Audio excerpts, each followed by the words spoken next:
Okay. Uh, week 2. Okay, so let me...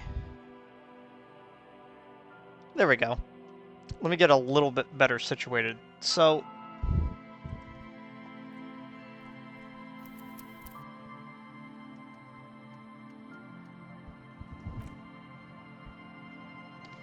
okay. So, let me explain what I'm currently thinking of right now. So, we've got a little bit of time, I believe. So, what I did was I put my 1 point into a savoir-faire, um, savoir-faire, uh, and I mainly did that because I know for a fact that something is coming up that I'm gonna need that. But I also need something else. I need something else to make it go up.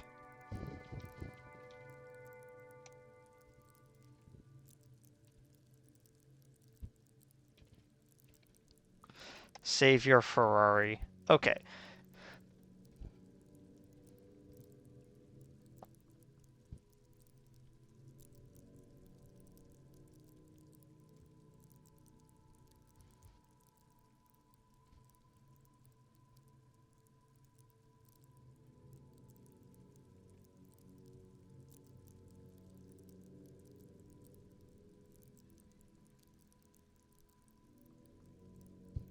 Hmm.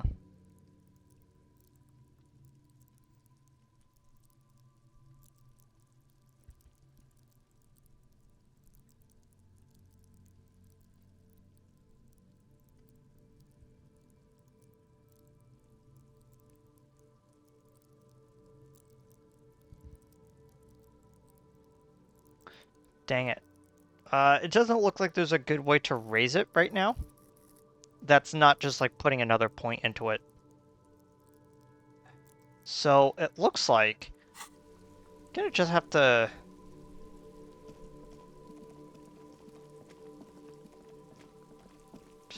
contend with that.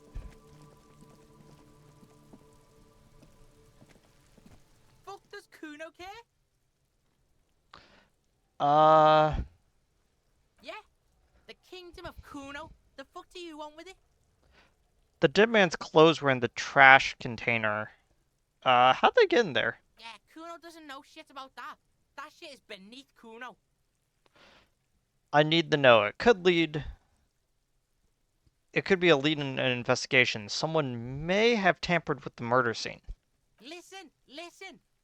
Kuno doesn't care about this small time shit. Just listen. Kuno saw what you did there, dumpster diving. Sad shit. Kuno could hook you up with some sweet rags. Shit like Kuno's wearing. Your size, good price. 500 real.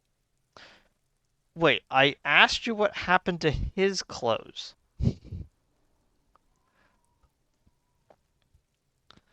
Oh, entertain me. What's so great about these pants? Pig, these are found modulars. Liquid fit, performance crotch, urban survival shit. Made in Mirova by scientists. Pants scientists. Believe it, you need this shit. He unzips his jacket and gives you a quick peek of the plastic wrapped pants. They're graphite black and looks brand new. These could drastically improve your chances of survival in the urban wilderness. That's what we needed. Coach Physical Instrument endorses these pants. They are tartan ready. Coach Physical Instrument. Thank you, Physical Instrument. They will also make you into an idiot. Thanks, conceptualization. You always know what to say.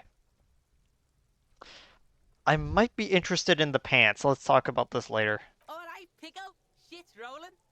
Don't do business with the pig, Kuno. He's gonna steal all your money, Kuno. As you can see, Kuno and C don't trust you. Can't do business without trust. There's more to his distrust than being a pig. He feels threatened by something obscure in you. What that is, however, remains a puzzle for now. This was all. There was also this mug in the The trash. fuck? A mug in the trash? Is this about the fucking clothes again?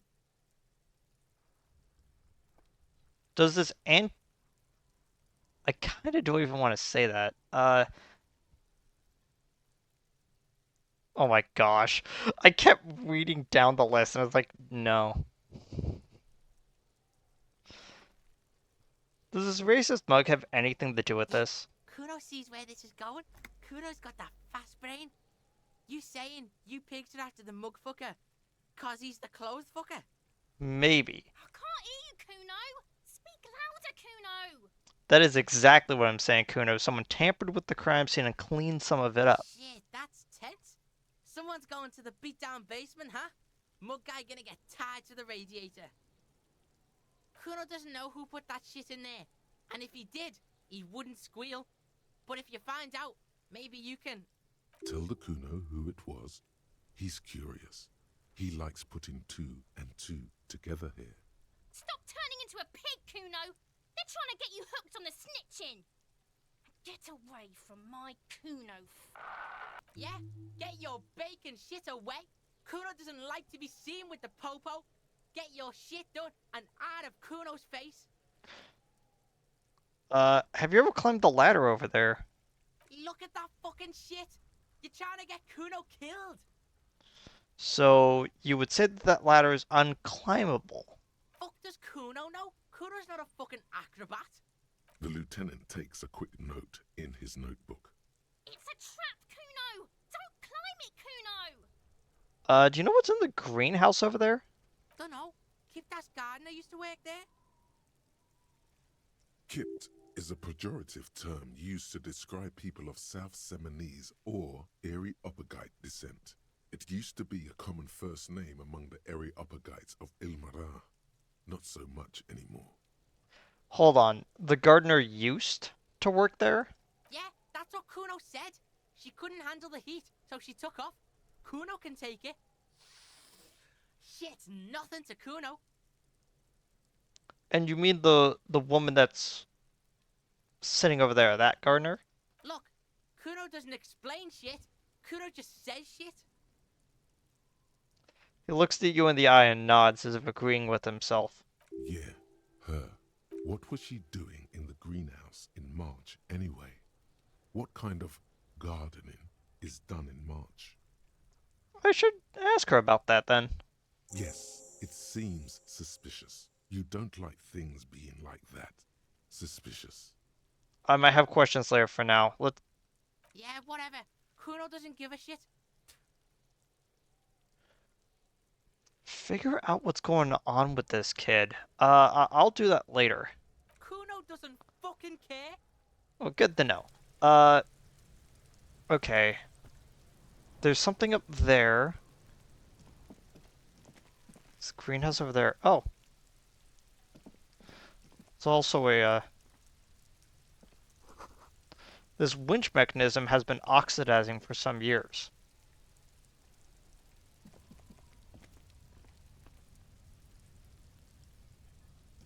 Can I not fully get... Oh. An inconspicuous pile of the roofing material, Eternite.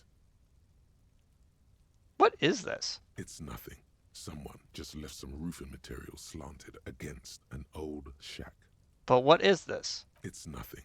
Someone just left some roofing material slanted against an old shack. Okay, why am I looking at this pile of roofing material then? Because there's a secret door hidden behind the panels of Eternite. That's why they're too orderly. Ah, I see. There it is. You see a shabby little door.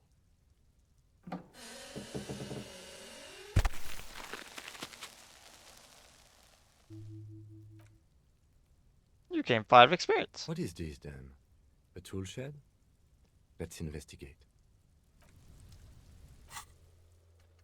Who put the clothes? Who else has unauthorized access to the whirling trash? Find this person, you'll know who tampered with the scene. By the pants. That's the gardener about gardening in March.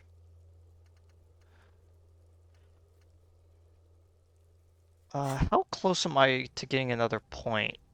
I clearly need one more point. I need to unlock one more of these. And I also need to put one more point into savoir-faire. But those pants are going to be very helpful as one of the articles of clothing that will actually increase it. An empty tube of magnesium?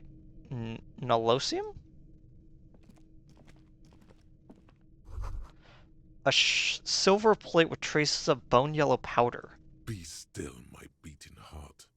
It's amphetamine. Sweet amphetamine. The lieutenant isn't studying the powder in the mirror. He's studying you. There's a good vague way to ask where he stands on drug use. Professionally, I mean.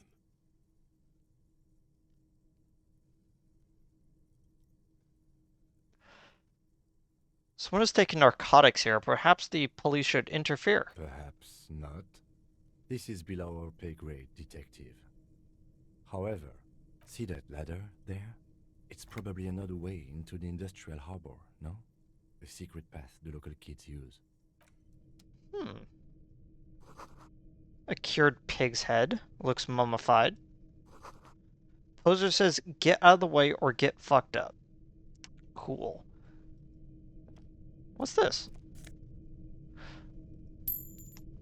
0.4 real. You okay there, dude?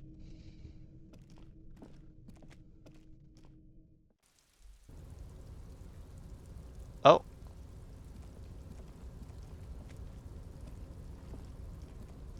Oh, I guess,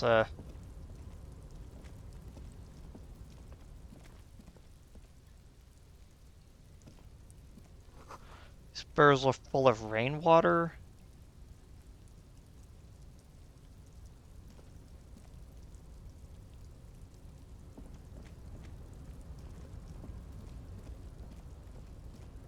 Oh.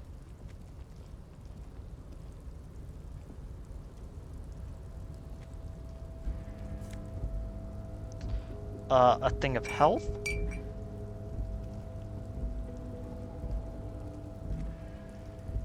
I was getting a little bit worried that I didn't have a thing to recover my 2 health points. Store is gonna collapse soon. Restoration pillars keep the ruins together. The Grand Curton 37. 0.13 real.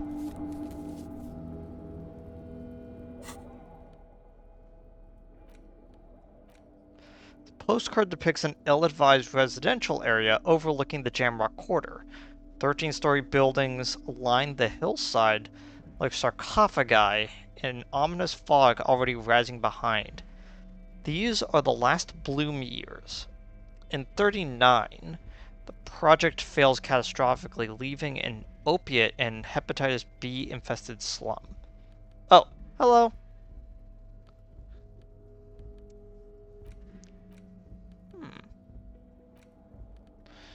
Okay.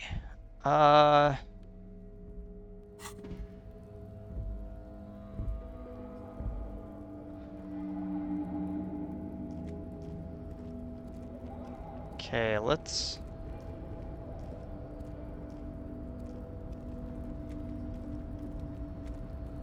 Oh, there's actually a lot of stuff up here. 0.90. 1.1? Oh, 1.10 technically.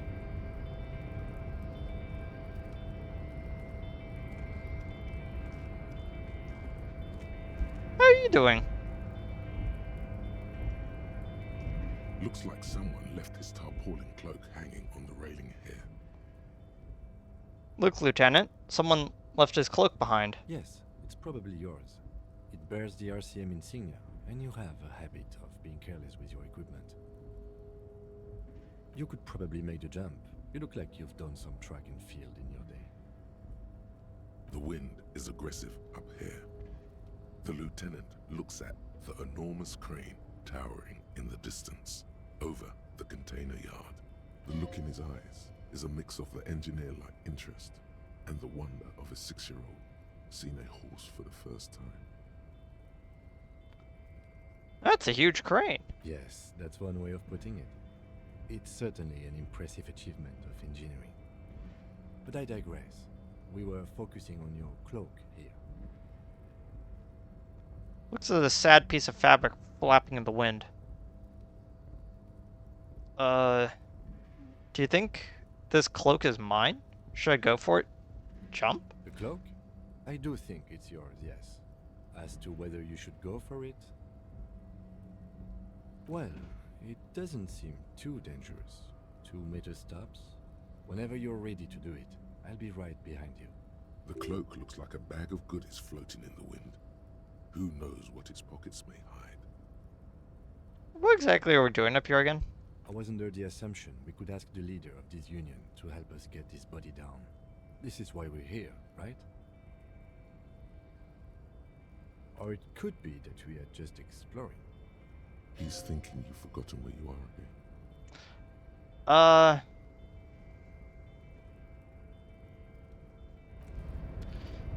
Dang it. And there's no good way to get down from here besides jumping.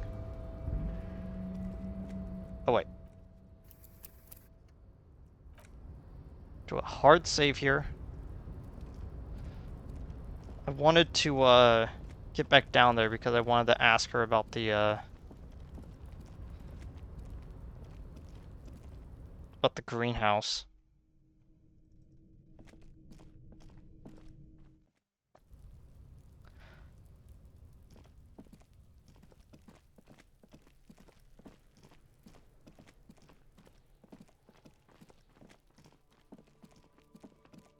It's currently 3:30 in game.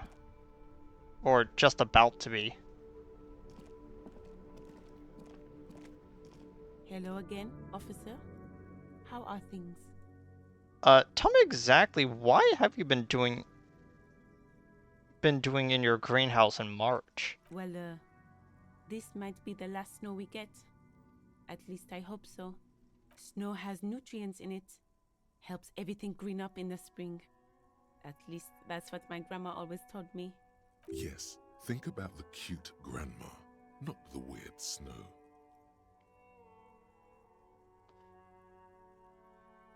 What nutrients? Nitrogen and sulfur mostly. And whatever factories and aerostatics exhale too, I guess.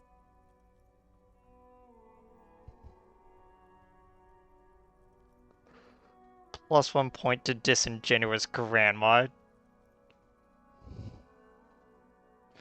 The grandma is a bit too much. A bit much?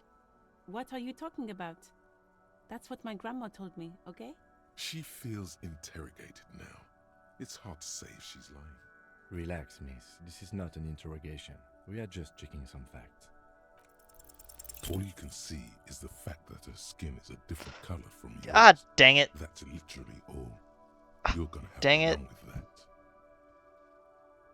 What does that mean? We Nothing. should proceed with our business in Martinez. Okay, I have to run away from this conversation. Dang it.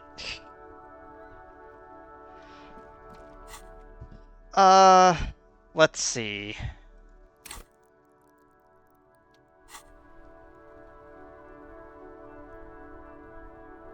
Oh.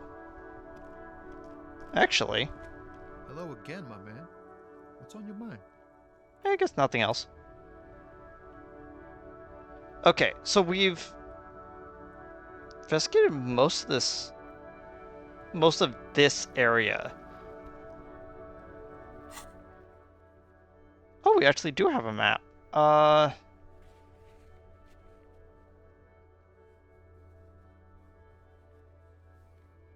Doesn't really show too much, but if we're right here, it's like all this area over here that we haven't explored yet. And of course, we can't go up there. Okay.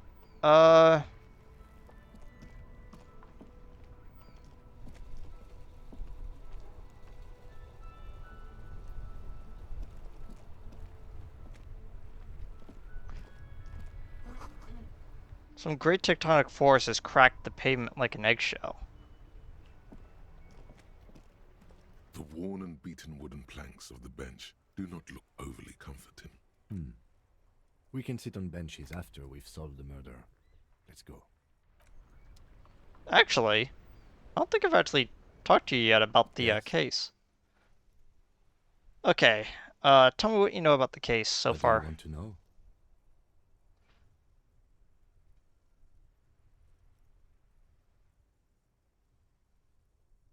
Literally anything about it. I can't remember a single thing. Ah, yes. The case brief you missed. Now I remember. That sounds good. 3 days ago, the RCM emergencies desk received a report about a security guard who was found hanged in Martinez. An anonymous caller said there was a dead body behind the Whirling in Rags Hostel cafeteria. The cadaver had been there for 4 days. No one had come to investigate. During that time, the victim had been stripped of his belongings. The caller did not identify him, but used the word lynching. There is an ongoing labor dispute between the local dock workers and the logistics company Wild Pines. I was told we should approach the death as part of this dispute. Wait, does the briefing actually say who the victim was? A security guard or worker of some sort hired by Wild Pines. This was just hearsay from Martinez, of course. We need to find out the truth. Why didn't we know anything about the caller? They didn't identify themselves in any way. The tone was muffled using a device of some sort. The desk could identify neither the caller's age nor sex. Why hide themselves? There's a strong prejudice against involving the RCM in what's seen as union matters. The dock workers' union is the de facto police in Martinez. Now it appears they've started executing too. We cannot allow that. Hold on. And the RCM is? That's us, the Revachol Citizens Militia. We're the police in this city. The RCM, or the Revachol Citizen Militia, is the police force you and him are part of. A self-organized peace corps of the occupied city of Revachol. The RCM operates within a legal twilight, yet its authority is rarely questioned. It's super useful to know this. Let me just make this perfectly clear. Our job here is to find the killer. That's right. Would you say this is a mysterious case? No, it's not a particularly mysterious case. Why not? The deceased is a security guard for a corporation involved in a labor dispute. It doesn't take a DeLorean polymath to put the pieces together. I just don't see the case getting more mysterious than that. I was thinking something otherworldly could be involved, something supernatural. I can assure nothing like that will happen. Do you know why not? Why not? Because it's not part of reality. So desperately mundane. You need to funk this case up. There's something the lieutenant isn't seeing. The universe is too irrational, too morally complex. You should convince him. If we're from different precincts, why are we on the same case? I'm afraid you and I are pawns in a pissing competition. His disdain is clear. This man would not use such an expression otherwise. What do you mean? You don't know? I assumed you were in on it.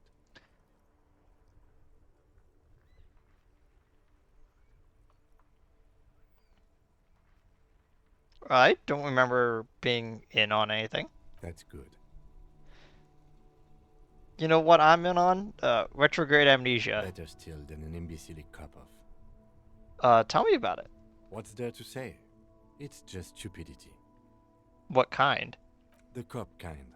Our precincts can't decide if Martinez is part of Jamrock or the Industrial Harbor. Yours or mine, as if we somehow own parts of the city. Typical street gang mentality. So we've let the Union make a mockery of law enforcement here. And now it's come to its natural conclusion. Ah, so this is a struggle over who runs this place. Well, sort of. It's less a matter of who gets to police Martinez than who has to. It's an orphan district, in other words. I think the dispatch desk just told both our stations about the hanging. There was quite the brouhaha at the 57th, I can tell you that. Time to settle it, they said. Cop off.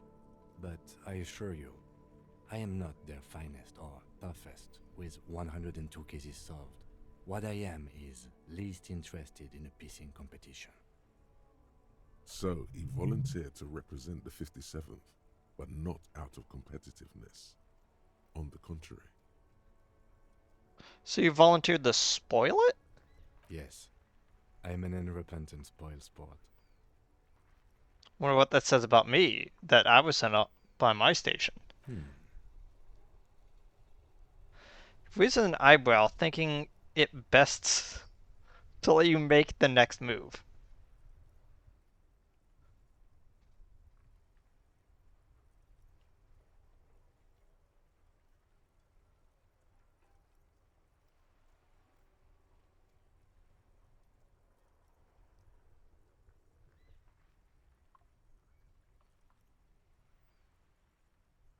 Don't be scared, but I think I might have some supernatural ability. He opens one hand and looks at it. A moment passes. Which school do you subscribe to? Mambo or Jambo? Wait, which one is the one where you hear your Thai talk to you? Mental illness. Because I have that. So the 41st precinct sent you because you are the most mentally ill out of all the officers at your station?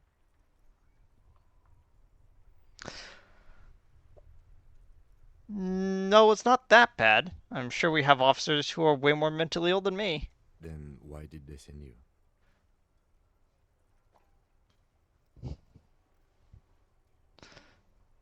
I must be an augury, an apocalyptic omen sent by my people. No.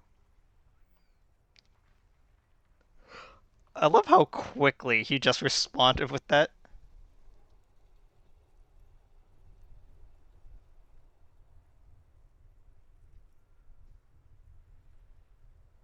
Will be a bloodletting of unimaginable proportion. Unimaginable. No, it's very imaginable. We failed to place responsibility for the hanging. The harbor company see the situation is out of control, so they bring in private military, maybe a gunship. The Union responds in strength. Automatic fire. Local law enforcement solving one little homicide decides nothing. Not solving it can have real and calculable effects. Things can always get worse. Matter of fact, augury, we should move. What's so special about Martinez then? Martinez? Nothing. It's just a puddle at the end of some drain pipe. No one cares about this place. They care about sports. Most of our colleagues don't even know how to get here. North of the interchange doesn't exist. Okay, enough of the competition then. Yes, it's a wholly pointless matter. Forget I ever mentioned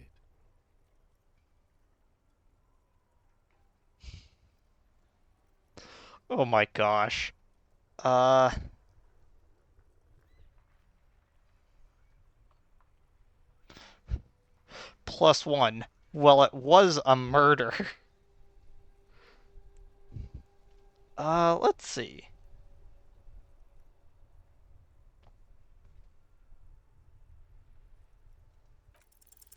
Because you're the best qualified.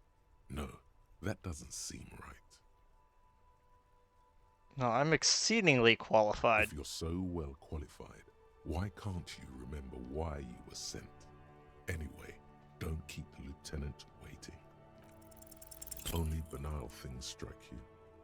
At the core, you're a very banal person with a very small soul.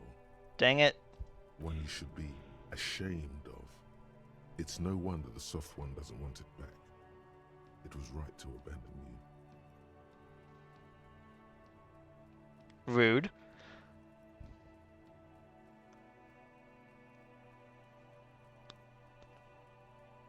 Think you should know that I actually can't remember anything.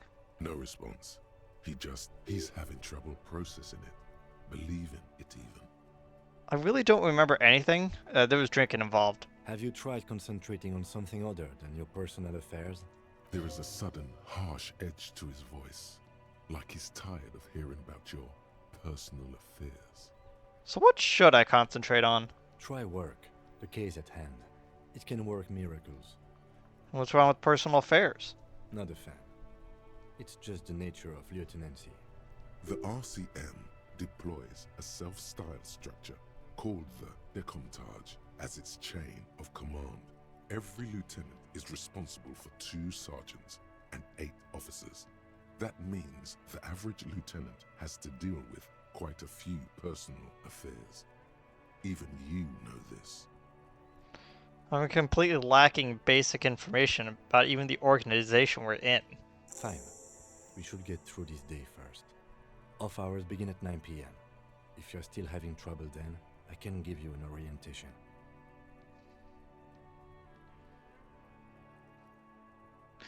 Fine. Focus on other people's troubles, not your own. That is a relief. Okay, I get it. A moment passes. The lieutenant glances at the sports watch on his wrist. I want to talk about you, though. Me? Yeah, I you. don't see how my life is pertinent to the investigation. Well, we'll work better together if we have a little bit more rapport. That's a fair point. Alright, for the good of the investigation, what do you want to know? Tell me a secret about yourself. No.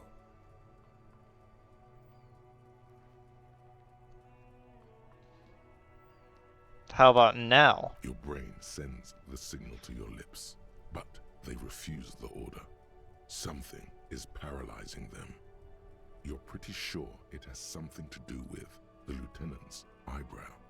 What's happening? Something the matter, detective? What's going on? It's like you're a puppet in his hands. Well, I guess there's nothing I could do then. The lieutenant relaxes his eyebrow, and you seem to regain control of yourself.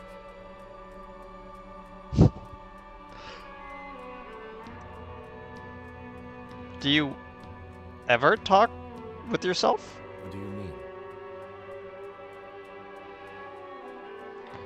You know, when you're thinking, do you ever have conversations with like your brain? I have no idea what you're talking about. Maybe the music is a little loud. 1 second. There we go. The lieutenant's conceptualization skills must be rather rudimentary. Shame. The lieutenant is a police officer of the old school. His concerns are material and extrinsic. But this isn't an old school case.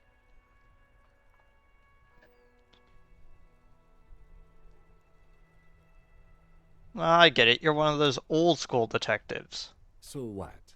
That makes you the new school? God spare us. For real detective work, nothing beats a good notebook by your side. The lieutenant produces his small blue notebook and idly thumbs through a few pages.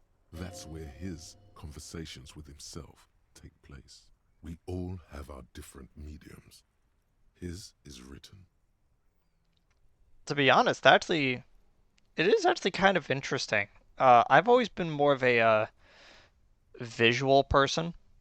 Like, I was talking with one of my coworkers because I asked them the simple question of what is 17 times 7?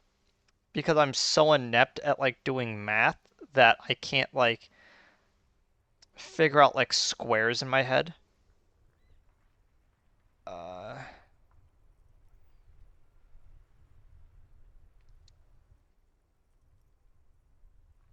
It's like a little bit over 100, I believe.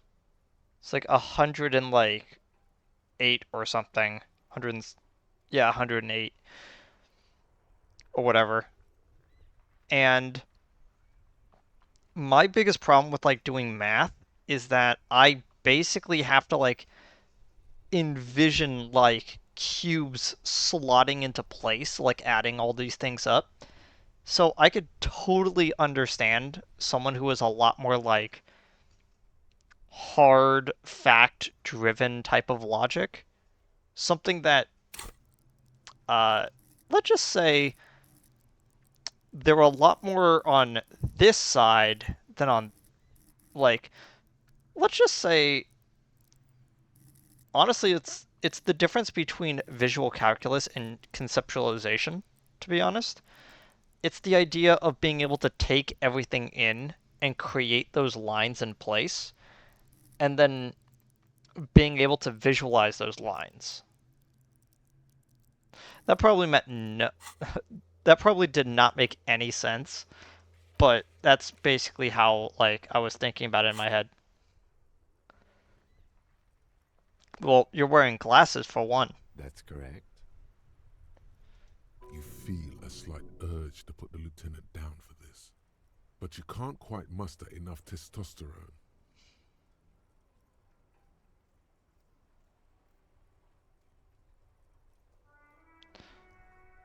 Glasses are cool, I guess. Are they? They are mostly just cumbersome. You could use a good, normal pair yourself. Thanks, Perception. Well, you also don't look like other people around here. That's because I'm half Seolite, or quarter. My father's father was from Seoul. So was my grandmother, but from my mother's side. It's not an interesting topic. What is Seoul? It's a part of the world, officer. A geopolitical entity and a geographic division. I told you it wouldn't be interesting. Seoul is a protectionist, isolationist, pan-Isolari state west of the Insulindian Isola. Actually, it's quite interesting. Some would even say mysterious. I mean, you're only making it sound interesting. I still want to know more about it. You're barking up the wrong tree. I don't speak a word of Seolite. I've never met either one of my grandparents, and I've never been to Seoul.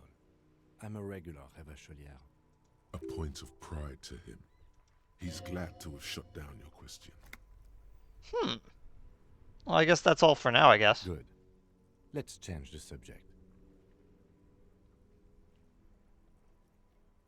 Well, you seem to be following me. Excuse me?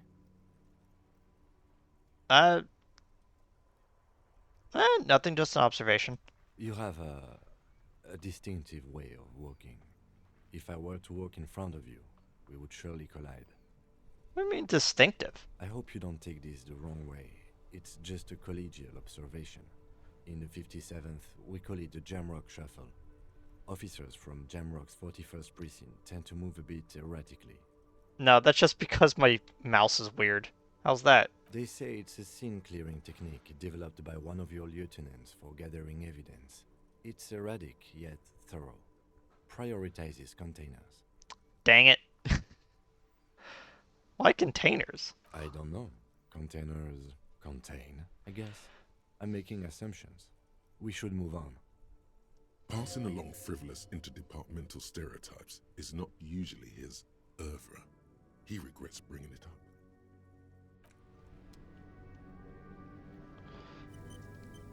Thank you, autosave. I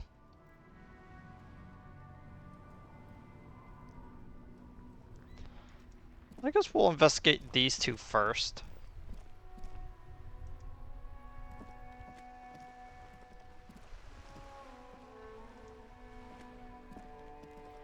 But no, don't, like, step in front of... Yes? No, it's nothing. Life doesn't need to be a struggle.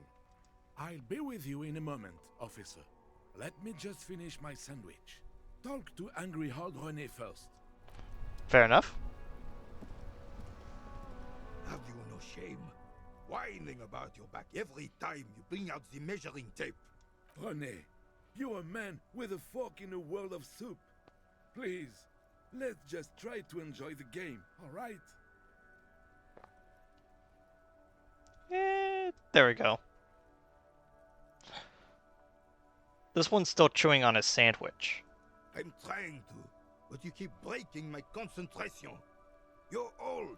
I can see that. We're both old. Now stop grabbing your ass like it's a girl. These manly men are playing balls. This is a ball game. Grab a ball and play it. Don't ask questions. Shoot first. Ask questions never. Shouldn't I ask what game it is first? No, you got this.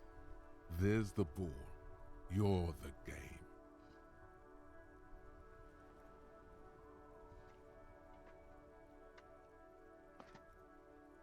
Better observe them first.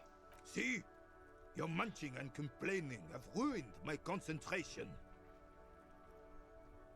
Man throws a metal ball towards a smaller wooden ball in the sand, missing by a metre.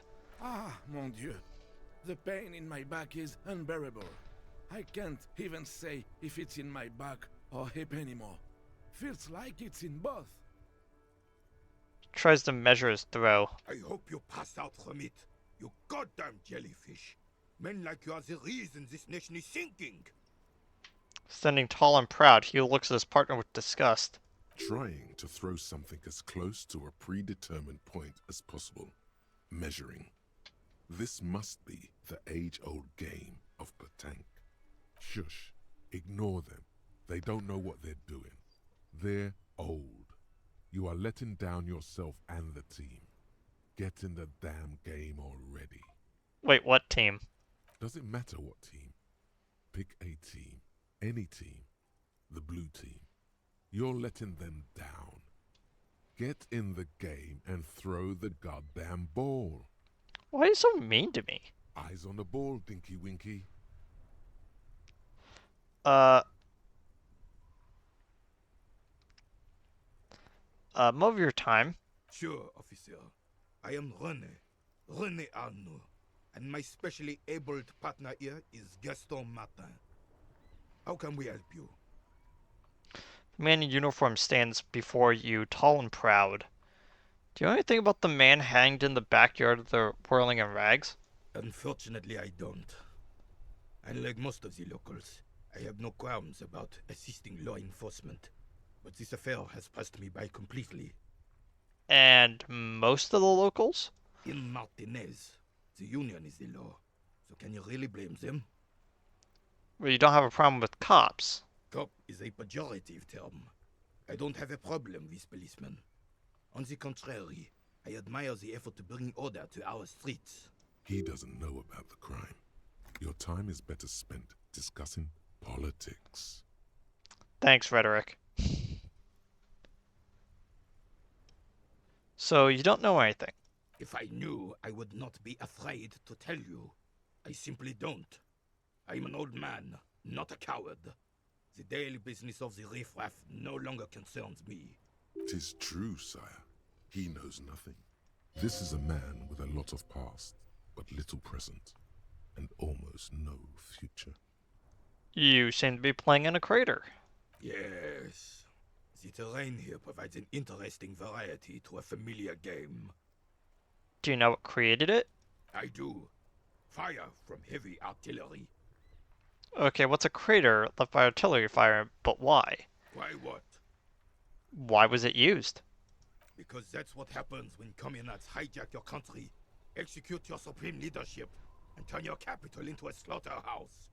You use heavy ordnance to clean up your home. Did you use them? Sadly, no. It was the foreigners who brought them to their knees. We fought valiantly. Too valiantly. So valiantly we got licked. He adds, squeezing a buell in his fist.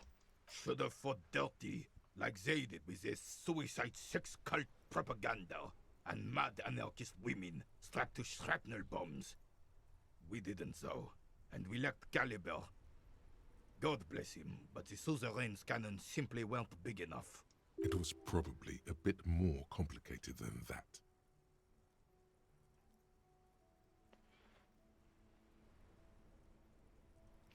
Why shell them here in Martinez? Because this place is a damn beachhead.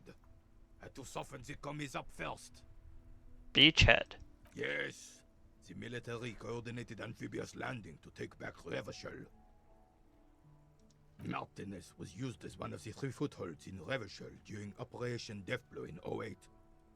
The other 2 are off in Stella Maris and the Delta.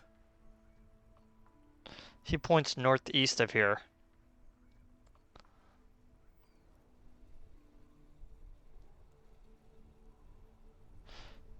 Deathblow sounds grim.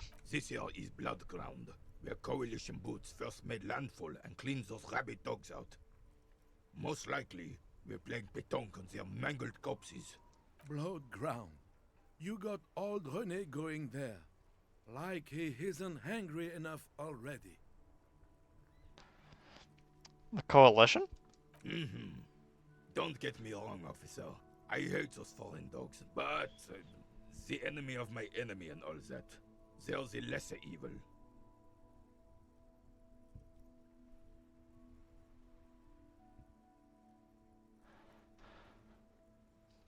I guess that explains all the war damage. Damn right, son. They lit the fire of hell on the city before they stormed it. And it worked, too. There's a strange gleam in his eyes. The rest of the city got cleaned up, but Martinez they keep as a monument. And now the Union Socialists are practically running the place. Well, it's your own damn fault. You, we, the Coalition, Revachol, whoever you want to blame, never finished the job. Officially, the party never surrendered. Of course they still hold influence. You don't even begin to truly understand the players at the table, let alone the specific circumstances surrounding the... What do you think? Thinking men have opinions on these things. Present one.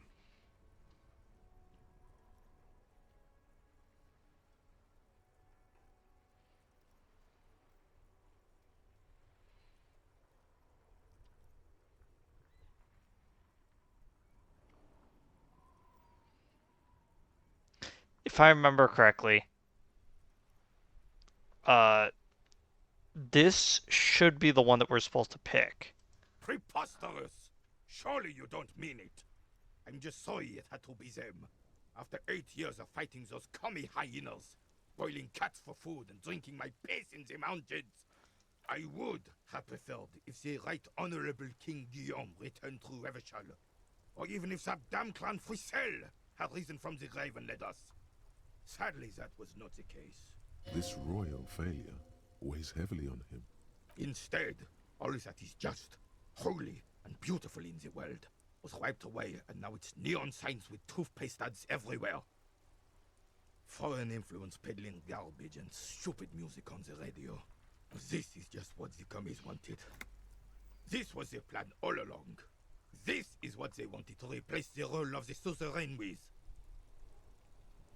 You mentioned the Gouramon? A true king in both blood and mind led Revachol before Frisel. He would have been better, but the damn commies drove him into exile. Some manner of self-deceit is present in his thinking. Sounds like this Guillaume abandoned him, and he doesn't want to admit it. Who's this Faisal? Damn Frisel. He was the king we couldn't protect. The Carabineers failed him, and the crown. He died in the hands of the Hyperlay, in a very public execution. What exactly is a suzerain? Suzerain is the king! Has everyone forgotten already? They forgotten already. Soon, they will forget everything. Him too. Then he chooses anger over melancholy. That's, honestly kind of depressing. It's no use talking to you. You were still in Daddy's balls when it happened. When we took our last stand against the filth and rode the cavalry straight into gunfire. I'm gonna roll this even though I don't think I'm gonna succeed. What is it about this old soldier that makes him stand so proud then? All you observe is a veteran refusing to let go of the past and his old uniform. This is not uncommon. This is the uniform of the Royal Carabineers in service of Frisel I, Guillaume le Lion, and the valiant King Philip V before him. Don't you mean Frisel the Fan? You do not speak his name, Craven, although he was a clown. But he was our clown, ours to ridicule and to mourn. There's something you missed. You will get to it. Don't worry. Thank you for your time either way.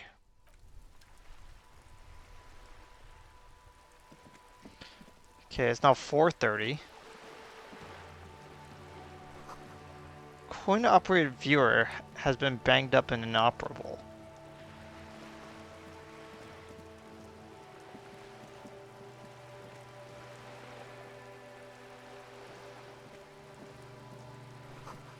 The ad reads broken window. Tibbs has windows. This coin-operated viewer is facing southwest. Its coin slot is full of fossilized bubblegum, rendering the machine permanently inaccessible. Poor little viewer. The metal feels cold and wet under your palm. It looks unhygienic. A thick layer of graffito covers the lenses. You spell out the word Onuk written on the other side, with N and C scribbled backwards. That's Kuno on the lens. Huh.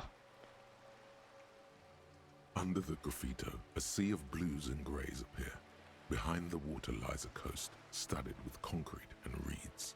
On it, a church on stilts, lanky weather-worn wooden planks, an X-shaped cross topping its tower. You know this to be the Star of Pericarnassus, or the Cairo, the central symbol of the Pericarnassian Church, a star, a great moral height to be strived towards. The church looks old and weather-worn. There are no lights in the windows. Vandalism. Probably some kids. Well, yeah, I think we know those kids.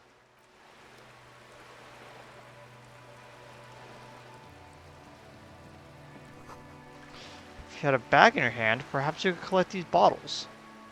Oh, I think I saw one down here.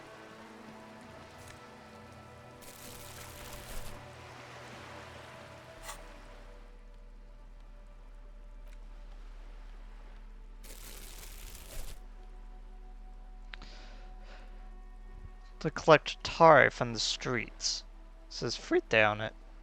This plastic bag has fritte written on it in a dramatic, forceful manner that implies great prices, but as you crack open, the malty gust of air flies in your face. Smells of yeast and beer. Perfect for place for tare. Speaking of which, 4 minutes.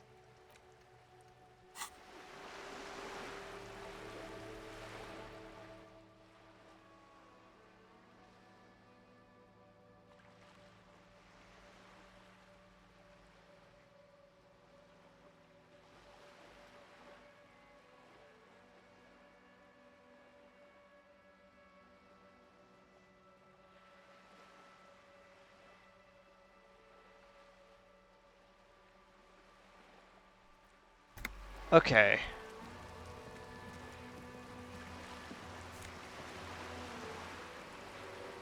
Plastic tare? What? This coin-operated viewer is facing south. The instruction manual says to insert 25 centimes and pull the handle while looking inside.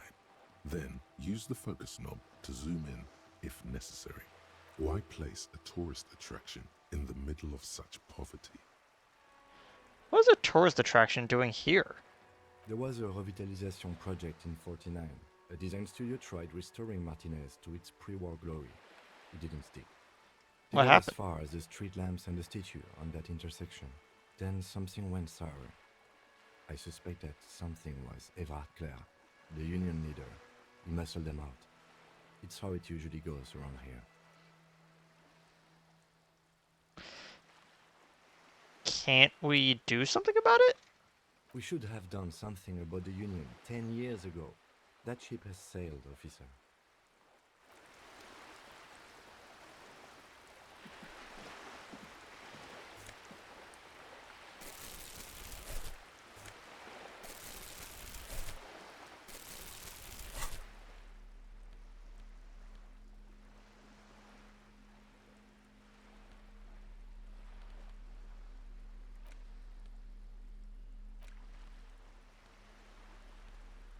Contains 5 bottles. Okay.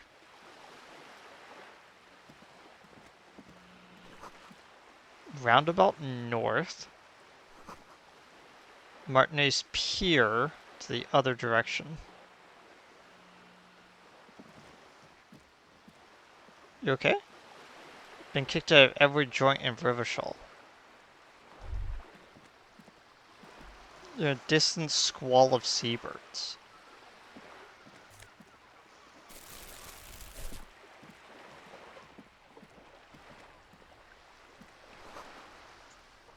A splatter of bullet holes line this wall.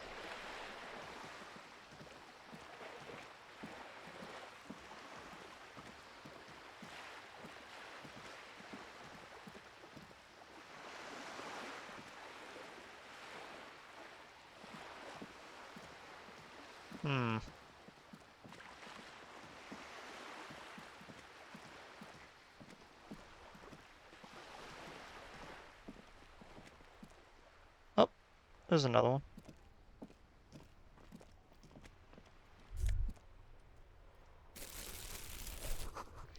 Maybe a sea monster did this to the plaza.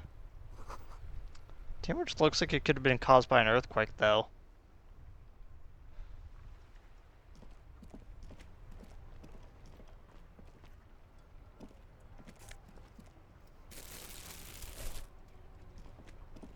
Oh.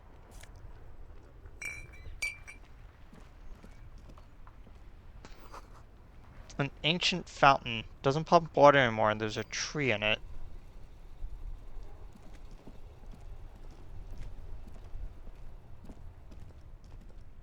Hmm?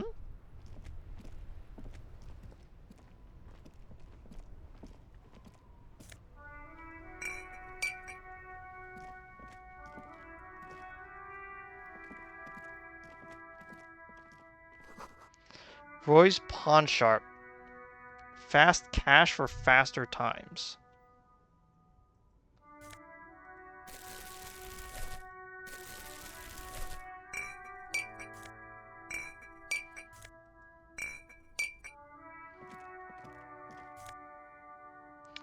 Fingerless gloves. +1 electrochemistry. +1 interfacing. Let's go with that for now. Gasoline-stained fingerless gloves in navy blue. They've been worn threadbare, but being made of wool still provides some warmth and comfort. Honestly, I like fingerless gloves. They're really nice.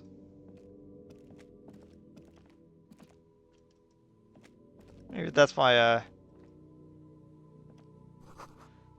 water lock out of order until Wednesday, 7 a.m. G'day to you, officers. A burly man hangs out by the waterlock, carving up a generous serving of salami with an old hunter's knife. His eyes are fixed on a man stranded on the other side of the waterlock and on an enormous billboard that has fallen down into the canal between them.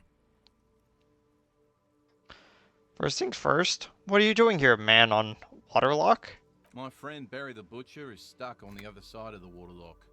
I'm keeping him company and eating his salami. From the corner of your eye, you see a man in a yellow shirt and grey overalls waving at you from across the canal. He seems disappointed about the wreckage on the waterlock and the salami. Very good stuff. Anything I can do for you, officer? Do you know what caused this wreckage? I wasn't here to witness it, but those look like tire tracks on that sign. Weird, huh? Then again, plenty of daredevil drivers in Rivershall. The words daredevil driver sound ominous to you. Too bad it also takes a year and a day to repair anything around here, especially a waterlock. The rest of the coast is closed off till then. Can I have some of that salami? Sure thing. Want some too, officer? Why not? The lieutenant ponders from the offer for a moment, then decides to go for it. He takes a slice of the salami and from the man and chews it. What's further down the coast? Well, there's the fishing village, an abandoned fish market, A bizarro church. Not much use to the congregation, though. There always seems to be something wrong with it. Yeah, not really much else. Just bombed out ruins. Okay. Bye. Mazovian Socioeconomics. 0.000% of communism has been built. Evil child-murdering billionaires still rule the world with a shit-eating grin. All he has managed to do is make himself sad. He is starting to suspect Krasmezov fucked him over personally with his socio-economic theory. It has, however, made him into a very smart boy with something like a university degree in truth. Instead of building communism, he now builds a precise model of this grotesque, duplicitous world. I am 35 points away from another one. I forget. Embarrassment to the party. Actually, yeah, I'm gonna finish this one off, actually.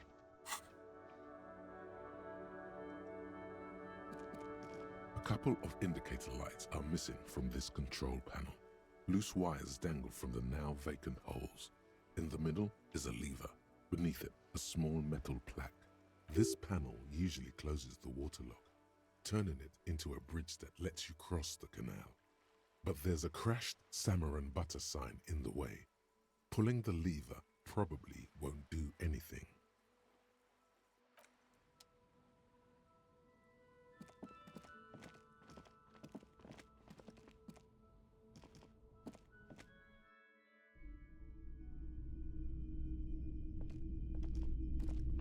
It's not often that I see officers from the RCM in my pawn shop. The man at the counter turns to you slowly. What can I do for you? His courtesy is not insincere, but he prefers being alone with his projector, just watching the movement of light across the walls of the shop.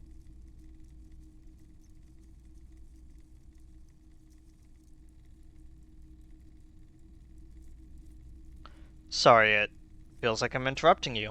Oh no, not at all. I guess I haven't had many customers lately. RCM or otherwise. Who are your customers usually? All kinds of people come through here. Locals, travelers, people looking for a deal, people looking for a keepsake. People who are terminally bored. As you can see, I have a wide selection of goods for everyone to choose from.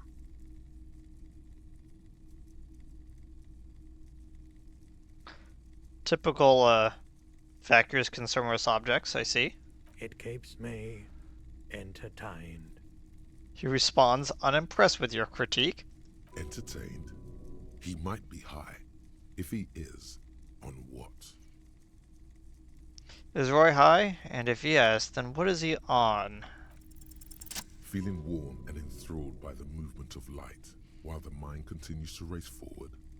Lucky bastard. He's probably on Prolidon. It's tough to come by on the street. What's that? A drug developed by the military to treat and prevent radiation sickness. It has psychedelic side effects, and it makes your eyes turn yellow. Ah, so it jaundices you. Okay.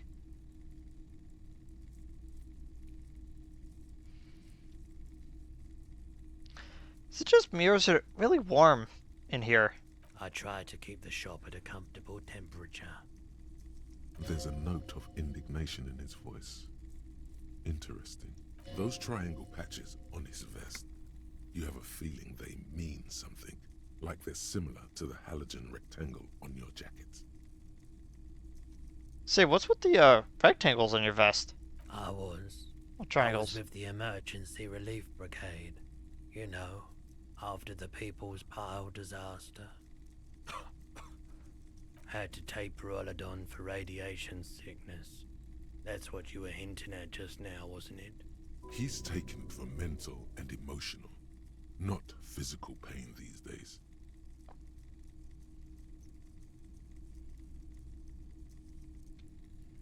The People's Pile? What's that? A bad idea. Some poor leftist built a particle decay generator in hopes of bringing affordable electricity to underserved communities. It malfunctioned. Radioactive waste everywhere. Probably some of it in you too. Must have been tough. Radioactive cleanup, I mean. There's a reason why everyone's tried to forget any of it ever happened, and why no one has tried to repair or replace the pile. So much disappointment, and early deaths. Cancer mostly. And we knew all that was coming even as we were cleaning up as best we could. Whose fault was it the generator failed? No one's. Everyone's. So much bitterness. A bunch of poor people built themselves a primitive nuclear reactor, hoping for the best. What do you think is going to happen? Tell me more of this emergency brigade you're a part of. We were an all-volunteer force, self-organized, tried to help the fire brigades contain the spill. I lived by the river since I was a small boy. The Esperance didn't have the art to let it all go to shit without trying to do something to help out.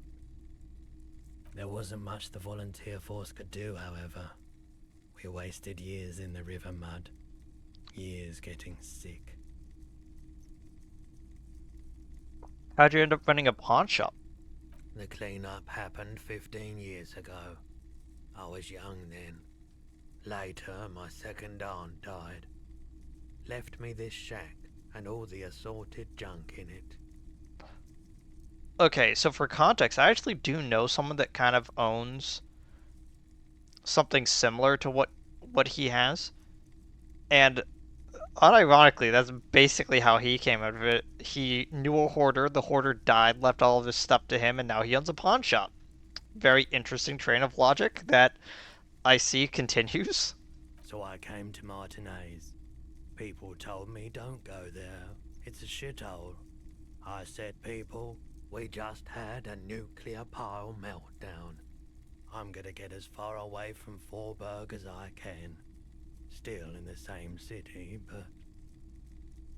Thanks for telling me either way.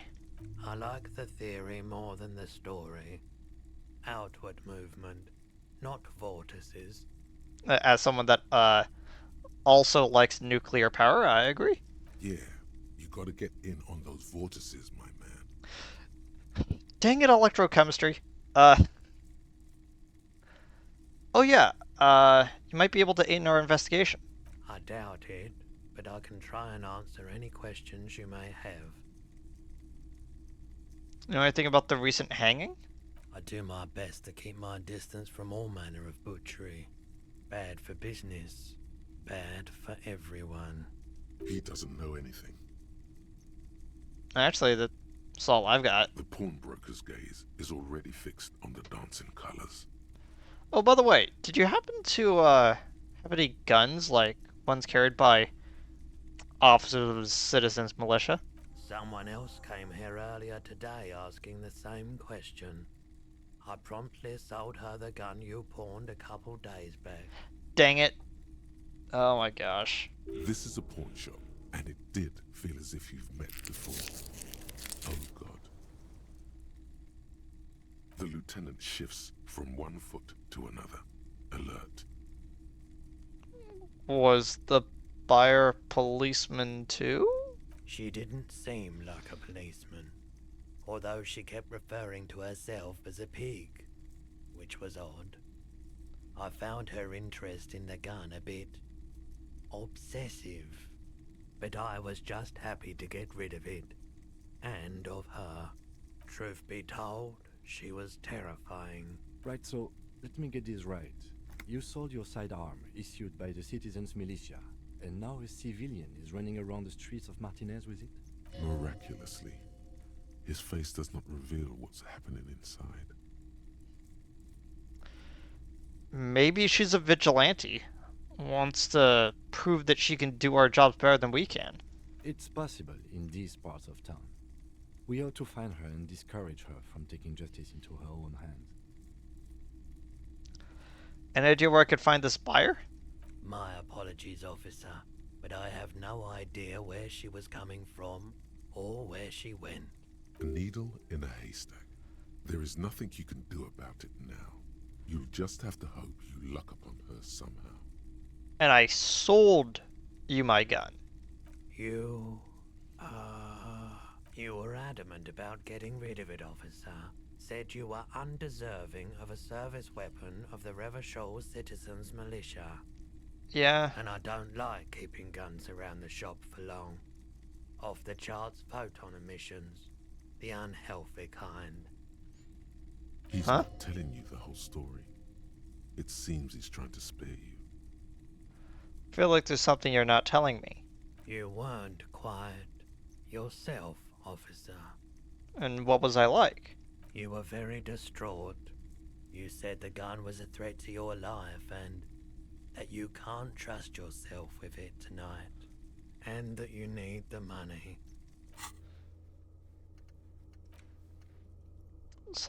Someone else may know something? Okay. When I said that I don't normally buy firearms, you put the gun barrel in your mouth and sort of sucked on it. Then I agreed to take it. Sorry to see me in that state. We don't have to talk about it any further if you don't want. No apologies necessary, officer. Well, at least now I know I lost my firearm. Let's talk about something else. Of course. There is something I'd like to sell you. Let me have a look. I have a fascinating photo of... I am not selling him the photo of the corpse. Anything else you're thinking of selling?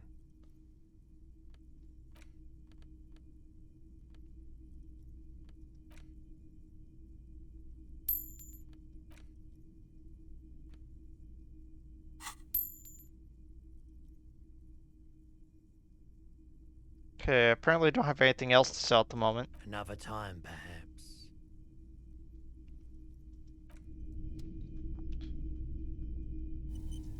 A typical Martinez streetlight sits among assorted floor and table lamps. The light pole has been carefully cut, and the wiring has been redone and attached to a standard indoor plug. The light buzzes faintly, but persistently. This would make quite a statement in your living room. Is this a street light? Yes, officer. As you see, it's in perfect working order. Where'd you even get this? It was brought to me to be altered. Oh. We are not here to investigate the theft of city property. He leans in so the pawnbroker doesn't hear him. You have to admit it's rather clever what he's done with it. I guess there's nothing else I need to know about the light. The boomboxes on the shelf look well-loved and well-traveled. Chipped, dented, they stare at you with the unblinking eyes of their tape reels. One especially catches your eye. Deep gold and amber plastic with a big old handle on top. A classic boombox that says, Stereo 8 approved. This is you. Golden orange. A sunset suite.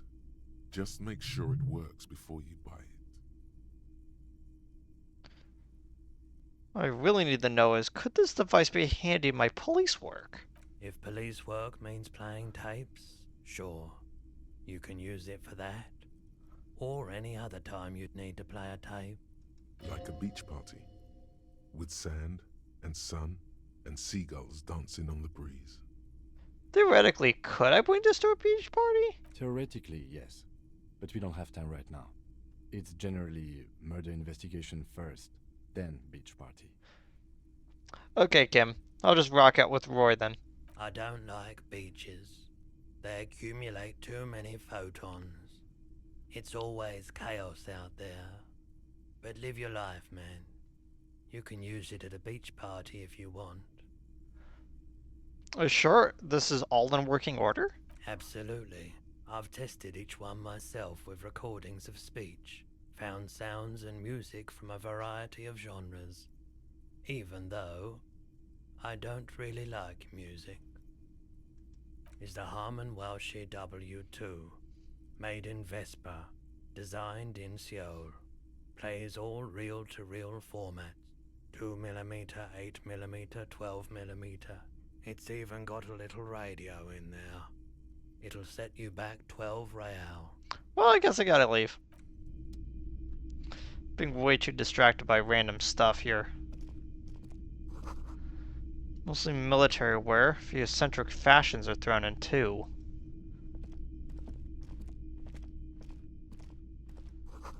It's a kind of old machine, like an antique cash register. The bust of a woman. Plaque simply reads, "Die." In the dark, a film projector is whirling away. You see rows of toy soldiers guarding the rest of the trinkets displayed on the table. Some on horseback, others in rags, others yet in bright blue uniforms. All are stern and unyielding in their duty. Try to find something pretty and cool here, then use it to win her back.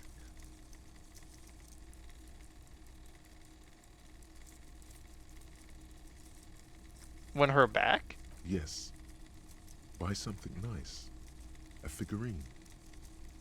Big men on big horses, clad in lamella armor and carrying flintlocks, the kind that would mow down a line of enemy soldiers in the blink of an eye. Who are they? Franco-Nigerian knights. I used to be very serious about these guys. A long, long time ago. They're not all blue. These figurines also wear gold coats and caps, complemented by orange trousers. They are variously posed, wielding swords and rifles with bayonets. This guy kind of looks like Renee. This is what the loyalists looked like, yes, at first. Then they wised up and got camouflage. Are these all royalist soldiers? Which ones? Ah, those. Yes, they are. I find the paint job a bit gaudy, but children like the bright colours indiscriminately. This set of soldiers isn't meant to look impressive. A few have rifles, but most of them carry pistols. Some even shovels and tall sticks. Are these even soldiers? You're probably talking about the revolutionaries, yes? Yes, they are soldiers, revolutionary soldiers. I think their poverty has been exaggerated for effect. When you place them next to the royalists, it doesn't seem like they could possibly win.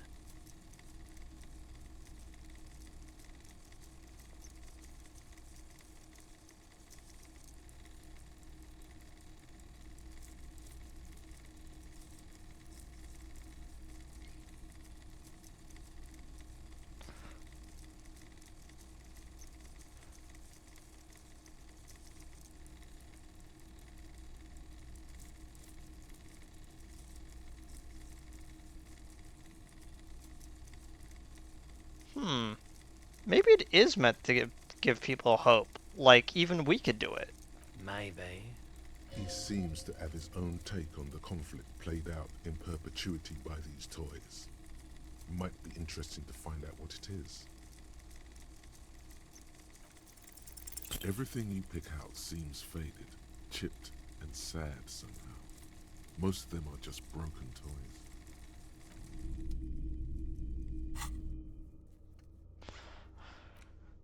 Okay.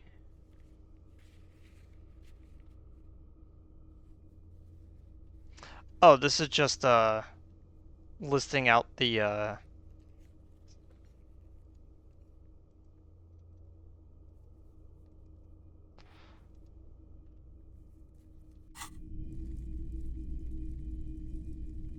Okay, I think I'm done here.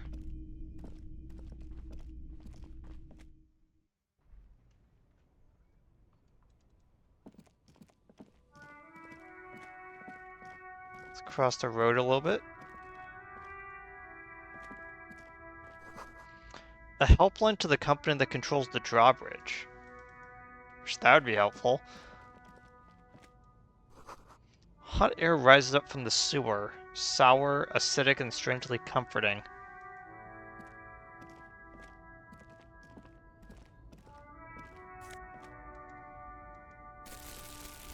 How many things are even in the bag? 16 bottles, jeez.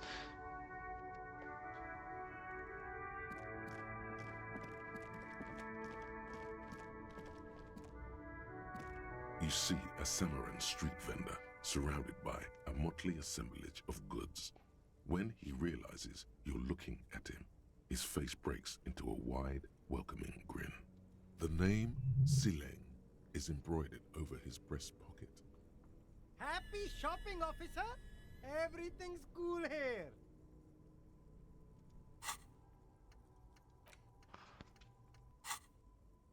What's so cool?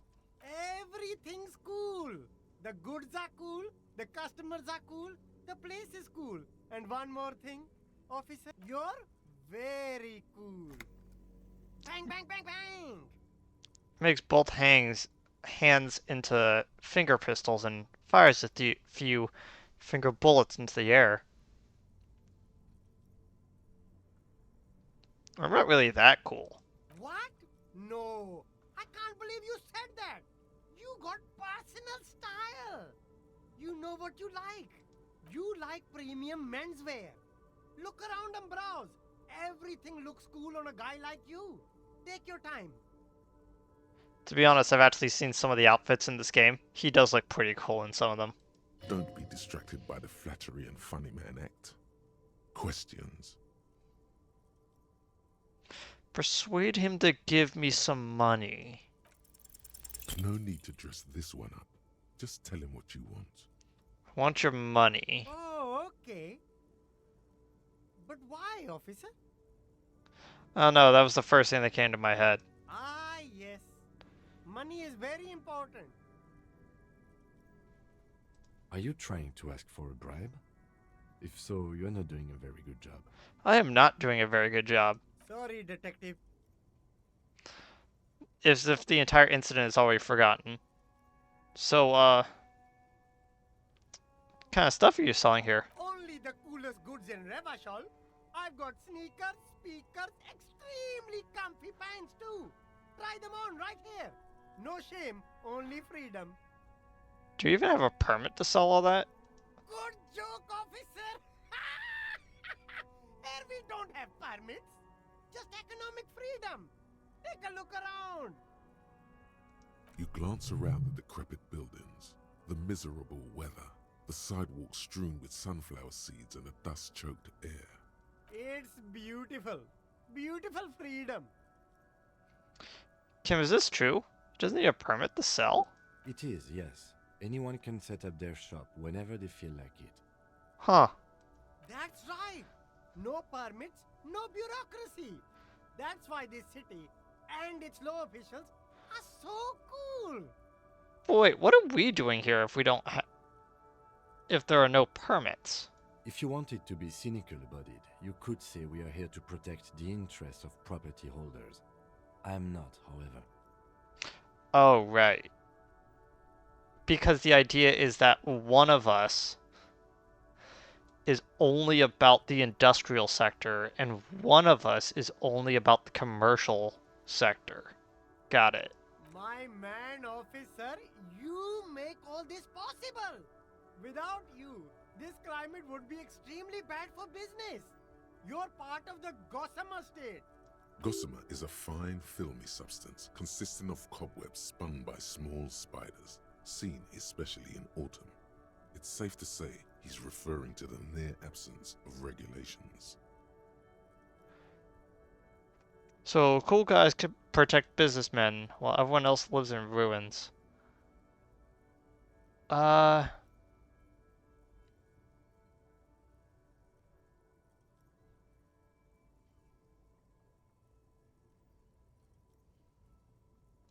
Yeah, cool ruins. I get to sell quality goods like these by cutting out the middlemen. You don't have to rebuild your house, live in a crater, or in a tree. Where can you do that? Only here. You're pretty sure you can live in a tree elsewhere too, but he wouldn't believe it anyway. Hey, Flash. Is there a discount for cool officers like me? No need for discounts at ceilings, officer. Everything's already on sale. Anything you want, 50% off. But did he first mark them up 100%, just so that he could put them on sale? Are things really on sale, or did you just jack up the price first? My man, you know how the game is played. You and me, we should work together. What do you think? Shake things up? Where'd you get those comfy pants? I'm an entrepreneur, officer. I've got sources, buyers, suppliers, distributors, manufacturers, wholesalers, all extremely cool and above board. What he's saying is that he just took them out of the back of one of the trucks. Got it. Anything for you. Where are you from, actually? Me? It's a boring story, officer. Who cares about the past? I'm all business now. All Revachol. This man probably comes from Seaguy, sometimes known as the Apricot Suzerainty, an archipelago in the Samaran Isola. But, better not mention it then. Very cool. I like your style, officer. Hobocop.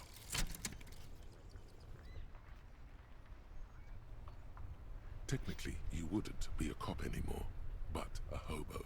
That would mean game over for the cop chapter of your adventures. But who knows where the hobo part takes you? To the bar? The old L'Assommoir? To the pier or the sewers?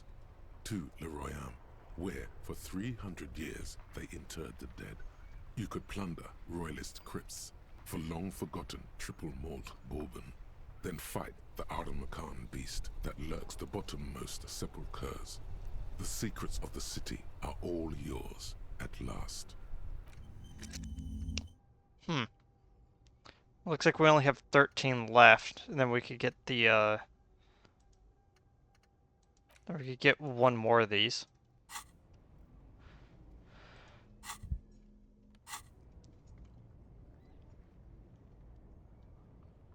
There's a pile of cheap sunglasses in a small box, a variety of shapes and colors. You like sunglasses, officer? I've got the latest styles right here. Abort. These are hideous. What's more, they don't even fit your face. You can feel them pinching your nose and chafing against your brow. Damn, officer! You look like a mega secret spy. Very secret. They're practically made for you. I'll let you have them for 2 real and 50 cents. They're perfect for concealing your bloodshot and baggy eyes. Thanks, electrochemistry. No, you are definitely not buying those. What if I like the sunglasses, Kim? No, I can't. We can't walk around with you looking like this. Okay, fine. Go ahead. If you want to look like a walking midlife crisis, then who am I to interfere? Thanks, Kim. +1 electrochemistry, of course, and -1 logic. Oh my gosh. These are all boring. Boring third-rate ho-hum sunglasses made of cheap Syrahese plastic, the kind of plastic that melts in the sun. Those UV stickers are almost certainly just there for the show. If anything, these lenses probably direct more UV light into your pupils. A UV magnifier. These are all first-rate sunglasses. Premium design, superb material, very cool. UV resistant. These will definitely keep your eyes safe and cool while doing your dangerous police work. Well, if we find some interesting sunglasses in the box, though. No luck. Dang What it. you find is this lime-colored cellophane visor, produced by a bargain sportswear brand called Amphibian, apparently. There's a malformed green frog on its bent cap. Oh, that visor is perfect for you, officer. It'll definitely keep the sun out of your eyes while you're shooting criminals. Bang, bang! And all for a mere 6 real. Can a firefight something that we should be prepared for? I hope not. You don't like it? Sure, Square Joe. No problem. Oh Let's get my you some gosh. onion shades. That is the funniest looking visor I have ever seen. Look at that. Look. I'm gonna take a screenshot of that really quickly so I can not Discord. I want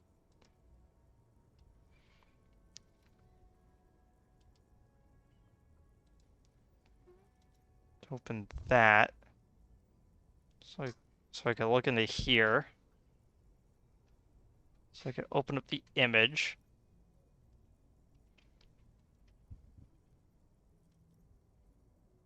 Take a screenshot of that. No, I don't want to quit out of it just yet. Twitter.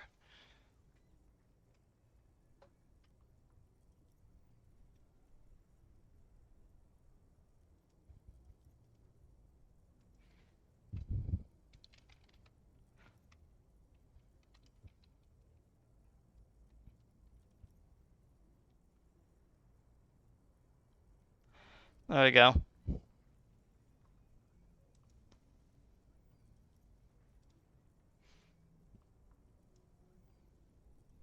Let me just leave for now.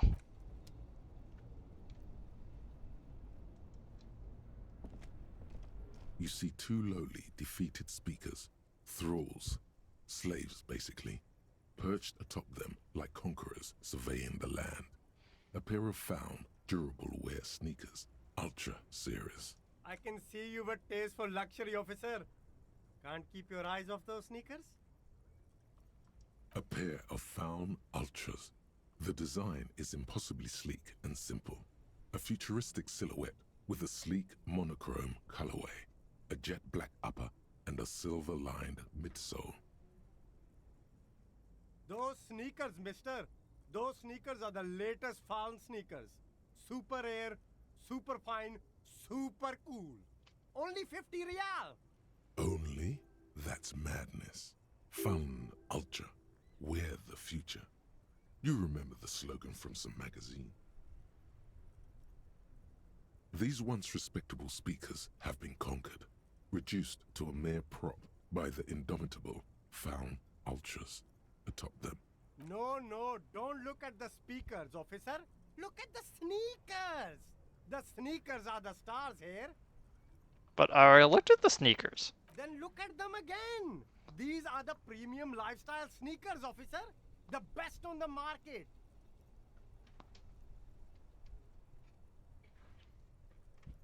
Oh my gosh, I kind of want to I kind of want to say this. Can't I just buy the sad conquered speakers? No way, officer. These aren't for sale. They're bad speakers. Low-fi socialist junk.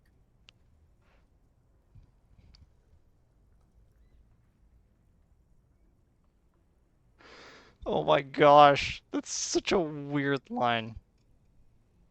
But I might need some speakers. Well, if you want them, but see, they are the pedestal for my sneakers.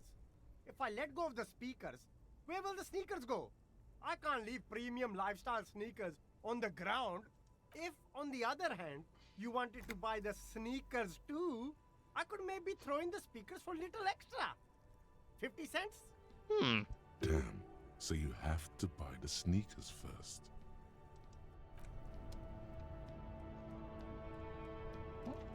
There are clothes inside. Cheap second-hand clothes, smelling of strangers' body odors. Don't be shy. These are premium class clothes.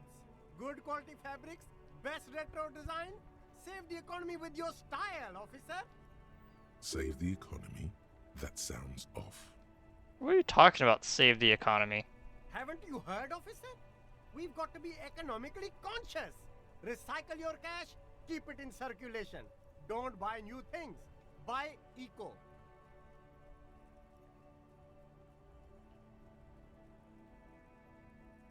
Thanks for the advice. I'll try to be more economically conscious from now on. Very cool. The economy thanks you, officer. You find your hands deep in tattered and faded garments made from weird polyester blends that make your body itch and sweat in all the wrong places. Economical, but also trendy. Look first hand, buy second hand. Keep the economy moving. Find something worth salvaging. No good. Dang it. All you can come up with are some treated wool pants. You can tell they're too tight around your thighs and too loose around the waist. They itch like hell. Like an itch pit in hell. All natural materials, see? Real wool, 100% skin friendly, and they're yours for only 2 real.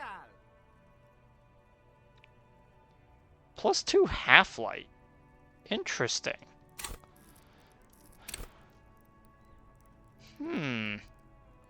They give me +2 intimidation. That's rather interesting for these pair of pants.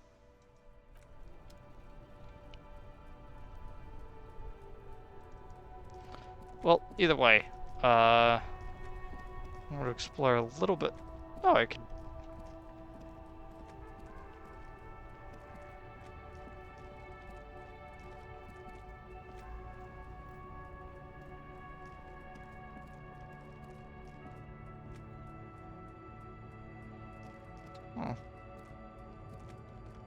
Nope. I want to come here first.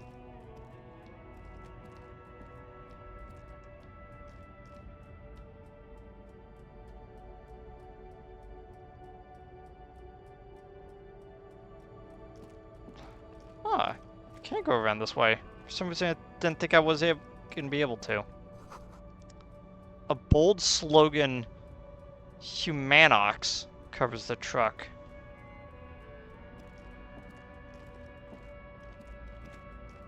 An old monument stands in the middle of the traffic island, pointing toward the sea. It looks as if it's been reassembled piece by piece, secured and mounted in the air with the aid of numerous ropes and rods. Who's this? A silver plaque on the statue's pedestal reads, "I am Philip III, the Squanderer, the greatest of the Philippian kings of Revachol, son of Philip II, the opulent, father of Philip IV, the insane." Even by the standards of the Philippian kings, old sumptuous Philip was known for his profligacy. In what way? Well, he blew through the whole national treasury, starting the decline of one of the penultimate century's greatest superpowers, the suzerain of Revachol. His own maladministration foreshadowed the fall of the monarchy during the anti-centennial revolution, an end to his family line and the monarchy on the Insulindian Isola.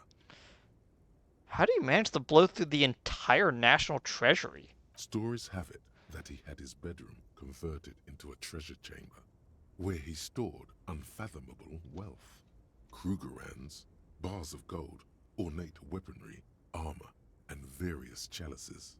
He called it the Sol Aurum. It was obscene. There were whispers he slept on a huge pile of gold-dipped feathers, like some obese dragon, instead of a bed, like a normal person. The man certainly knew how to live.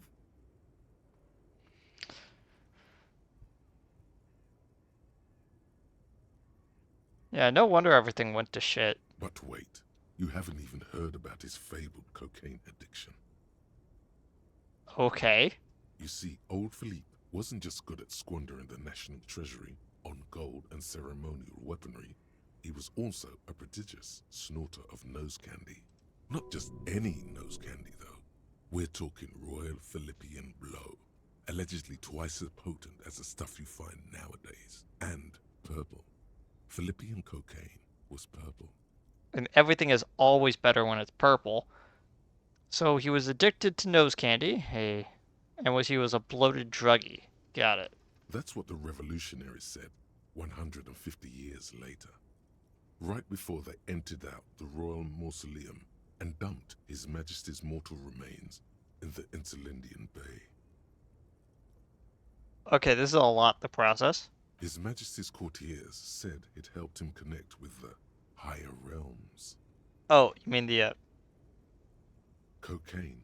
Yeah, I got that point. Where is he buried now? Beneath the cold waters of the Insulindian Bay. Oh yeah, you just thrown said. there by the revolutionaries after they cleaned out the royal mausoleum. Okay, but what happened to the statue? The original was blown apart by communards, then further damaged during the landing of the coalition's airships during the turn-of-the-century revolution, when Martinez was leveled. Most historians think the coalition's hasty landing may have ultimately saved the statue. If the communards had more time, they would have reduced it up to even finer pieces. So who restored this monument?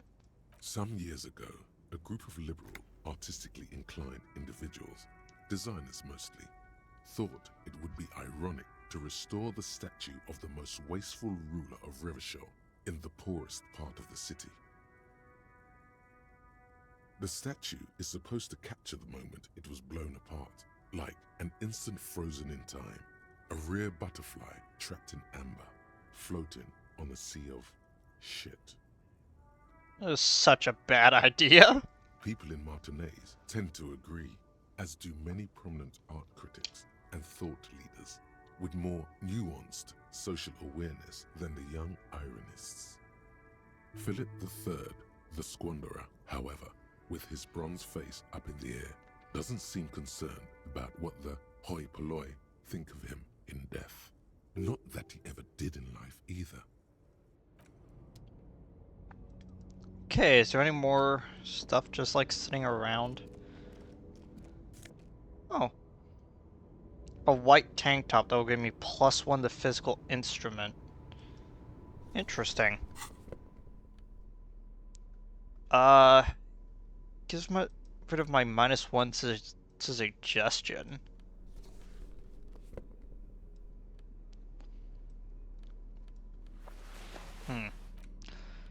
Tank top, gym vest, reeking of sweat. This sleeveless shirt is the best choice if you're not afraid to show off your masculine upper body and that hairy chest. Eh. So if I ever need to convince someone, I'll just take that off, and if I ever need to fight someone, I'll just put that on. Okay. Ugh. Ruins full of snow.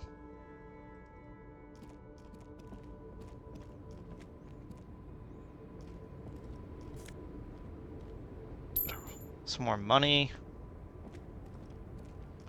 Hello. The small, wrinkled woman does not greet you. She nods along to something on her radio.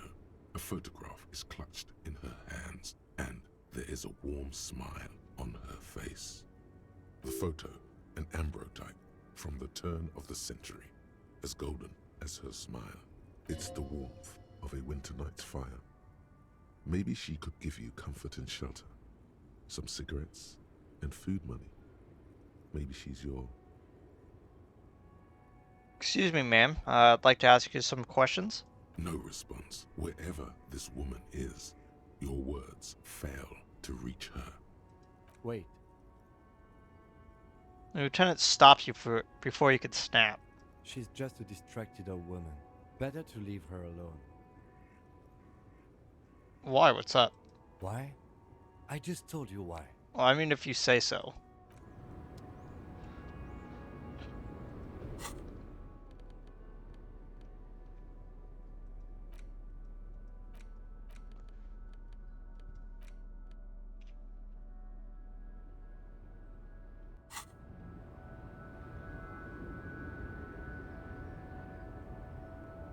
Oh, wait.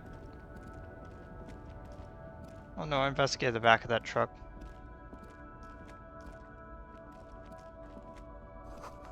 Foreign car? Oh yeah, I should actually probably, head back.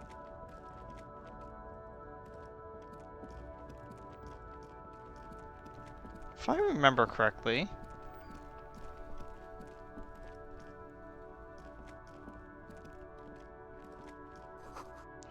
Goods from the lorry haphazardly litter the surroundings.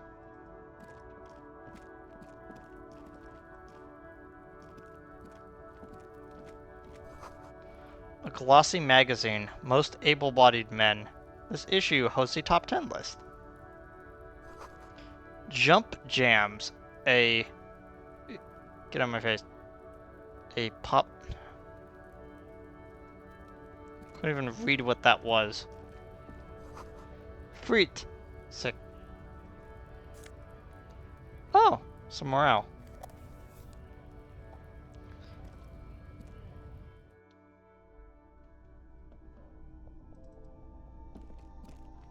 Welcome to Frit.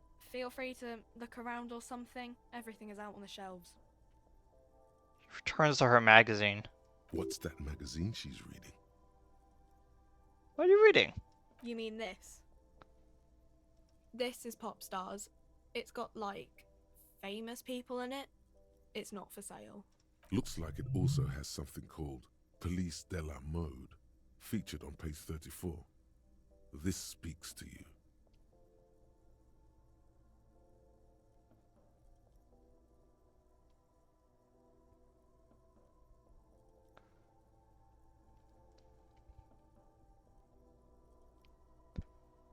I don't know why all of these just sound so funny. I'm gonna prove this. Very futuristic. She pops her raspberry-flavored bubblegum, and the lieutenant frowns at you before turning to the clerk with an apologetic half-smile. Oh, okay. I see why.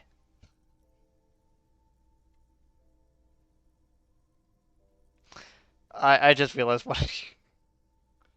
It took me a second. It took me a second to realize what my character was saying as it left his mouth. What is in this? I don't know. Frit? No, what is, like, Frit? A 7 to 11 grocery store. But why is it written with 3 T's? I think they think that the extra T makes it funkier. It doesn't. The story goes that normal Fritta, with 2 T's, a men's workwear shop in Vredefort, was already taken. So when Fritta Retail Inc. grew into a multinational corporation, they had to add an extra letter to avoid trademark infringement. Okay. I'm not really supposed to be chatting to anyone, but... Oh, since you're right next door, do you actually have a warehouse in the back of the Whirling Rags? A warehouse? I don't know. Maybe. I don't really care what Frit does. Okay, give me something to work with here. From under her brow. Fine. Frit doesn't have a warehouse. Just a little back room here. Okay? Can you tell me anything about this reality we're in? Reality? You mean, what reality? Economic reality, or...? She is like a student unexpectedly called upon by a teacher. Can she answer the classroom question? No, I meant like the physical. I don't know. What about it?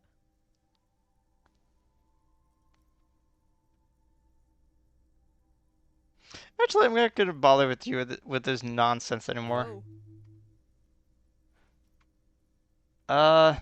Anything you know about the dead body? I don't really know anything. I mean, I know it's there, but I haven't seen it, so... Well, thanks for your help either way. Uh-huh.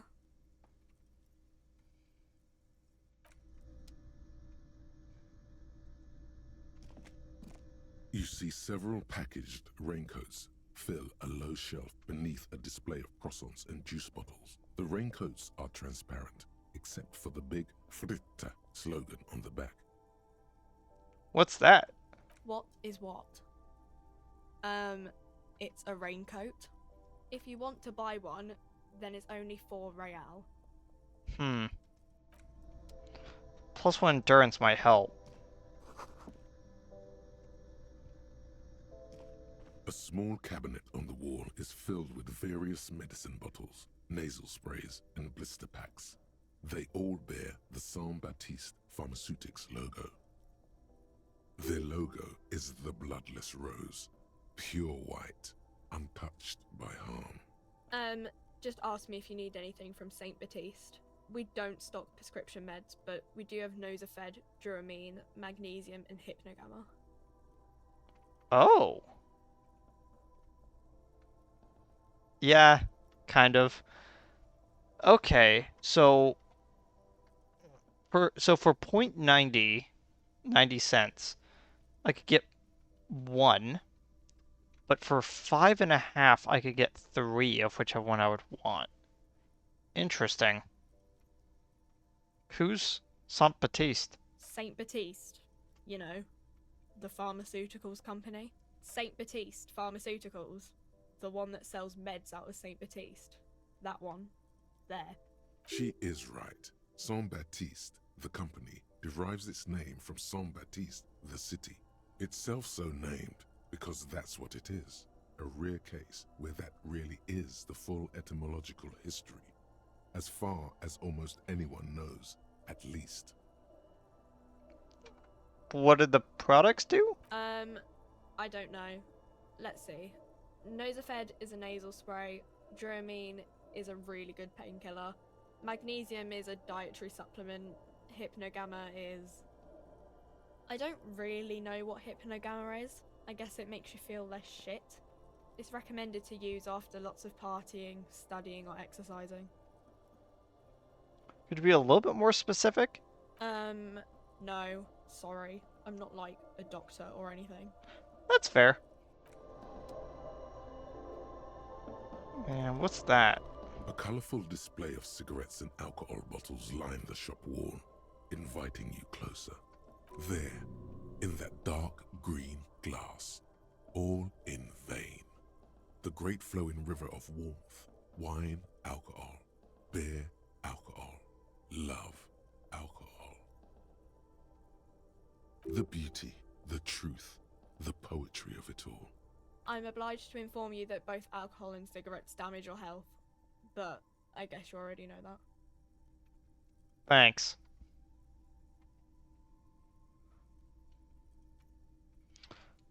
Commodore gives me +1 physique, but -1 morale. Oh. So, for 1 health, it gives me 1 health, but -1 mental.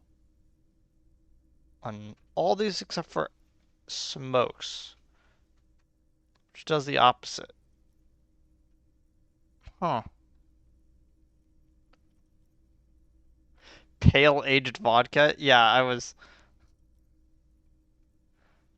just looking at that.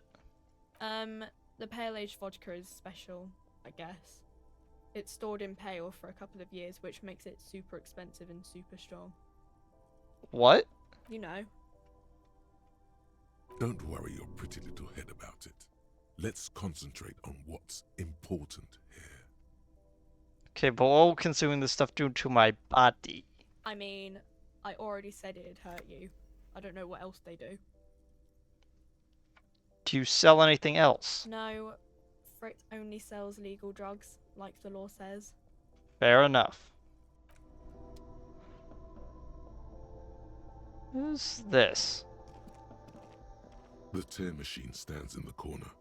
A sign says, 1 bottle equals 10 cents. Oh, insert all my bottles. Your bottles clunk into the machine, and the money appears with a satisfying jingle.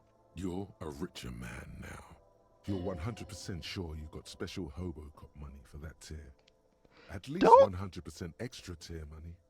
If the numbers on the machine told you otherwise, it's a lie. Oh, thanks, Inland Empire.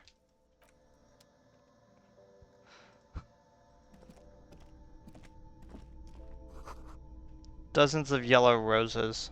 And tulips too. Huh. Oh, there's some money on the ground. 3 T's, how? You're romantic. I almost got 15.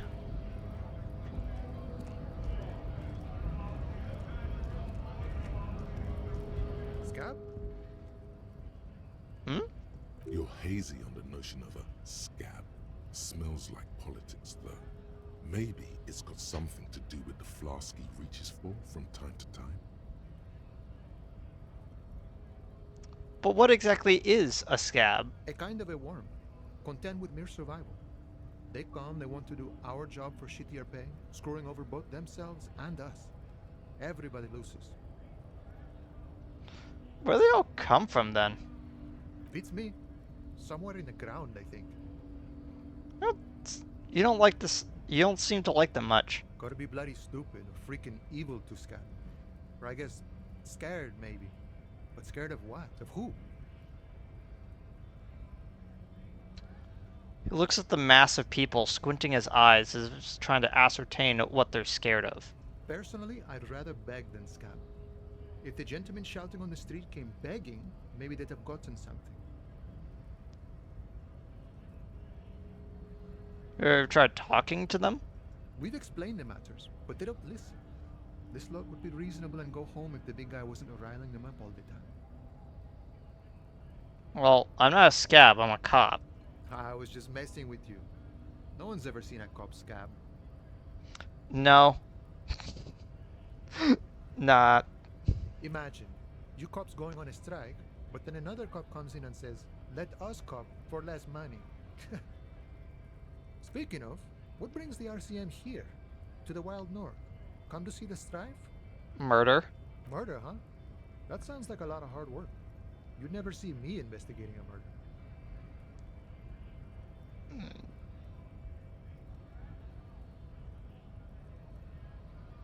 I have no idea what I'm doing, to be honest. That's okay. I have no idea what I'm doing either. I don't even know what day it is. Don't tell me. It's a better day that way. Bit of short on money now. Can you give me some of it? Sure thing, my friend. I can help you out. The coin narrowly slips by your outstretched fingers and falls to the ground. Oh, I'm sorry. Didn't mean to throw it like that. It's a thing we harbor folk do, passing around cargo and such. Was not meant as provocation or ridicule. The boyadero stares at you with respect, then gestures towards the trickles of blood adorning your clothes. What? Wait, what happened?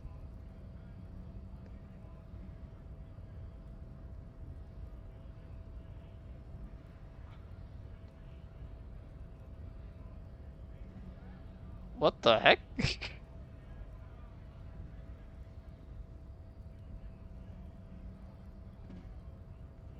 Appreciate it. Right, always glad to help out the RCM. We're on the same branch, you and I. Humans, I mean, not slithering scabs. What's the strike about anyway? You know, serious business. I'm sure the big boss will be glad to tell you. You'll have to ask him first. He's a chatty guy. Wants to talk about the strike. Return once you've met the union boss and are on a better footing with the organization. I'm kind of looking for assistance with a dead body situation. Body still hanging in the tree? Hey, that's a rough pickle. Can't help you with that, sorry.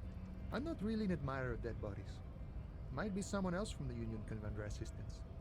So, I mean, you can let me through the gate? I don't operate in that capacity.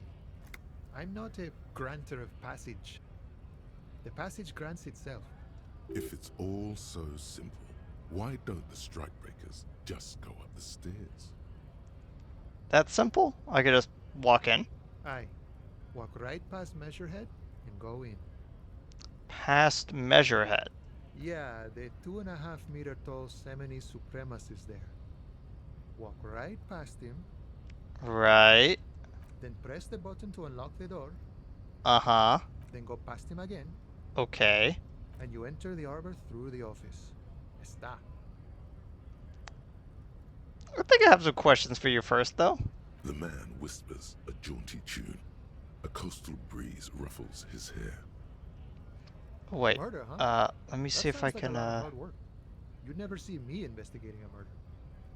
Of course, Policia. It wasn't me. You can rule me out. Easier that way. He didn't do it. It's the truth. Well, nice talk. I gotta get moving.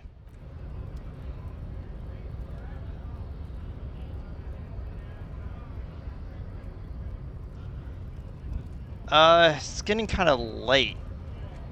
Oh wait, no. It's only 6. Dang it. 24 o'clock. GRIH. The Greater Rovichal Industrial Harbor.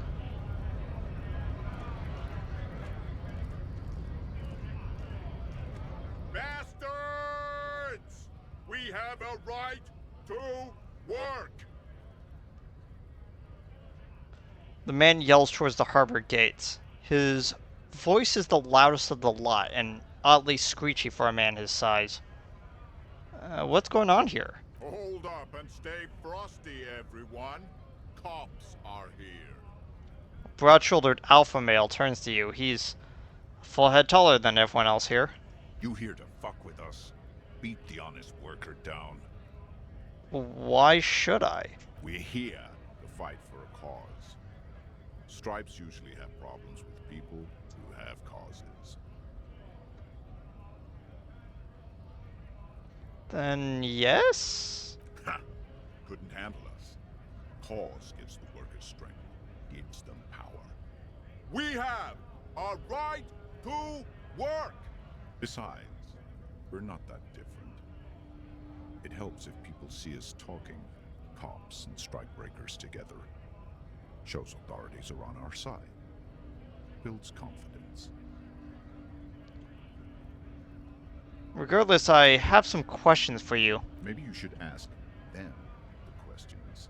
Like, why we're not allowed to make a living here. Shame on you! We have families to feed, you piece of shit. So do we, Scott. So who are all these strike breakers? Honest men and women with rights to work, to be useful, not toys for corporate interests. Man runs a hand through his steadily graying military haircut. We came here to help the harbor run smoothly in time of crisis.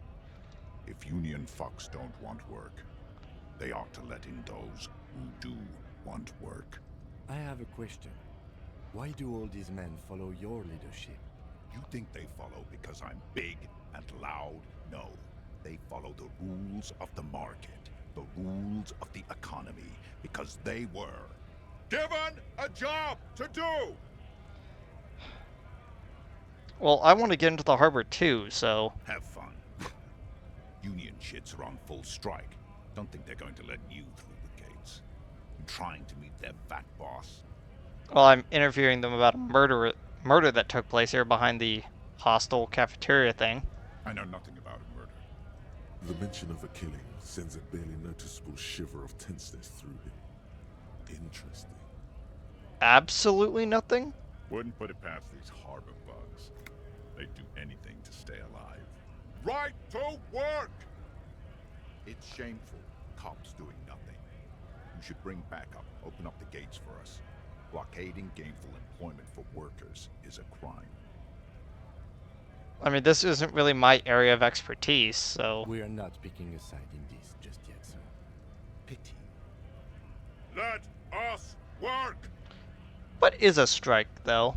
When a bunch of ungrateful, lazy cockroaches can't get their act together, decide to block honest work for other people. And what do they actually want? Beats me.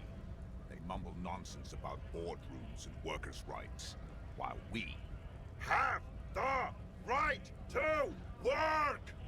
There's something odd in the way he carries himself. His set of clothing looks vaguely mismatched. The different pieces of the attire seem ill-fitting. What does that mean? His shirt is far too small and an unpleasantly tight fit, while the overalls, held up by a belt, seem to fit a man with much more corpulence. Are you wearing new clothes? He ignores your question, choosing instead to turn to the emaciated workers, raising both fists in the air. The clothes are obviously not his. Silence is the answer. There's something off here, but he won't say what. You've been talking to him for quite a while now. Something is off with this guy. Ask him where he's from. Okay, I gotta ask, where exactly are you from? What's it to you?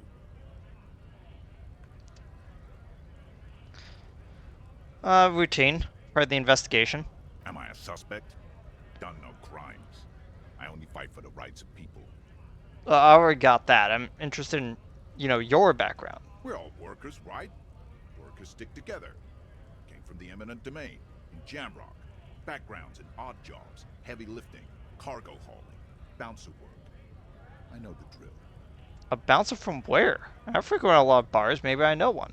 Worked at Territorial. Ring a bell?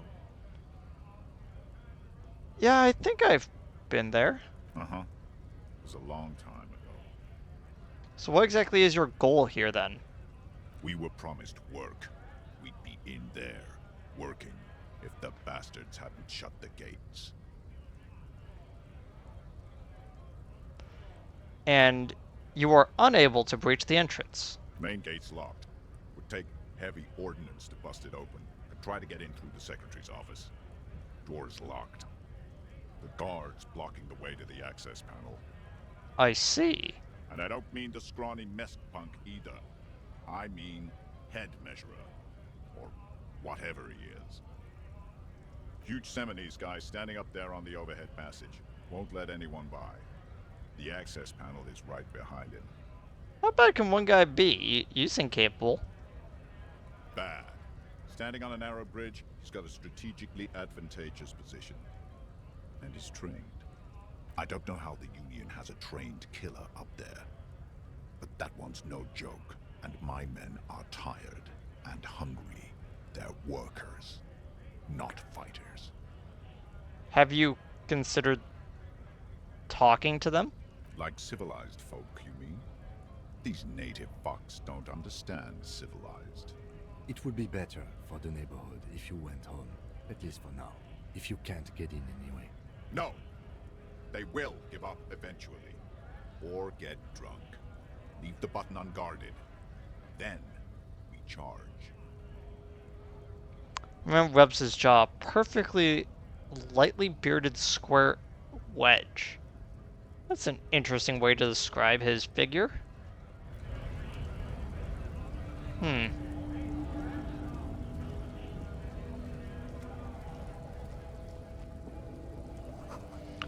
Lori's probably stored fuel here, and now they just store booze.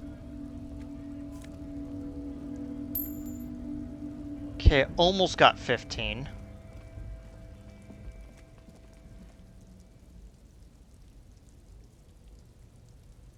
Yeah, it's very clear that he's not actually from here. Like, from everything about him.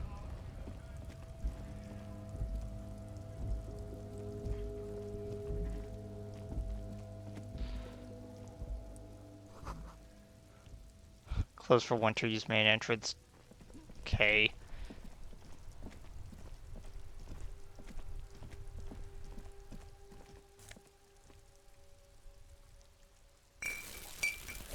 Okay.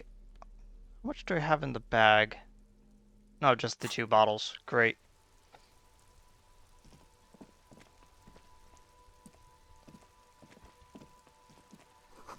This book has a rose, a pistol, and a half-naked dame over its cover. On this cover stands a very muscular man surrounded by flames. Hello, sir.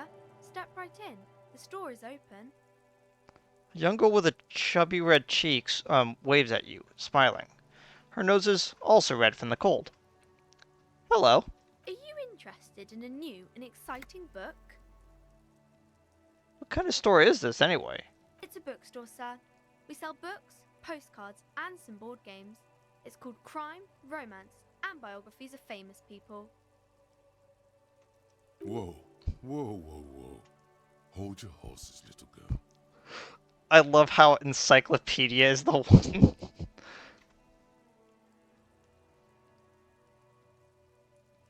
And what exactly is a board game? Board games are like little games on a table, made to pass the time.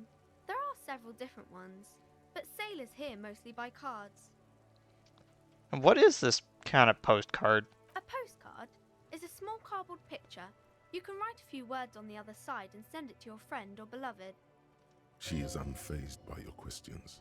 She would consider it impolite to point out any perceived weirdness. What is this book? That is a book. They have stories inside them. It's like someone told you a story in a really long letter. Interesting. Thank you. My pleasure. Anything else you'd like to know? Can I ask you some questions? Oh, whoops. Hello again, sir. Okay, sir. I'll try to answer any questions you have. I hope they're about books. What is your name? My name is Annette, sir. My mum, her name is Plaisance. She owns the store. She's inside minding the register or organising the stock. Girl gazes at the window, suddenly jolts her eyes wide as if recalling something. Feel free to step in and browse our wares.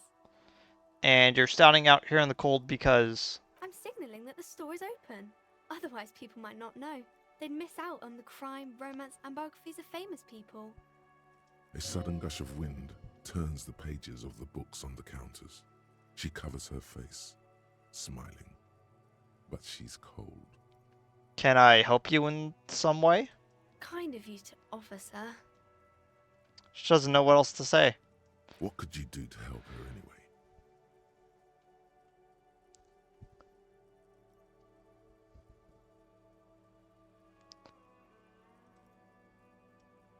Jesus. Sorry, I'm just reading this one. I don't think, even if I was playing a, like, type of character that would say this, I physically could not bring myself to say this.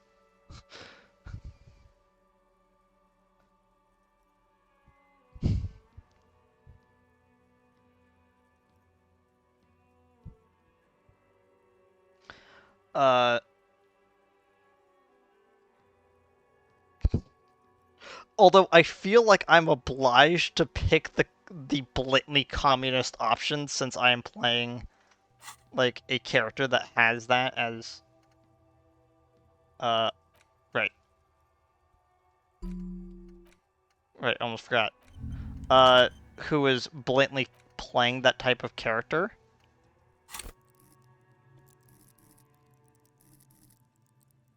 Alright, I just used my point to unlock a new thing right there. I could help by brutally dismantling the free market. Thank you, sir. I'm glad to help Mum out with the store. Woo! I got an achievement for saying 9 communist-sounding things. Very, very glad achievement. Shouldn't you be in school or something? I do my studies at home at the moment. I have to help Mum keep this place running. Isn't going to school more important than this? Mum says it's necessary to do both because it builds character. Mum says a proper worker is dutiful. That's how you get ahead in life. You succeed. And how is the business going? Mum says it's peachy.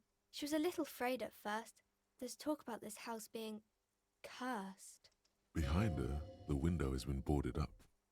You sense the boards creaking, twisting for a second, and some kind of doubt in her tense shoulders.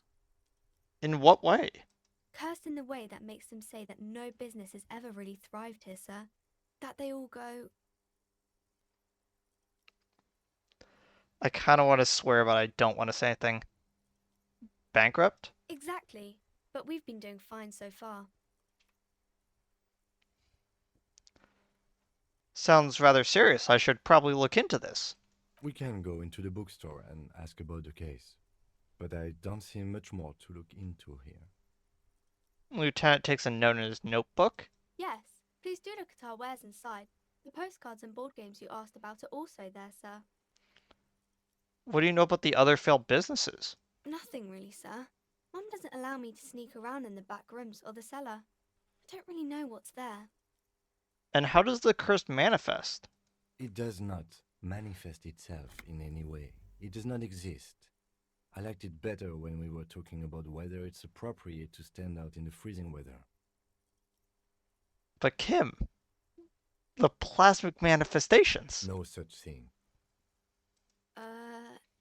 Anything else you wanted to talk about, sir?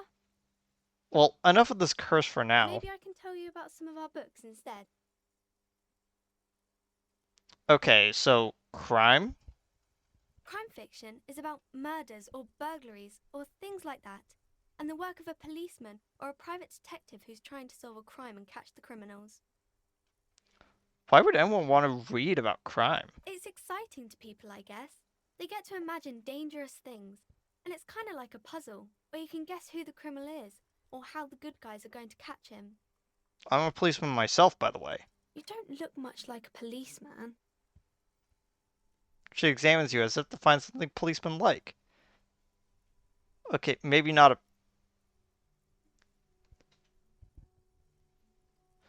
Well, what does a cop even look like then?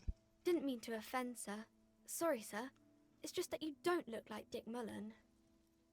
She points to a book cover on which see a strapping Vespermentina officer. He stands grimly over the body of a dead woman.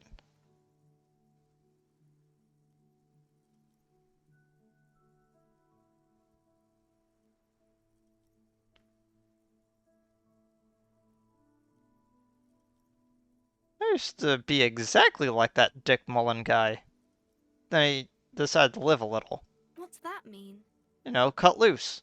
Raise hell. Blow off some steam. And everything's better now, sir? I don't know. Why is that? Well, a man can never be truly happy with who he is, I guess. Oh, okay.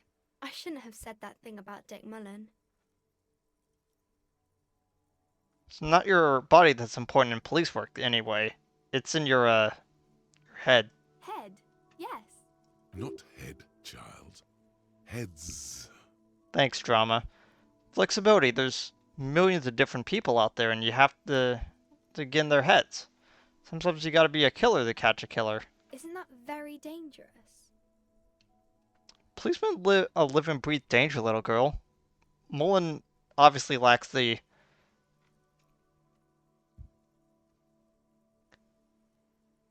chameleonic skill. Unlike you, sir. He's just a fictional character. He's no match for you. Maybe you can show me some real police work, sir. Like in the books. And what is romance? It's the type of book where there's a rich lady and she has to choose between the good man and the bad man. Or there could be a story about a poor lady getting a rich man. It's about man and lady business, sir. What about a book where man and lady business doesn't work out at all? I haven't read many of those. Maybe you should ask Mum. That was an oddly... Okay. You think she would have an extremely painful breakup? I don't think it's a romance story if the main characters break up, though. No. Think about it. Like, one where they plunge into a torrid spiral of pain reclamation, only it's really long and drawn out, scars you for life, phantom limb. No, I don't know. Doesn't ring a bell? Alright, I'll ask your mom about it. Yes, she knows books, definitely. What was that?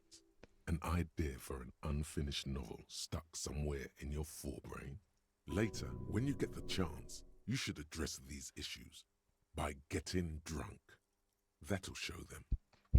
Thank you. You two always know how to just make this like the worst thing in the universe. What about when both men are bad though? These are not very common. You can't have a choice between bad and bad. Nobody wants to read a story like that. What if it's written very well? Well, maybe then it's fine. Maybe if the lady then decides not to pick either, because she doesn't need a bad man. Yes, that would be interesting. What about a poor man getting a rich lady? It happens, but usually the guy gets rich in the process. Or should actually be rich himself, but has lost his family property unjustly, like during the revolution or something. I see. Those are unhappy books, for most of the pages. People sad about what they have lost, but then it all turns out just fine in the end. What about when everyone is poor? That's really not a proper romance story. That's more like everyday life. Sometimes you have to write about real things. Not in romance books, sir. These are about nice and pretty people, and everyone is happy in the end. Okay, I think I have some other questions. Maybe some about other books? And who are these famous people? Oh, kings and queens and generals of old, or artists and writers, or musicians, those kinds of people. There's usually something extraordinary about them. Scratches her cold reddened cheek and then continues. I think that's why people read them, to find the secrets of their fame. Seems like most people who read those books fail to get more famous from reading them. Reading those doesn't really make the reader more famous, does it? But it does make the famous people more famous. Famous for vain people, I have better things to do. Okay, sir.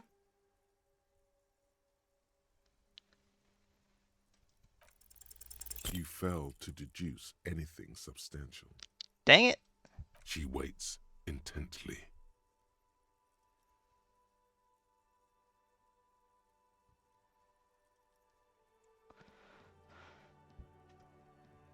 I'm a detective and I deduce that you are very small. Come on, don't be silly. That's not a proper deduction. Points in the composure. I'll do that later. Well, I'll see you around, Annette. Okay, what are some of the other books here? This is a book about Paete.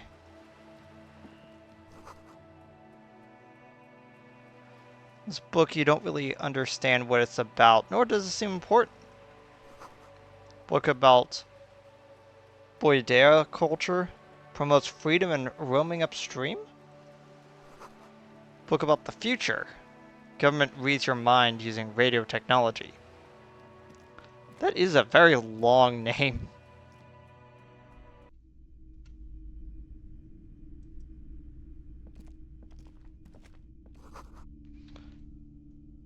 Gift books about molten candy. Huh. The display rack is brimming with worn paperbacks featuring an extremely muscular, sword-wielding barbarian on the cover. Nearly all the titles contain the word Hyundai somewhere. Look through the display of books, I guess. Rows and rows of Hyundala men blur your vision. You make out some titles. Man from Hyundai and the Mammoth Riders. Man from Hyundai, Return to Hyundai. And the solipsistic Man from Hyundai and the Hyundai Man. How many are there? Maybe 100. Man from Hyundai and the sages at the end of the world. Man from Hyundai and the false god. Man from Hyundai and the scorched earth. Man from Hyundai, the Hyundai colonies. Man from Hyundai and the swamp beast. Man from Hyundai and the snow crabs. Not even close. Man from Hyundai in hell. Man from Hyundai and the forest of slaves.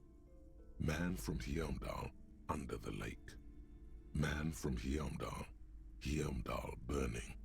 There's even the Trial of Death, a pastoral combat game book set in the world of Hyundai Man, and so much more.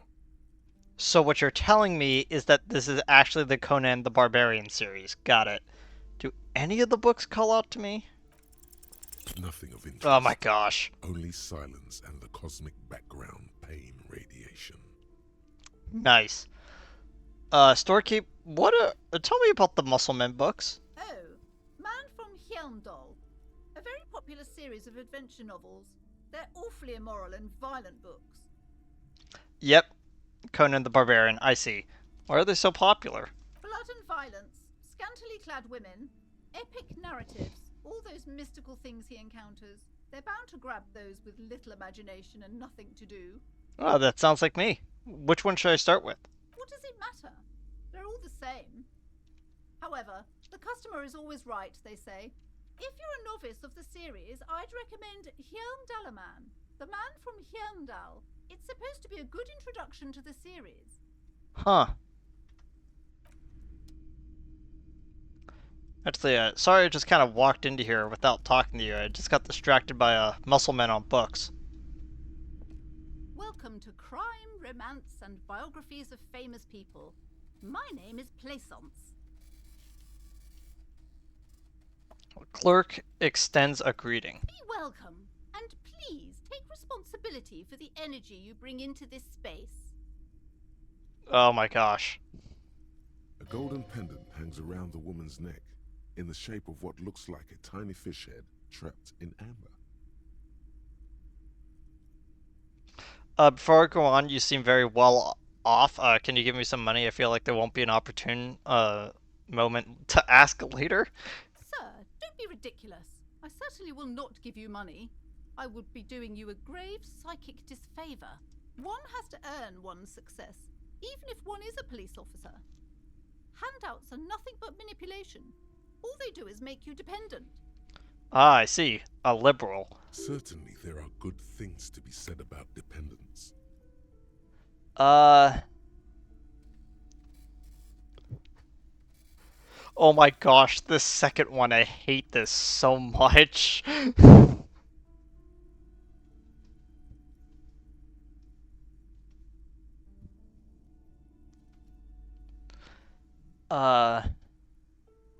Could forge ties between us working people. Good practice for fighting our common enemy. Oh my gosh, none of these sound right. What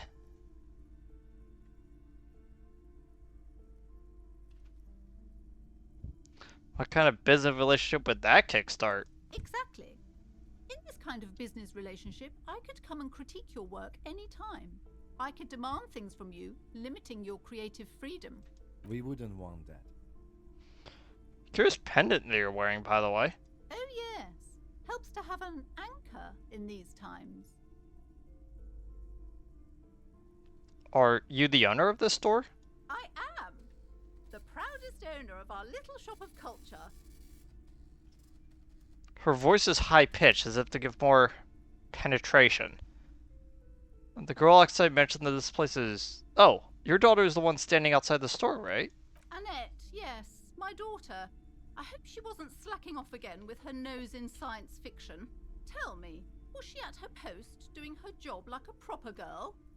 Yes. Wonderful. Did you talk to her? Yes. Great. On a scale of 1 to 10, how compelled were you to buy books? Oh my gosh. Her opinion of her daughter depends on how well she lured you into the store. I'm not gonna grade a human being. I don't do that. Come now. It's not personal. It's about proper sales practices and market research. I expect an answer. 10. She was very polite and helpful. My precious, her dedication brings joy to my heart. If you have children, I hope they turn out as great as my Annette. Ugh. I'm sorry, I read the second one. Why is the second one always the worst one? Who unironically would actually pick the one that says she's a great value add? Jeez. I'm here to dismantle the free market and abolish child labor. Somehow that sounds less ridiculous. The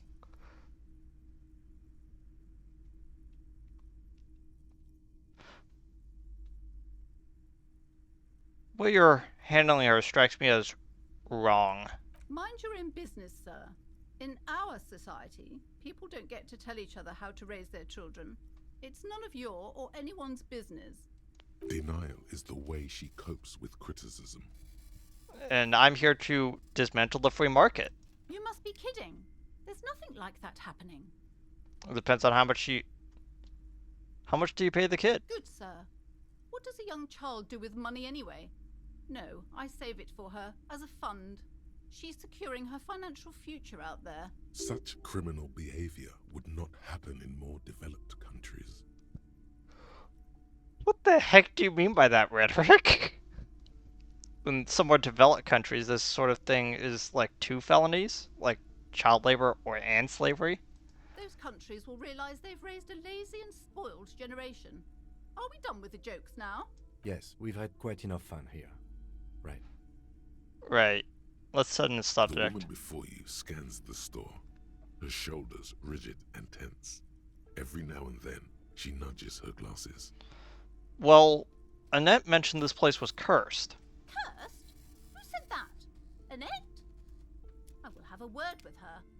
This place is not cursed. It has a robustly magnetic energy. Good for commercial activity. My business is thriving, sir. What in God's name is she talking about? Doesn't feel like it's thriving. Feels ghostly. Farewell for now, book peddler. Unironically, this is kind of what it's like to live day to day. It's like I'm just talking to someone, then it's like, what the heck did that person just say? Like, pieces of my brain are just yelling at me to, like, interject. A small mountain of colorful board game boxes. There are numerous types of games for all ages. A lot of shelf space seems to be taken up by Wirral-related merchandise. An endless variety of source books, lore books, and codices litter the table. The topmost book is titled Welkin Compendium, 2nd edition. Ah, great. There's no 3.5 in here. There's also a large hardbound tome with intricate cover art, The Hunters of Catawak, Boreal Creature Compendium, and a Pick Your Path adventure game book titled Tales of Wirral, Cavern of Velkrag. Books in a board game section? Who wants to read books?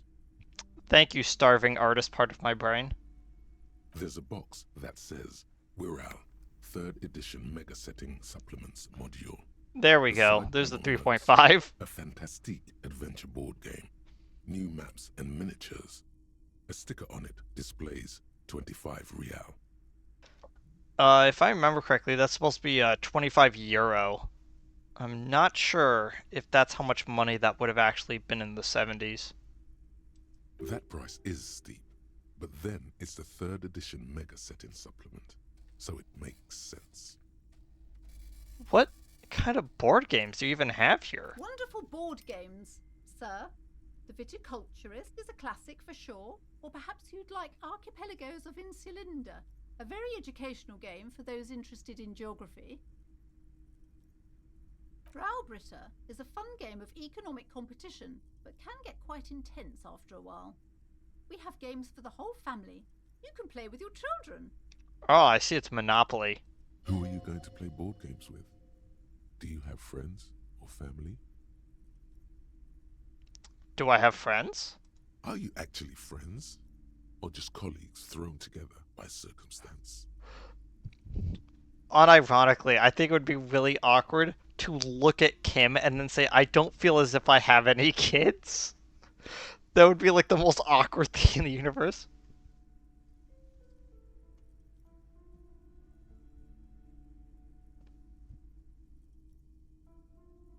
Look at me, who would want to have children with me?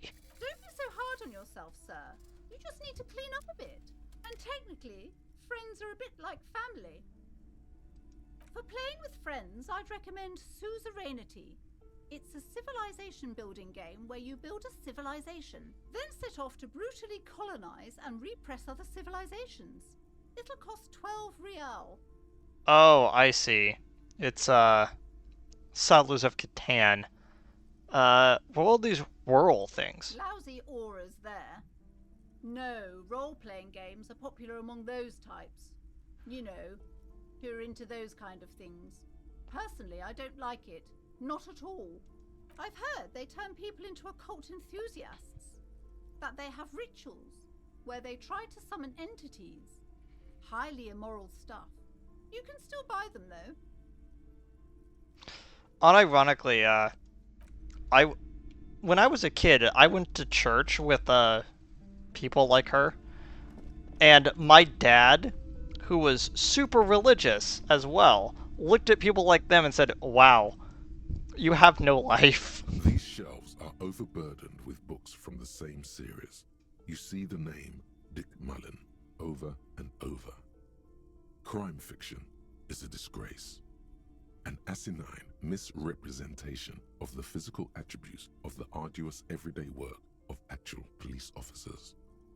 You know, it reminds me of someone was doing a analysis of the movie Hot Fuzz, and they mentioned that the most amount of editing that you see in the movie, with like the tightest cuts and like the flashiest like lights and sounds, are when he's doing paperwork menially.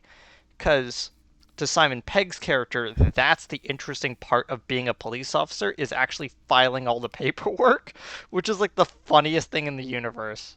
These books greatly overstate the excitement of police work, glossing over how long it takes to actually follow up on leads and eliminate dead ends. What's more, they completely ignore the psychological hardships of year after year coming into contact with people during the worst days of their lives. Unironically, that's kind of it reminds me of Jim Butcher novels, where you can actually see as the books go on, he's like, man, I do not want to continue with this line of work. I'm like, yes, I feel you, dude. Not a single mention of all the stress this work creates upon the officer's family. Detective fiction just doesn't tell the truth at all. Now, would you like a list of all the books found on the shelf? Sure thing. You see Dick Mullen on the job. Get Me Mullen. The Stalwart Adventures of Richard P. Mullen. Dick Mullen and the Murder in the Orchard. The Sordid Affair of Dick Mullen. A killing is declared. Dick Mullen in the Murder House. The Final Case of Dick Mullen. An Obvious Lie. Dick Mullen in the Clock Tower. The Ordeals of Dick Mullen. Dauntless Dick. Dick Mullen's Funeral Pyre. The Murder of Dick Mullen. Wait, Dick Mullen dies? Oh no, turns out he faked it to solve a case. Oh, okay. Yes, there's also The Dame Who Did It. Farewell, My Mullen. Faking death seems to be a common trope in the Mullen series. The morbid tales of Dick Mullen. A dark tide turns. Tragedy calls for Dick Mullen. Another one with fake death. And, of course, Dick Mullen, the murderer. In order to catch a murderer, Dick Mullen must become the murderer. After all this, you still haven't found the answer to the one question that matters. Who is Dick Mullen? Who is Dick Mullen? Your quick eye notices a small caterpillar crawling across the spine of a book.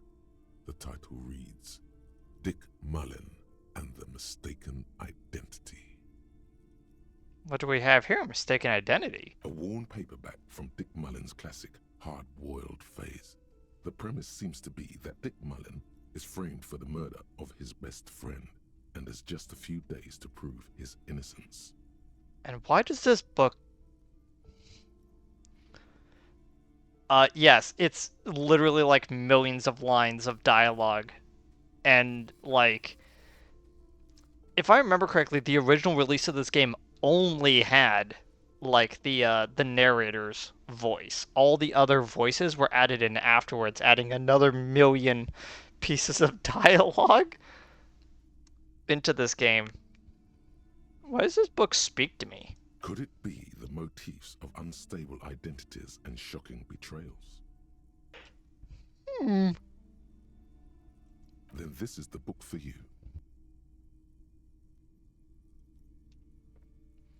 What's up with all this crime fiction? Oh, crime, robberies, murders, even sexual crimes. We're fortunate to have Dick Mullen and his stories to sort all that out. You're a police officer, apparently. You should buy all of these. They really do teach a person how to be a proper detective.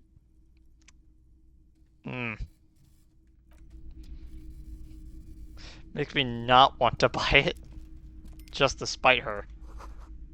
A quaint picture book brochure, very colorful. It's a tome of fascist magic? Rather candid. The plaque on the shelf reads, Biographies of Famous People. You see a large variety of names, none of which ring a bell. Look through the display of books. Browsing through all the books with all their names makes your head spin. None of these seem important or relevant.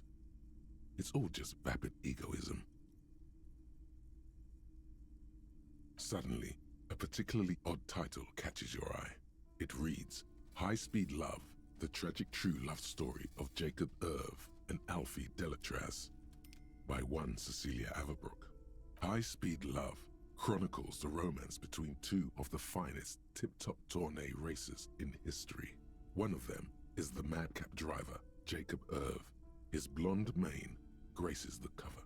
Next to Irv's life story, you see a slim biography of an Occidental rock star called the Anti-Star. He's famous for shooting morphine into one of his eyeballs and cocaine into the other. Next to that, Rivasholian radio personality Guillaume Bevy stands in front of a rundown drug den. He's a permanent fixture on Channel 8, reporting on real-life crime and ruining cops' days. I really must insist you buy one of the books. Reading them is not for free. Do still browse though, but not too long. I'm sorry, I did not mean to rush you. You are browsing. Go ahead. Take your time. Time is commerce. Is there anything of note on the shelf? I would say... The Greatest Innocence. Yes, most certainly. It's an important educational tool, delving into the depths of history, religion, and their relation to innocentic power. What is an innocence? A very influential historical figure. But surely I don't have to tell you that. You're a law officer, and law officers have at least some education. The book is also very daring. The author aims to re-examine the universal understandings of the innocentic system, creating a fresh vantage point and a shift in the tired order of things. I thought it was about which one of these innocences is coolest or greatest.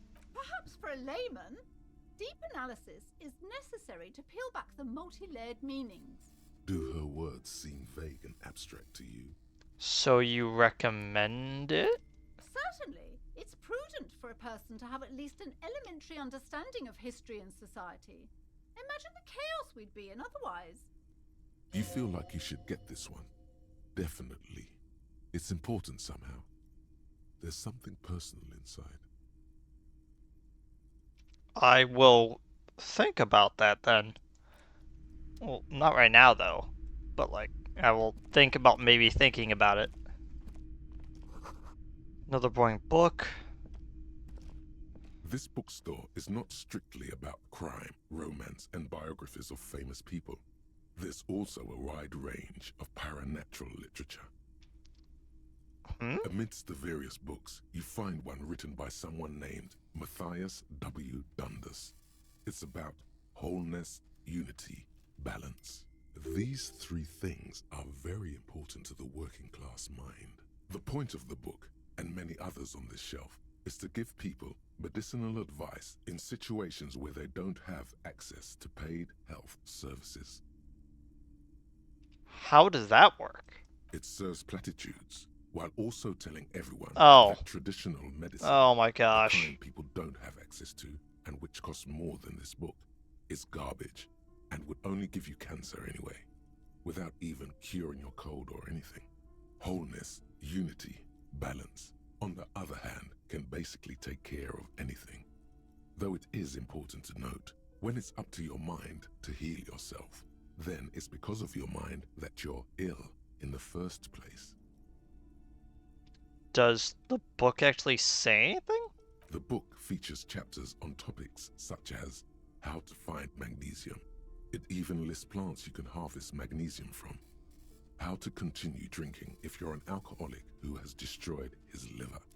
And there's even a chapter on the ancient Seraïs tradition of using duck gallbladder preservatives to treat and prevent sexually transmitted diseases.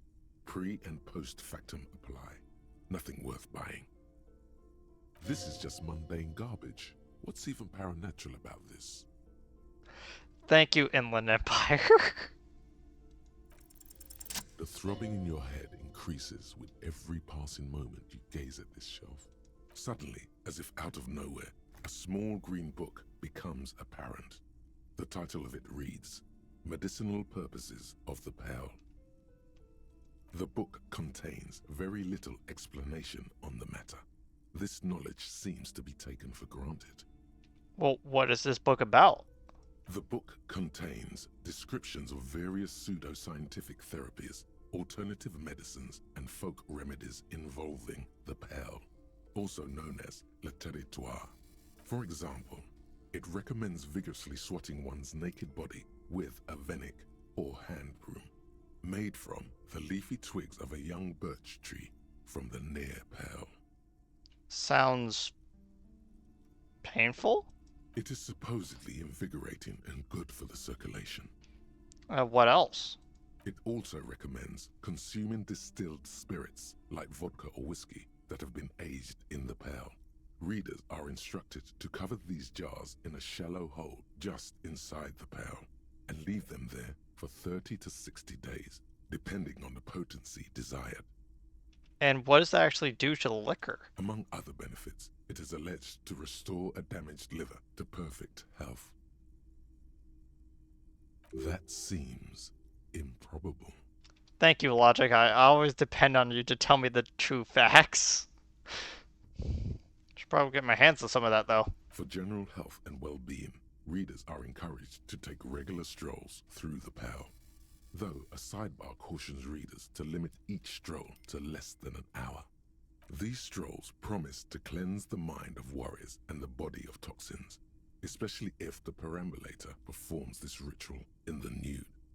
Nudity figures prominently in a number of these prescriptions.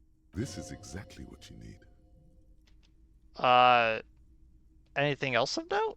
There's an entire section devoted to cures for men who are struggling to perform their marital obligations. Well, I certainly don't need that. You close the book and return it to its place on the shelf. What are these books? Sir, please, no browsing in that shelf. That wisdom is not for free. I can't have you end up, like, opening a police store next door and stealing my customers. Oh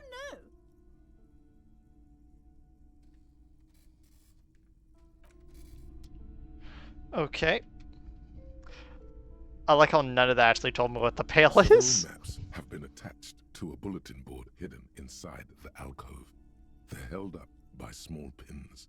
The board has come loose from one corner. The maps look old and faded. Your eye catches a map of Insulinda, a map of Revachol, and a map of Martinaise. This large map displays archipelagos.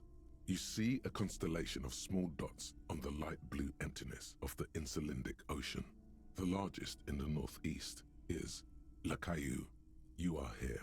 Another, far away in the southwest, Seminese Islands, Ile de Fantôme, Ozon, Laurentide, Fas à la Mer, Archipelagos, North Arcade Islands, all just specks of dust on the vastness of the Insulindic.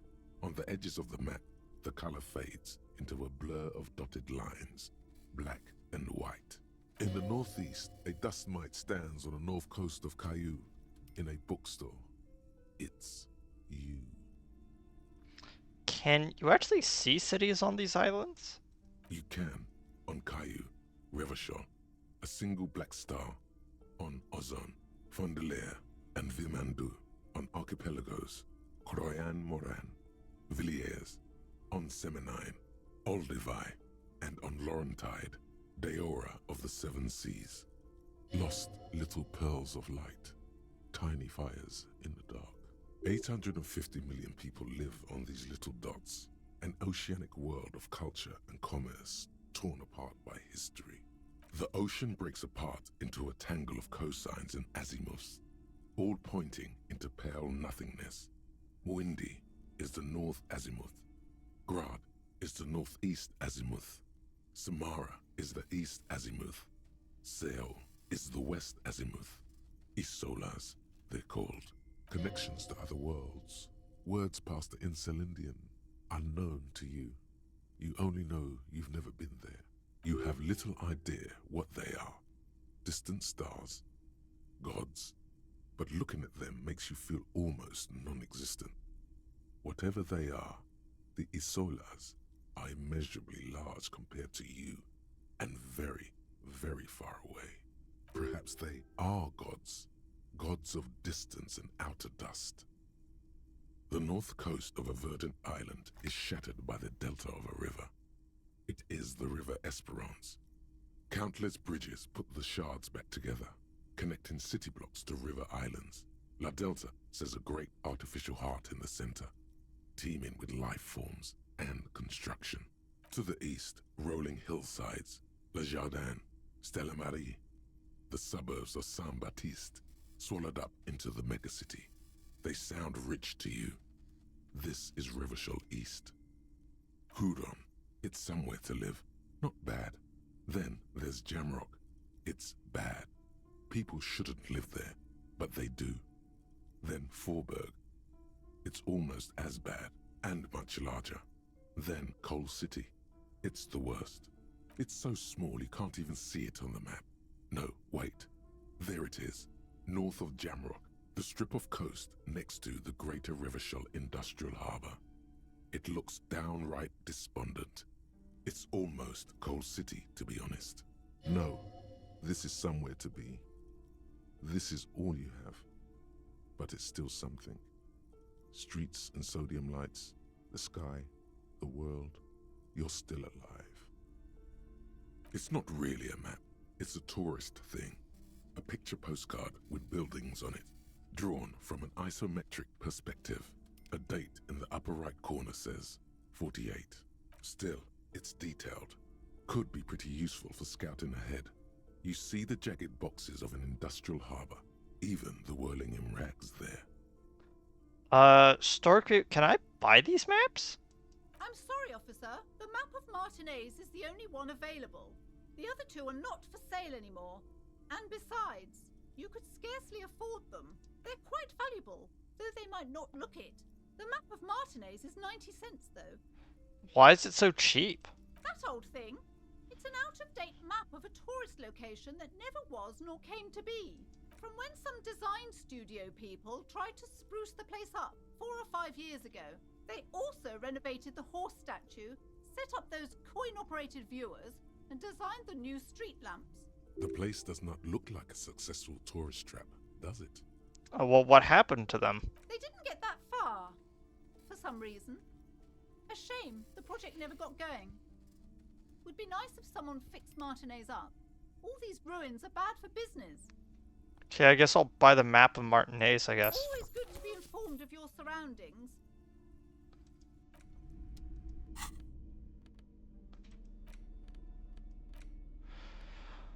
Worn and torn map of the Martinez area dating from 48.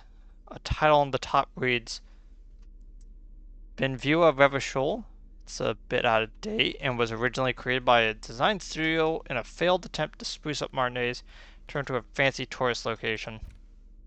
The worn map features the patchwork grid of the streets of Martinez, with directions to appropriately touristy locations. Year 48 resides on the upper right corner. Your finger moves through the various streets, across Rue de Saint-Ghislain and Rue Saint-Sipar, over Saint-Brun and Martinez North, finally coming to a halt on the spot where you are currently standing, although the map gives no such indication itself.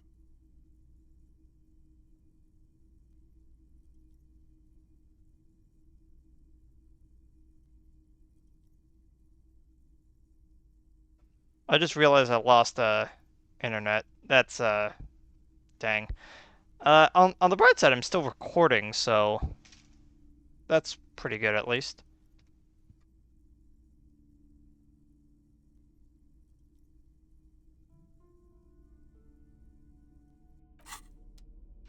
Okay.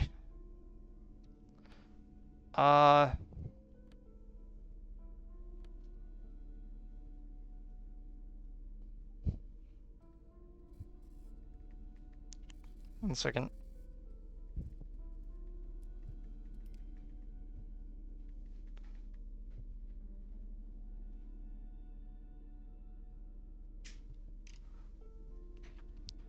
That's reconnecting.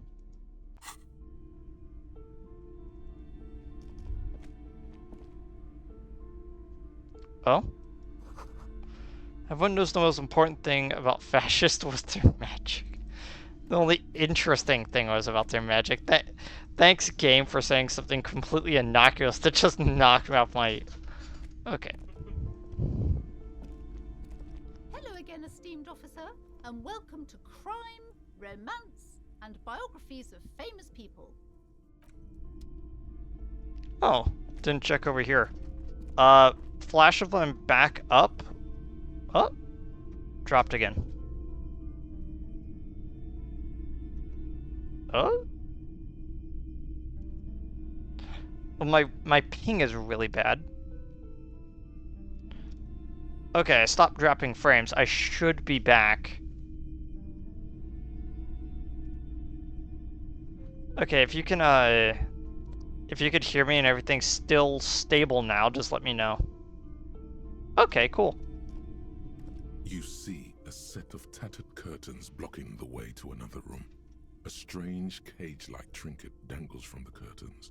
Excuse me, officer. The back room is strictly for employees only. Well, what's behind the curtains? Nothing. Now please go back to browsing the books. Don't you feel compelled to look at the books? The books are all you care about. She speaks almost as if she's trying to put a spell on you, urging you to buy more books. Oddly enough, the more she tries to draw you away from the curtains, the more alluring they become. Same with the cage-like trinket? You see some kind of charm, an irregular polyhedron assembled from bones, sticks, and straw. Inside, a disturbing fish head with empty eye sockets stares at you. This is a traditional Seminese ward, meant to provide protection against ill luck, bad dreams, curses, and other supernatural scourges. We're the Seminese. Inhabitants of Ile de Fantôme, the Seminine Islands down south. Aside from poking at it suspiciously, there is nothing else to do with the fish head charm at this time. The curtains remain shut before you. Just as you're about to pull apart the curtains, the petrified voice of the shop owner cries out once more. Sir, don't touch that. I told you it's off limits for the customers. Her hand closed around her pendant, her fingers nervously playing with the talisman. Parapsychologically speaking, we're done if you decide to open them. I won't be held responsible for the consequences. It's too dangerous. She looks away, mumbling. Why is everyone always messing with the curtains? Why can't they just buy books like normal people? Oh, this is about the curse? That's why you're afraid? No, it's just a storeroom for the employees, I told you. Now please step away from the curtains. But I sense this place is calling to me. I must investigate beyond the threshold. You do? My God, even more reasons not to mess with the curtains. Just step away, dear sir. But I'm a police officer. I need to get in there. Why? It's not like anyone was killed there. I am sorry. I don't mean to be so impolite. Just please don't go there. I can't allow that. You'll only make things worse and unleash the powers. Well, you can't stop me. I'll open them anyway. Please just talk to me, officer. Come here and let's talk this through before you decide to do anything extreme. Talking is always good. Go see what she has to say. There is something mysterious about the curtains. Be careful. The curtains, tattered with age and covered in dust, hang before you, as if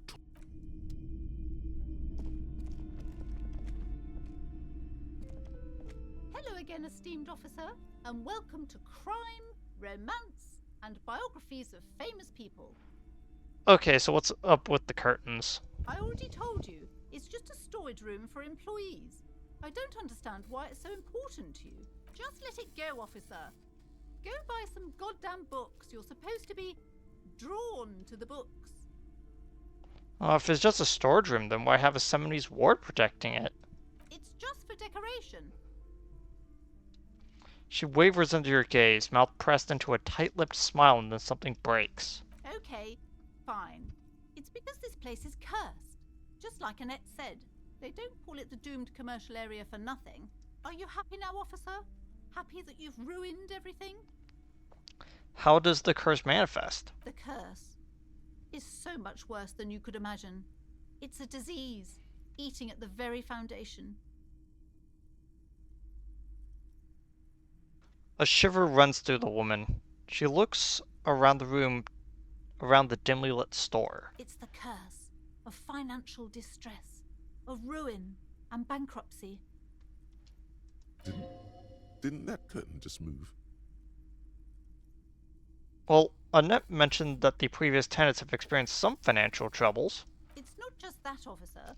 We're dealing with something supernatural here. It's the cacodemons feeding off bad business practices and disappointing income statements. There's something wrong with this building, I can tell you. Ever since I arrived, I've sensed an eerie lingering presence, as if I was unwanted here. Sounds familiar.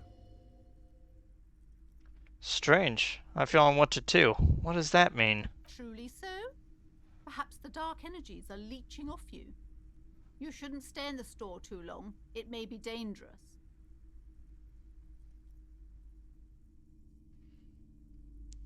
Why didn't you just tell me right away it has to do with the curse? It's not good to talk about the curse, not in detail.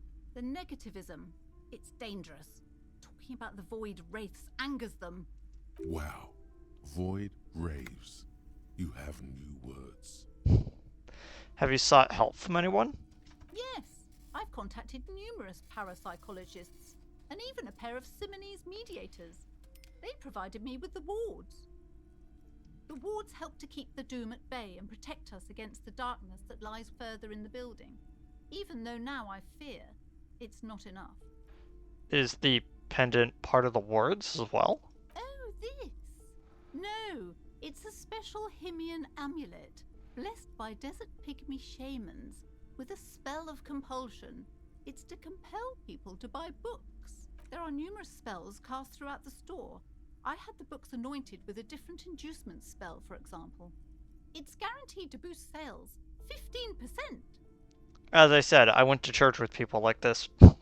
Desert pygmy shamans. That sounds like a rather questionable way to describe a group of people. Well, would you like me to take the case? I could investigate and see if the curse is real. Most certainly not.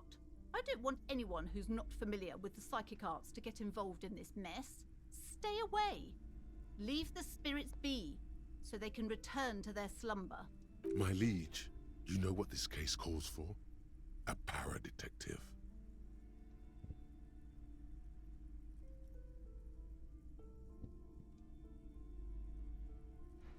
Oh my gosh. One second.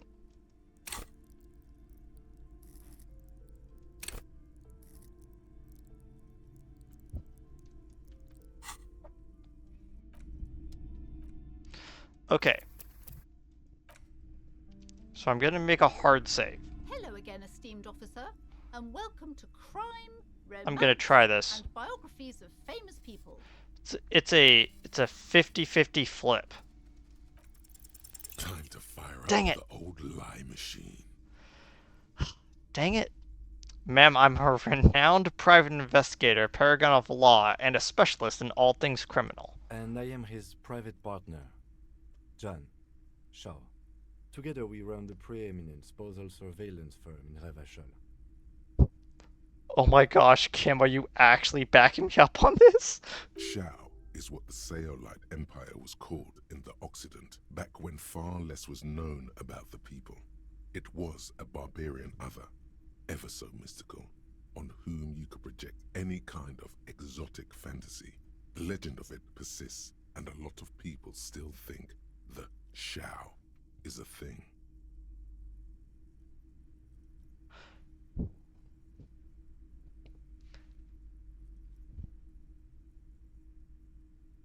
We are truly private in our partnership. Once we've caught our client's spouse in flagrante delicto, we blackmail them and pocket the money ourselves, because that's what private investigators do. Now, I see that you are a married woman. Some penetrating sarcasm from your colleague there. What nonsense are you two going on about? This is not relevant at all. And besides, my husband would never do such a thing. We are proper people.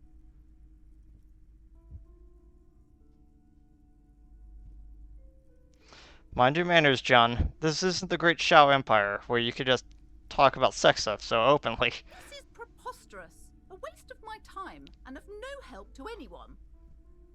Our sincere apologies, ma'am. No more nonsense. We are offering to assist you with your troubles. Pro bono. Despite his apologies, there's still a twinge of amusement in the lieutenant's eye. All you have to do is give us the key to the back door. Is that what you've been after this whole time? You want the key to the back door? Yes, the key. Can we have it? Absolutely not.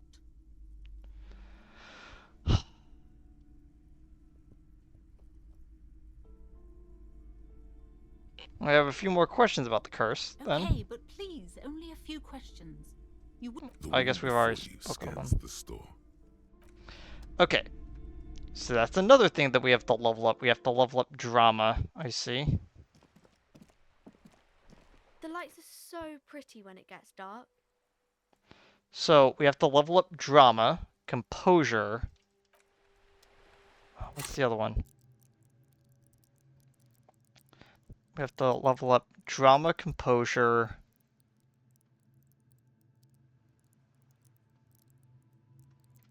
Oh wait.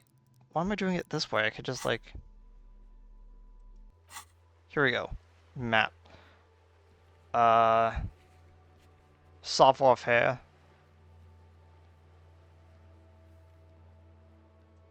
Logic? Interesting. Legendary empath.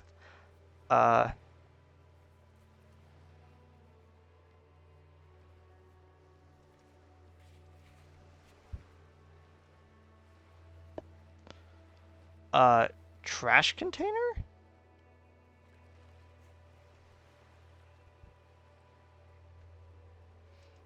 Hmm.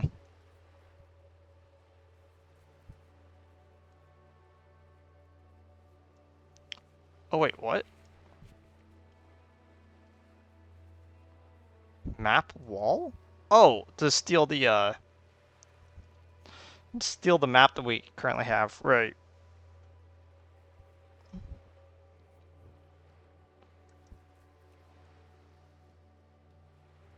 Alright, so these are all things that we can, like...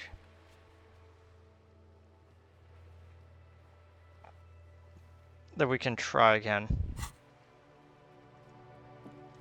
Yes? Oh, wait.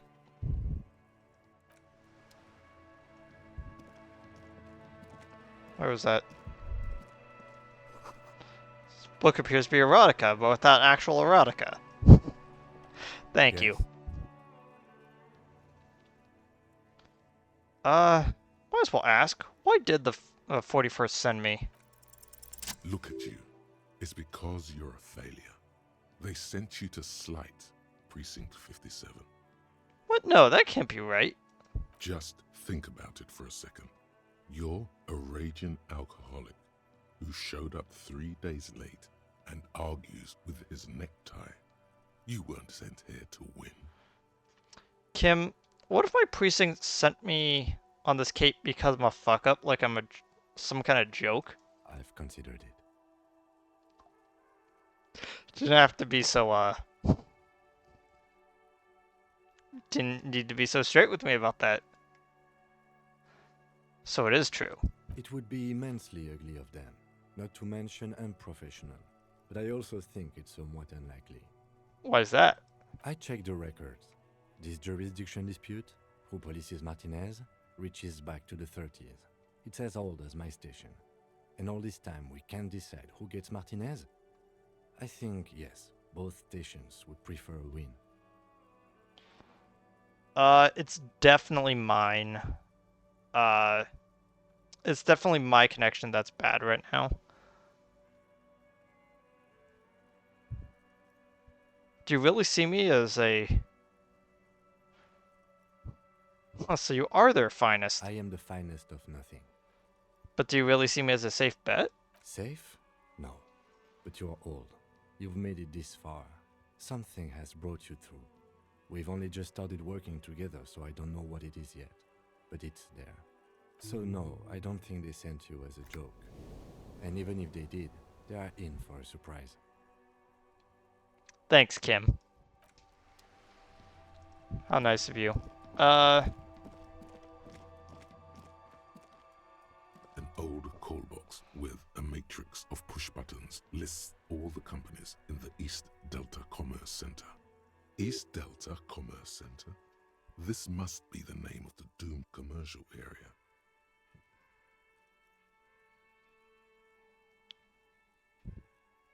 Nothing happens after you ring the doorbell. They don't want to talk to you. Oh.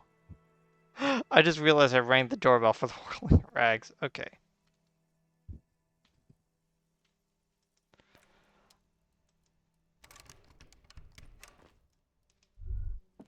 Yes?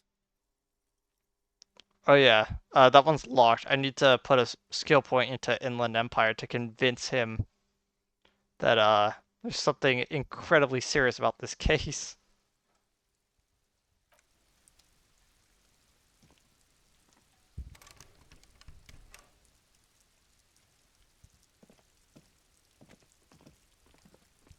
Where was it?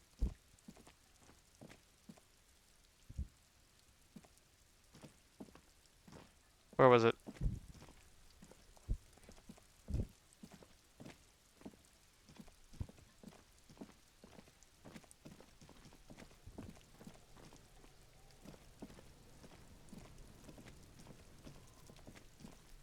Well, there's Kuno. Gonna go back into here.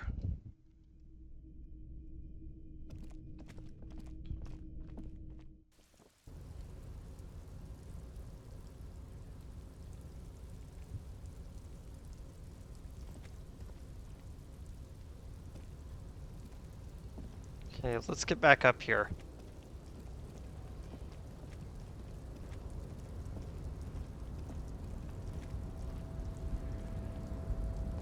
Oh wait. Why am I... I just realized I haven't actually proved my... Oh! I saw that.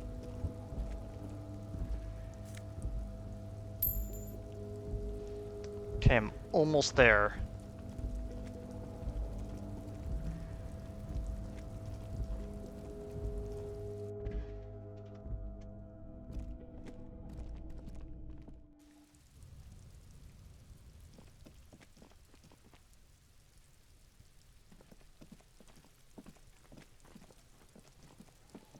Oh wait. Is there anything else in here I could get? The trash container the smell of rotten food rises to greet you. You see soggy cartons, dirty rags, and organic waste. There's nothing more of interest in this sludge of peels. Not much to see here anymore. You see milk and egg rest with a box falls into pieces in your hands. The container sounds a muffled gong. Thought there might have been some trash I could collect here. Guess not.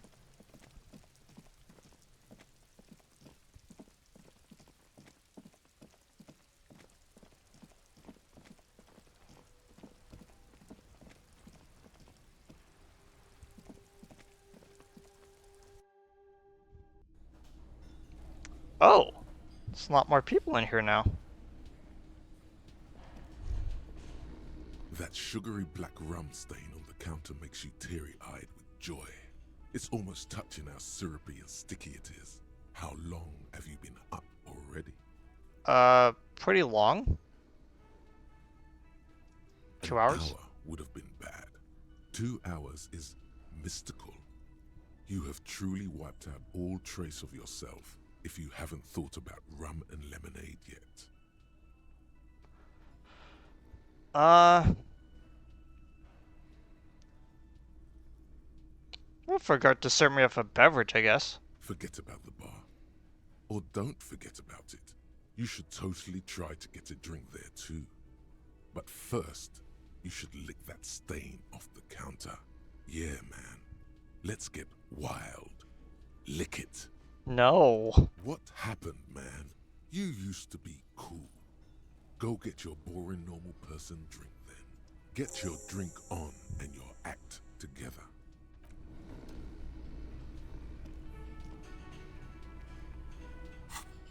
Oh my gosh, I've added that to my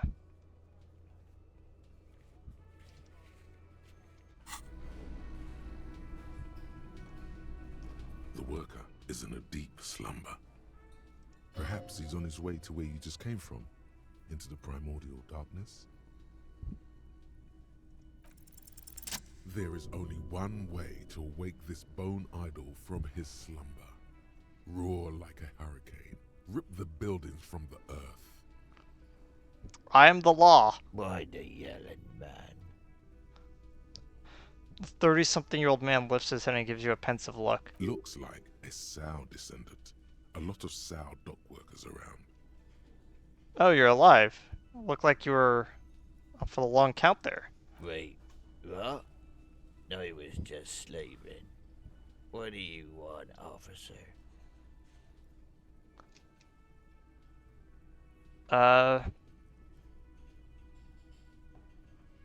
Is this one yours? Indeed. Help yourself to some. Wait, no. Oh, it's empty. Sorry about that,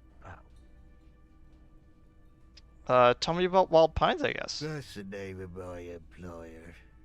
I work in logistics. He doesn't sound too enthusiastic about this. How's that going? How's it going? I see. Haven't you noticed what's going on outside? Of course, there's a whole madhouse out there. Good. Then you understand the gist of it. We would all be better off without the employers and their employment. For one, I can get some goddamn shut-eye. Right to sleep, I say. Anything interesting in your dreams? Thank God, no.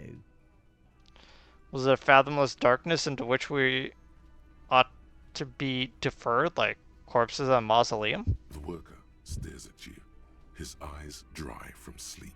A web of wrinkles covers his tanned forehead. I don't know what you're talking about, kind sir, but when I'm out, then I'm really out. No corpses, no mausoleums, just quality time. A little me time in the abyssal pelagic zone. You can never return to it now. Only detective work remains. Wakefulness and detection. Why are you sleeping here while the others are out striking? They got it. Majoret's got it. He's guarding the gate. Or just getting some sleep. Or was. Who's behind organizing the strike? We are. The workers. The union. We know what we need. What's right for us. What do you mean, there's no leader? Okay. I guess there's also Everard. He's in charge of the union. He's smart. Knows how to negotiate. He's got our back. What about the dead body in the yard, then? Yeah. What about it? You seem cool with it. Do you have many of those hanging from trees here? You know, people die here every day. Someone's found in a ditch. Another one falls in a manhole. A third one gets eaten by stray dogs. If someone has decided to die on top of a tree, then how is it my concern? Well, someone has to look into it. Tell me what you know. I can tell you this. Trouble's ahead. What trouble? You heard what I said. Draw your own conclusions. That's all I know, and I prefer to keep it this way. The lieutenant gives you a little nod, then makes a note in his blue notebook. So Union people think he was a killer, he thinks. Even sleepy hair. This doesn't help a lot, but it's something. Good work, detective.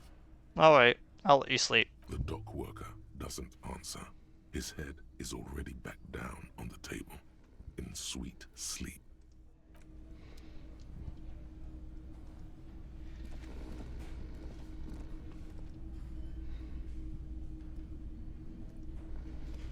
Hmm.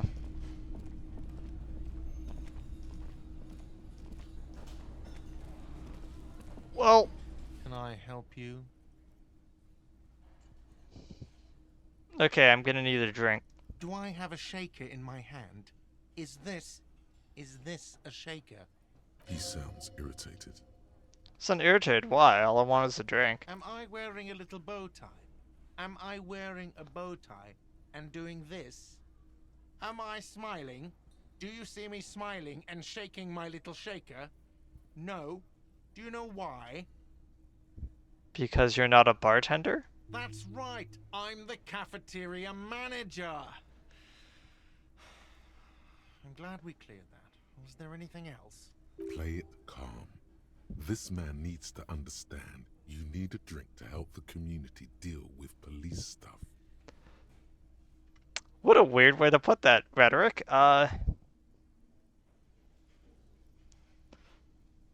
You see, I'm an alcohol-operated detective. If you want me to clean up the dead body and solve the case, you need me to insert alcohol into mouth. Oh, well, in that case, let me pour you a nice, big, refreshing marinella. Do you want that out of a glass or a pineapple?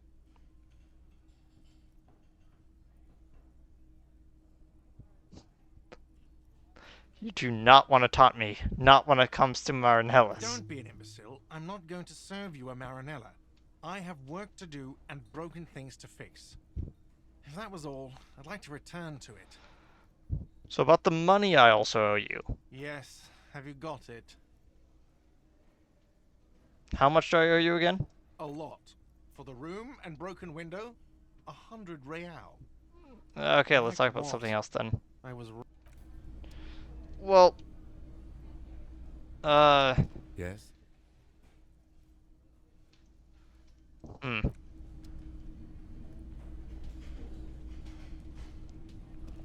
Doesn't really seem like...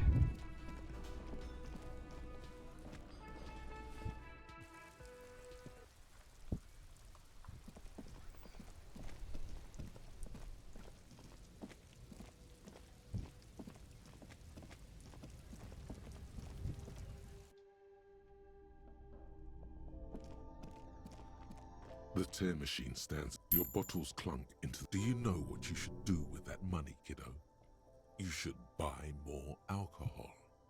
Enter the endless cycle of consumption. I can't buy the alcohol. I need to get those stupid pants.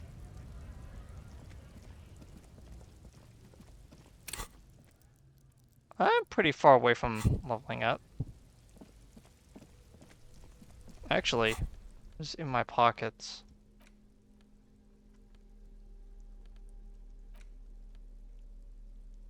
I don't want to get rid of the pen, because that might be useful.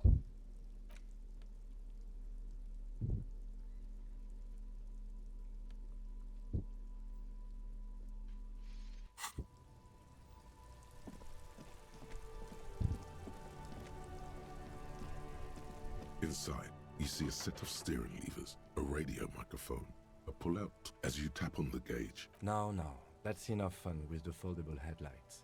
I know they are mesmerizing. They're also fragile. I'm not going to turn it on for you again. Okay, I guess.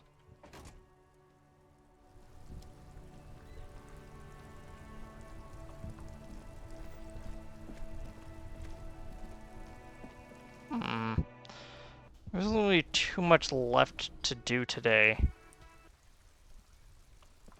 We're about to run out of time.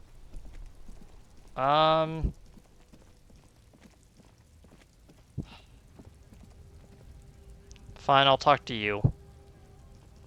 Welcome to Hostel. The remark wasn't addressed to you, but addressed to the lieutenant. Why are you addressing my partner like that? Don't you welcome to Revacholmi. My grandfather came here from a 3,000-year-old racist isolationist culture, while your ancestors came to this island a mere 300 years ago. Every school of thought and government has failed in the city, but I love it nonetheless. It belongs to me as much as it belongs to you. Yeah, you tell him, Kim. It's men like you who keep Revachol divided, making it that much harder for everyone to climb out of this post-war limbo. What he means is, fixation on the Revacholian nation makes it harder for Revachol to actually attain self-determination. You're right. Undermining your best shot at self-determinalization, dude. Oh, come on, man. I just said, welcome to Revachol. It's a lorry driver thing. I know exactly what you meant. You think my kind doesn't belong here, that I should watch myself and behave. But you see, I'm an officer of the RCM. It's actually my job to make sure you behave. I would advise you to remember that. Silence. The air between them becomes tense. Your partner needs backup. Now's your moment to shine.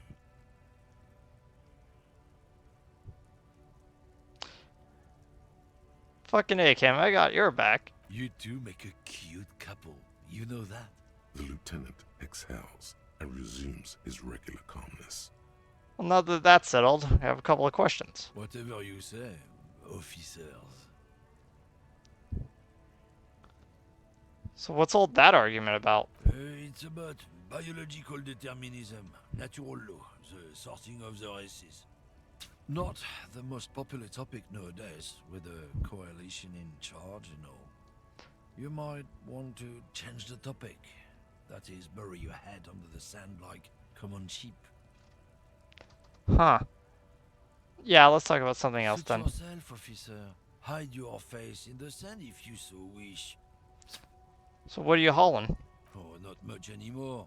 I'm here to pick up some cargo, but the dock workers are on strike, so it's a sit and wait on your ass situation. And how long have you been going on then? The strike? Oh, they've been at it for a while. A month, 2 months maybe. But this here is just the last week or so. And the kind of cargo were you supposed to pick up? Apples. Apples is exactly the kind of thing you'd say if you had something to hide. Sounds like a cover story to me. Look, as detective, I come from a long line of lorrymen. We got ancient rights and privileges. Oh, I'm here to pick up a load of fucking apples, man. Just regular, Koiko picked apples. Koiko may be another derogative. For a person from Grad, you think. So they grow apples in Grad? Yep, it's one of their main exports. They grow them down South Yekokata. A beautiful place. Got great scenic vistas. In fact, Yekokata is a desolate wasteland whose name literally translates to Zone of Ecological Catastrophe.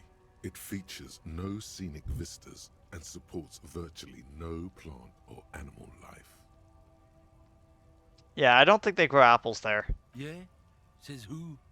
Well, it's literally named the Zone of Ecological Catastrophe, so... Then, I guess they grow apples somewhere else. You can never really tell with those koikos. They're everywhere, except their own homes. He means the people living in Grad. No, I got that. Yeah, you know, Gradniks, Gradvolk, those degenerates from Grad. But why the word? 'Cause that's what they're all called. Koiko Pichik, Loslav Koiko, Koikovich someone.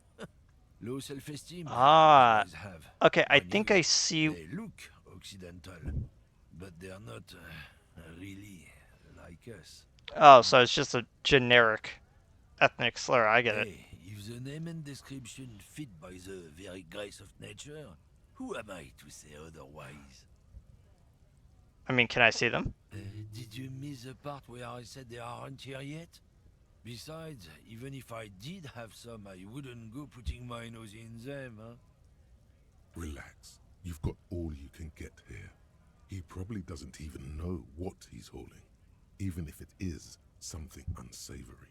So he'd remain unaccountable. I think we're done for now. Yeah, for literally like the most generic depiction of a racist guy of all time. Okay, last thing I wanted to do was kind of explore up here. No, I can't get past Measurehead right now. Case of strike, press button behind guard. A hermetically sealed door.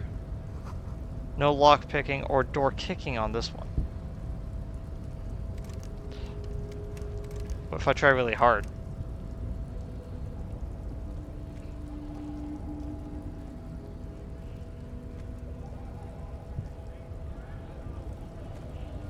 Hola, wandering man. How can I help you? It was good talking to you. Clearly we do not know that guy's name to ask him what his name is, even though his name is actually stating what his name is.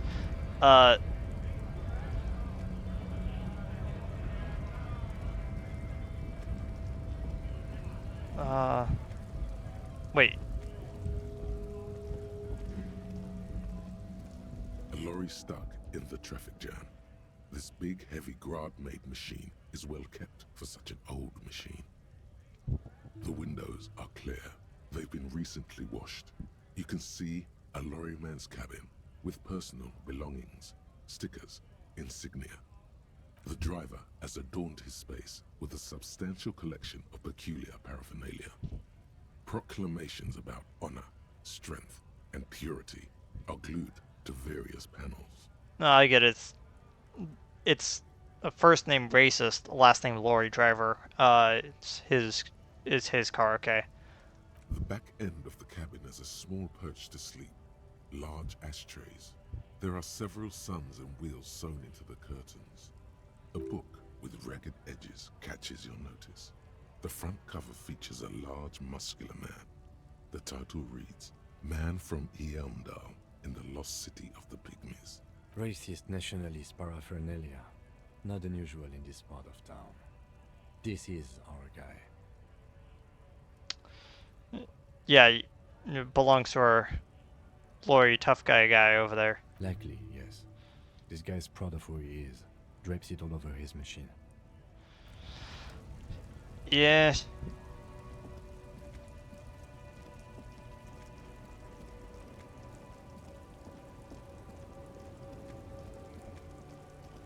I don't think there's really anything else to find back here.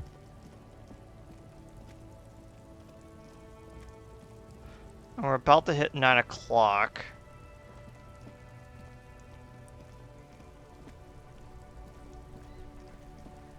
Anything else? Stuck in the rain in a traffic jam. Nope.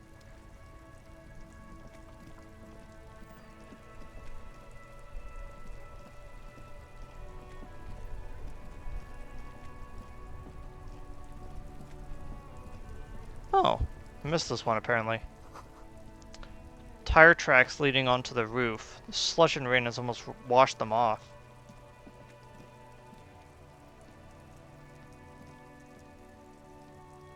Oh, I guess I can't actually go onto the roof.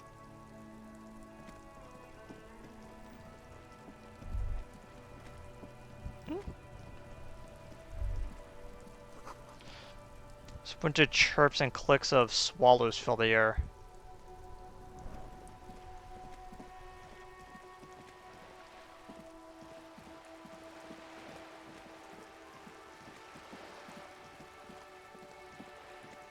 Oh, I guess there is something up here. Lone cormorant surveys the sea, indifferent to your approach. As they usually do.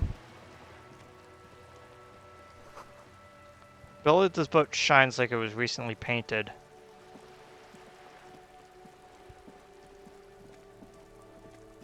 Oh, it's like a back area over here. This is a wall on the side of an apartment building. Why am I looking at this wall? You have no clue. It's just a wall. Okay then. So many walls all over Martinez. Weather-worn, cracked, their paint peeling. Okay, so I need another point in conceptualization as well. Good to know.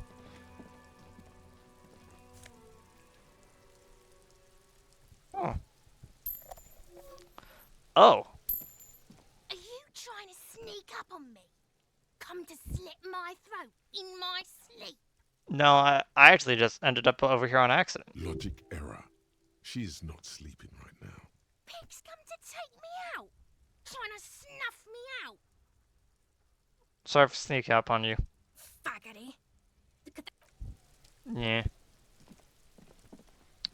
Okay, garden hose. There must be another way into the building. Whoa. That was an audio error. Jeez, that hurt my ears.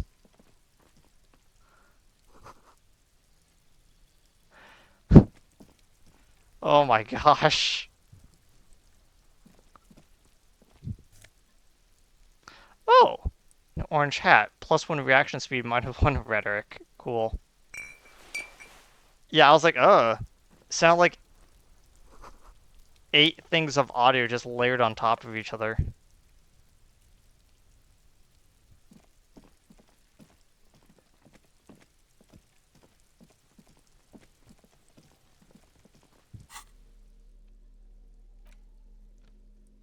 Huh. Hat.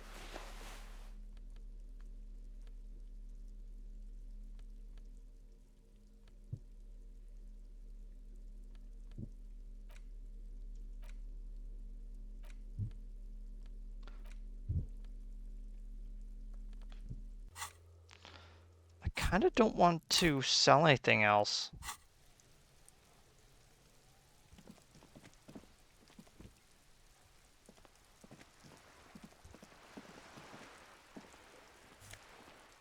Oh, there you go. Keepside apartments. We're to sink like a lane. Motorcycle repair.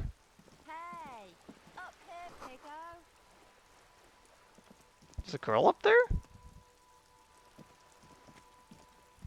The streets will flow red once more. A great torrent rushing down Rue de Esperance. You wait and see. The streets will not flow red with anything. Who are you? I'm Cindy the fucking Skull. What else do you want to know?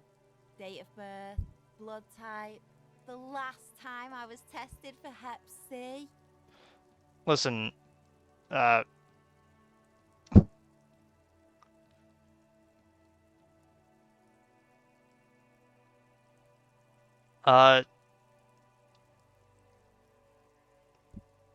such a weird question.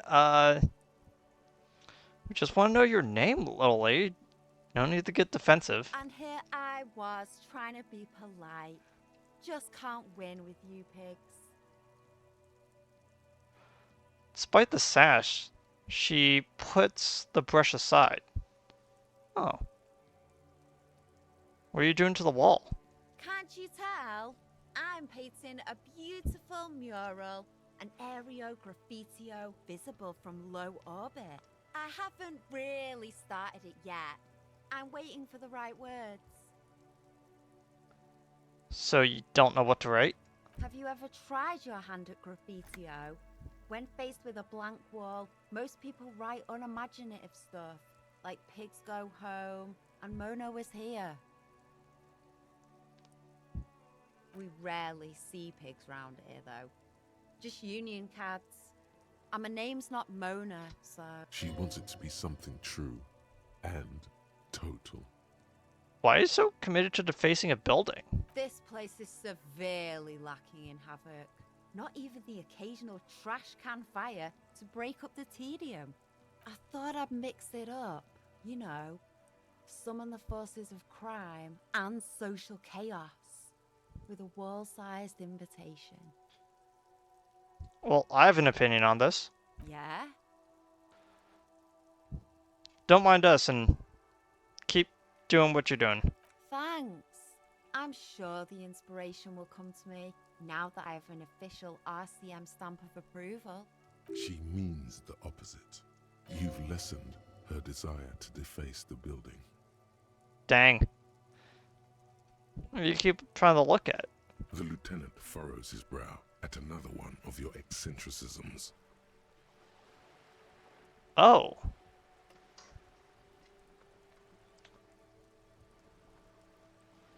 She nods disdainfully towards the woman performing maintenance on the boat docked next to the pier. Hatred, disgust. It's difficult to tell which of the two is more present in her girlish features. The woman on the boat does not notice her staring. That is on her. Someone's got to keep an eye on her. Ozon is an archipelago 2 days' travel away from Rivershore. Its moneyed residents, used to posh restaurants and upscale boutiques, rarely have reason to visit Martinez. Yeah, it sucks to hear that going to the office was basically fruitless today. Well, who's she? Probably the Wild Pines rep. We should talk to her. She's a professional negotiator, though. I have the feeling she will be very cooperative while telling us nothing. You should take the lead. Ask her unexpected questions, you know? Do your thing. Don't be afraid to get a bit wacky. Throwing her off is our best bet. Good idea, piggies. Run along now. Fuck her shit up good. Impound that boat while you're at it. I'd like to watch her swim back to Ozon. Watch your back, ungulate. You've got... Rigorous self-critique. Here it is. Hard facts from the man you are. You once jerked off in the locker room and were caught. You held a young woman by the arm and kept her in your apartment for 20 minutes against her will. That's right. These are not flights of fancy. These are real deeds, Harry, emerging from the darkness of your past. You tried shooting a fleeing suspect in the foot, but hit him in the pelvis, crippling him for life. And, above all, you let life defeat you. All the gifts your parents gave you, all the love and patience of your friends, you drowned in a neurotoxin. You let misery win, and it will keep on winning till you die, or overcome it. Mental red check failures heal +1 morale. And physical red checks heal 1 health. The cap for pain threshold has been raised. Interesting.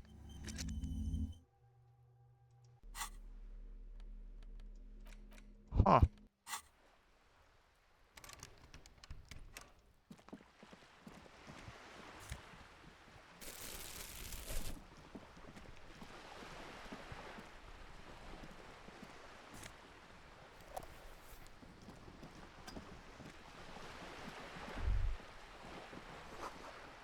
Shadows on the water, green plants on the calm surface. A striking woman leans against the cabin top of her sailing boat, Yeah. smiling as you approach. Her green raincoat glistens with droplets. A silk scarf is tied around her throat. Good evening, officers. I'm Joyce. She extends a hand in greeting. Joyce L. Messier. I represent the board of Wild Pines, the owners of the harbour. You gentlemen must be from the RCM. What does the L stand for? Clayton, my maiden name. Huh.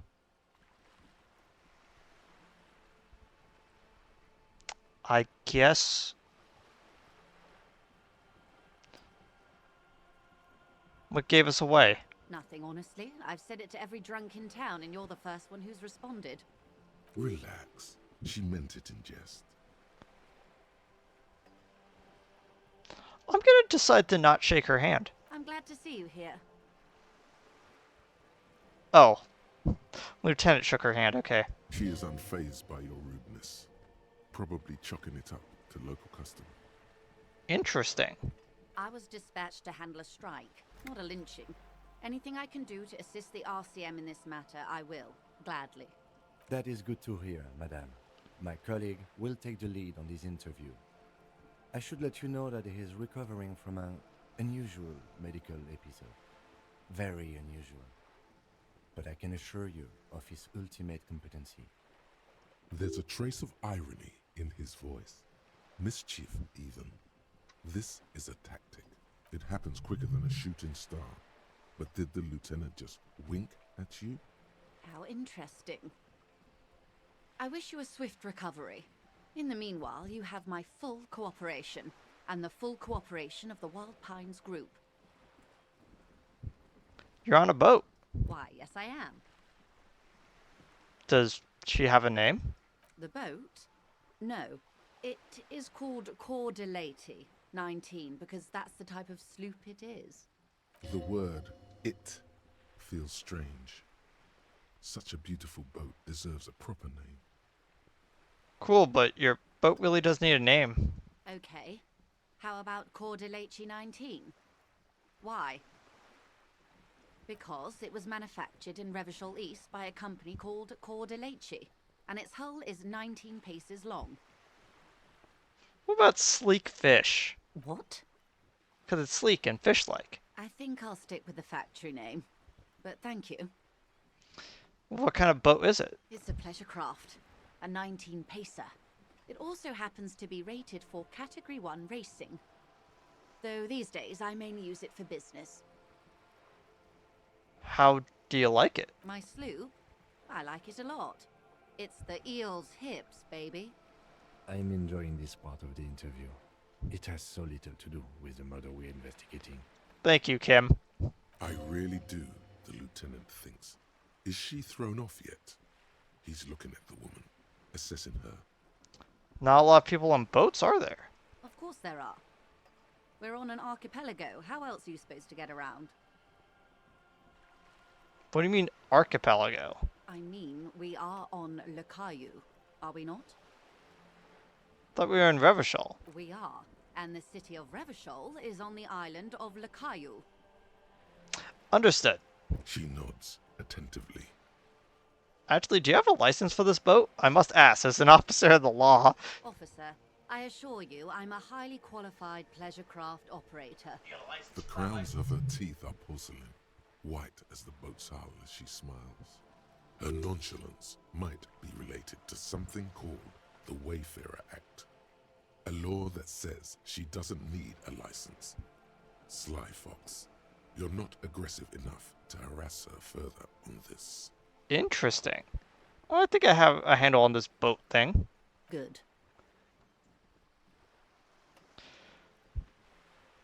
So, what do you do for Wild Pines? What we do?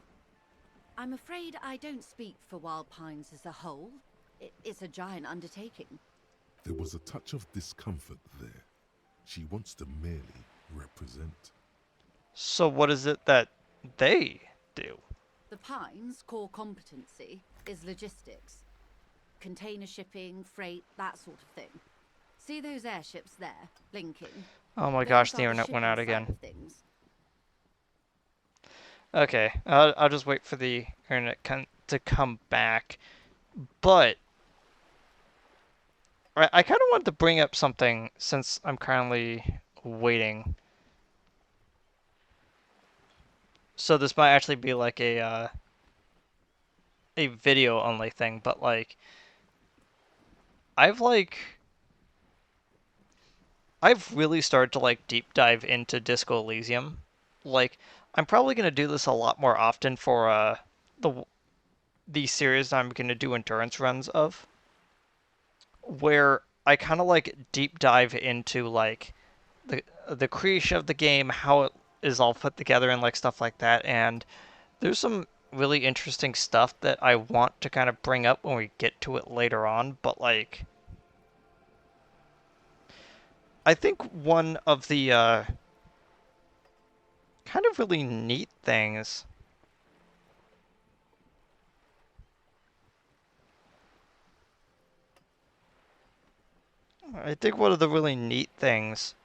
about this game as a whole comes from something that we're going to see later.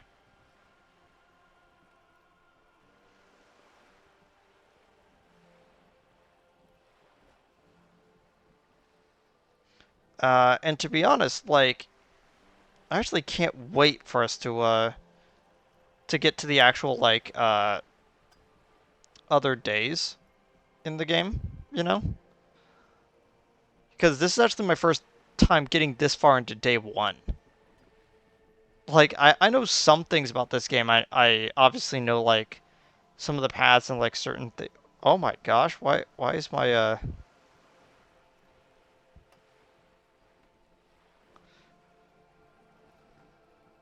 my kilobytes per second are, like, in the, like, 20,000s. Okay, there we go. It's evening out again. There we go. We should be back up and running. But yeah, I think with these endurance run series, I'm gonna like look a little bit harder into like several things like about the game, like because I do kind of want to talk about like games from a writing perspective a lot of the time. And I think that this game is fantastic from its writing perspective. It is so great because you have to think about like all the narrative like twists and turns and things that characters need to remember. It's actually relatively fascinating in that sort of regard, you know? And that is the terminal. Another subdivision deals with energy, oil and gas exploration, offshore platforms. The Wild Pines Group is one of the original Revacholian Indo-tribes. Companies awarded royal monopolies by the king, the suzerain himself, centuries ago. The king is long gone, but several of the Indo-tribes remain. Who are the other Indo tribes? Son-Baptiste, LUM, an unknown entity known as Brightest Star. You're in good company, it seems. Why, thank you. How much money does Wild Pines even have? I'm not at liberty to discuss the company balance sheet, but I can tell you that last year, the company booked more than 20 billion real in revenue. A billion? Wow. 20 billion is a large number, but the conglomerate employs 72,000 people. They all need to be paid. Then there are capital improvements, interest payments. A conglomerate the size of the Wild Pines is like a shark. If it stops moving, it will die. Then what becomes of those 72,000 families? It's a tremendous responsibility. Where does it get all of these billions? They started as an exploration and cargo fleet conducting trade between the Samaran and Insulindian Isolas 250 years ago, when pine ships explored the South Seminese and charted Lomantang on behalf of the suzerain. Centuries of care, deliberation, and madness have gone into this endeavor. Vessels pass through the great unrest to re-emerge with apricots in tow. The logic of the system is totalizing. It's taken everything from its employees to build it. It probably helps that you started out with a royal monopoly, I guess. You know more than you let on. Certainly it helped, but most of the original Indo tribes have failed or been absorbed. To survive, Wild Pines had to grow and adapt. No suzerain did that. Why does such a huge system want with a place like this? You mean aside from being the terminal's legal owners, who are responsible for moving 8% of the world's cargo? 8% of all cargo in the world. That's quite the endeavor indeed, I guess.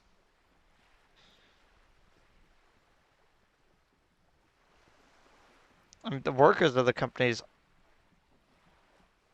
The company is nothing without the workers, I guess. We built this district. We. There it is. She owns up to it. All the best parts of it. Rue de Saint-Ghislain, with its bastions. The plazas Meteor and Mosaic. Even some of the old street lamps have been put back thanks to the investments from the WP. Hmm. She points behind you at the seawall rises. Before Martinez was swallowed by the industrial harbour, even before it was part of Revachol, long before Terminal B was erected here, the Pines built it as a resort for its Revacholian employees. A company getaway, for a weekend or a summer holiday. Then came the revolution. But that's another matter. I'm here to make sure the Pines can fulfill their responsibilities to the place they built. With your help, hopefully, says her warm tone. Can you tell me a little bit about the strike? Everything. Right up to, but not including, trade secrets. Wait, what if I do want to hear about the trade secrets, though? First, you'd have to repeal the Emergencies Act of Trade in Aliments. That gives me the right to silence. It's quite the octopus. An octopus? I will say it then. Good luck is only kept in place by the vested interests of half the civilized world, including your own. What the ma'am means is that the Emergencies Act and the RCM both get their authority from the coalition government. You'd be shooting yourself in the foot, in other words. Okay, then. But I am derailing us. You wanted to know about the strike. What is your role in this precisely? I believe the official title is Senior Labor Negotiator. In practice, I'm a grocery clerk. I relay the union's demands to Wild Pines and return with Wild Pines' counteroffer. And how are the talks going? They're not. That's the problem. The union stopped all negotiations a week ago, after that awful lynching took place. Wait, she just admitted that the lynching and the strike are connected. Now they won't even let me into the harbour. There's a 2-meter 20 racist behemoth blocking the gates. So the strike is connected to the lynching? Yes, I believe there is a connection, but that's a subject for later. Well, tell us more about the guy that we keep hearing about. What can I say? The union employs a giant covered in tattoos. A racist giant. I guess that's part of their big tent organization now. How are talks going, before the lynching happened? Let's say I was not making the kind of progress I'd hoped for when I first arrived. And when did you first arrive? I arrived 3 weeks ago. Yes, in the middle of February. The bay was still partially frozen then. I prefer to do these things on site, like the RCM. But the strike began in December. I wasn't the original negotiator here. I took over after Mr. Gaumont hit a wall with Mr. Clare, the union boss. Mr. Clare refused to speak with Gaumont despite concessions he'd granted the union in prior negotiations. This isn't the first time the union has gone on strike? Heavens no. There have been 2 prior strikes. Both times the union won significant concessions, including overtime pay and a medical plan. This time their demands are more, I guess you could say, aggressive. Ludicrous even. It's meant. What happened? Mr. Clare told him to... how did he put it? Fuck off, midget. Gaumont is short of stature, you see. Okay, then. Yes. Keep in mind, this is a negotiator Mr. Clare has worked with before, and who was more than fair with him and the union. But what are their demands? There are leaflets everywhere, and banners. What did they say again? Oh yes, every worker, a member of the board. Most of the workers probably don't know what that means.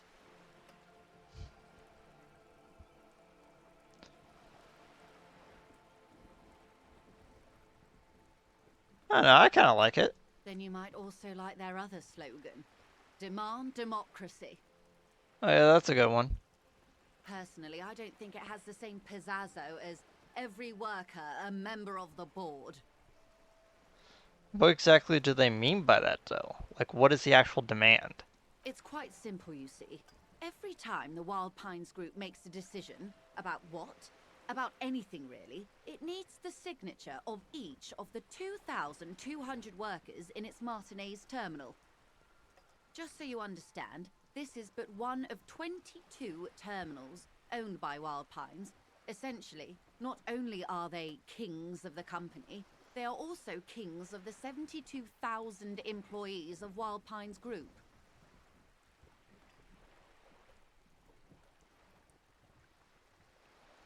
I mean, the king is technically dead. That may well be. It's not up to me to decide who is king, but as negotiations go, it's not a swell start. I mean, what are you gonna do then? I'm not sure. Naturally, I assume that was just their opening position, a hard-nosed tactic with a side of mockery. But there's been no follow-up, just the same nonsensical slogan repeated over and over again. And now, people are getting lynched, I hear. Behind the whirling in rags. A disastrous situation if there ever was one. Excuse me, from whom did you hear about this lynching? I first heard it from the bowyer at the gates. The one whose very name advertises his aversion to work. I think he said it was, "Call me mañana." This checks out. The scabs at the gate, did you put them there? The scabs? You mean the huddled masses of Jamrock, come to plead for work where the union refuses to? Don't let her answer it herself. No, I mean scabs. If these workers were organized by Wild Pines or its affiliates, then it would be a company secret. I could not share it with you. Not yet, at least. Our largest railroad union was on strike recently. Yeah. I'm not sure if I heard about that. I think I may have, like, stumbled upon maybe that at some point, but I'm not sure. It's implied. She's open to discussing this matter with you at a later occasion. Huh. Tell me about the union boss, then. Everard Clare is a man of the utmost integrity. If you can say one thing about him, it's that he always puts the interests of the workers first. Really? Of course not. Everard is fantastically corrupt. I imagine he has a thick, viscous goo where you and I have blood. Well, it can't be that bad. He is the most corrupt individual I have ever seen, and I deal with men like him for a living. If there is anyone more venal, more irredeemably nepotistic, then it's his twin brother, Edgar. Wait, there's two of him? Yes, Edgar looks exactly like his brother, except for that lazy eye. He also talks exactly like Everard does, and when one's term as foreman is up, the other takes over. It's how they circumvent the term limits, you see, with a funny little switcheroo. While in office, they've embezzled God knows how much of their workers' dues. What about the union himself? The union itself, outside the Brothers Clare? The Débardeurs Union was once a perfectly normal institution. 20 years ago, anyway. It must not have been easy to establish under the Emergency Act, but they did it. I can respect that. Organised labour at its best, as they say. Then something happened in the local chapter elections. The Brothers Clare came and transformed it into a... how do you say? A mob. The Débardeurs are a crime syndicate. Sad as it may be, I suspect we'll be forced to cooperate with them. Refreshingly honest, officer. The company has tried appeasing in the past, but I'm afraid our concessions have only emboldened Everard and his brother. And your opinion, detective, if I may ask? I'm a curious and talkative person, you see. Would you say the Débardeurs Union is...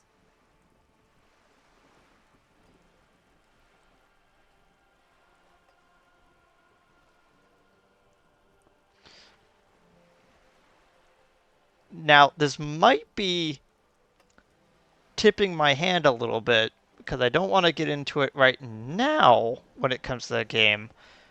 But considering that I have, in fact, basically already selected the communistic path that we're going to go down later, you might have already suspected my kind of leaning on this sort of thing. But I might talk about it later, but I have to pick the first one because we're still going through that, like, train of logic. Because from the perspective that Joyce has already told us, they have they have gone on strike twice and effectively advocated for the rights that they were looking for. So, by the things that she has said, it is an effective, that they have been an effective advocate for them, I guess. Why do you think so? Currently demanding wage increase, higher bonuses for holiday and shift work with a reduction of work time from 38 to 35 hours a week for shift workers. That's relatively interesting. Wait, 35 hours a week, that would be like 4 10-hour days. Oh. Uh, 40. No, that's right. I was thinking about that. Weird. It's like working 7 hours for every day that's not the weekends. That does sound kind of nice.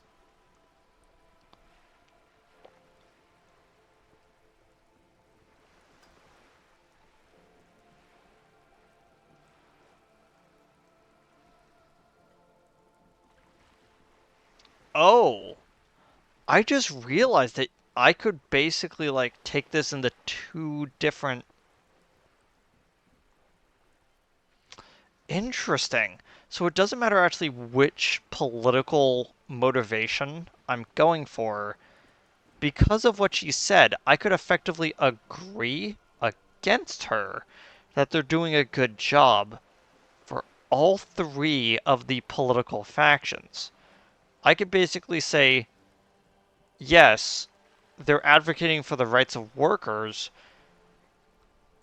because they're unionized, because they're from this area, or because they're actually like doing capitalism. I don't know. Sounds like I'm kind of into what they're.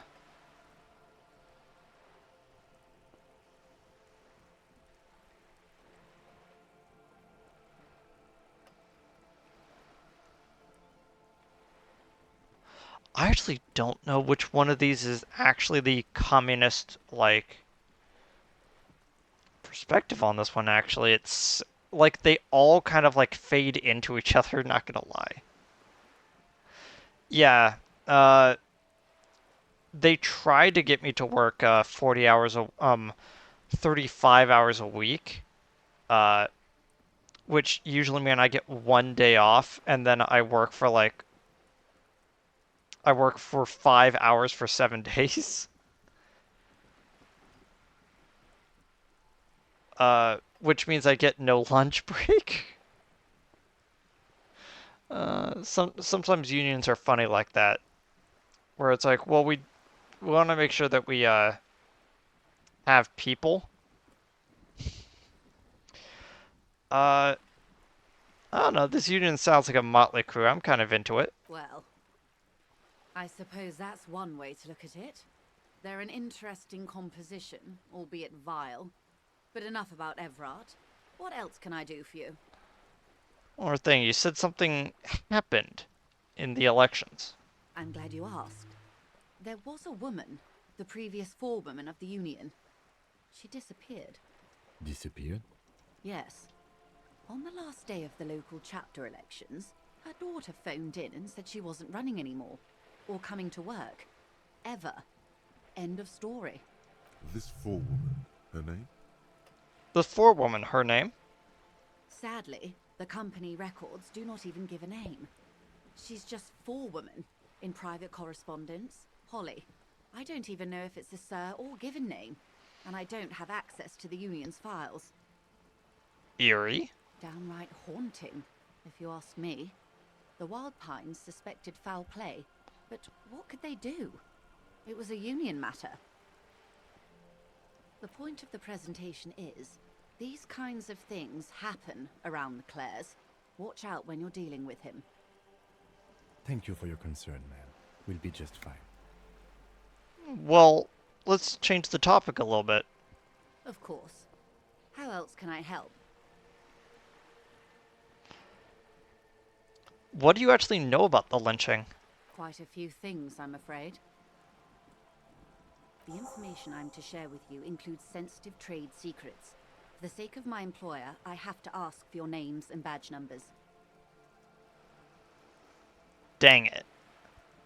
Of course, ma'am. We should have introduced ourselves.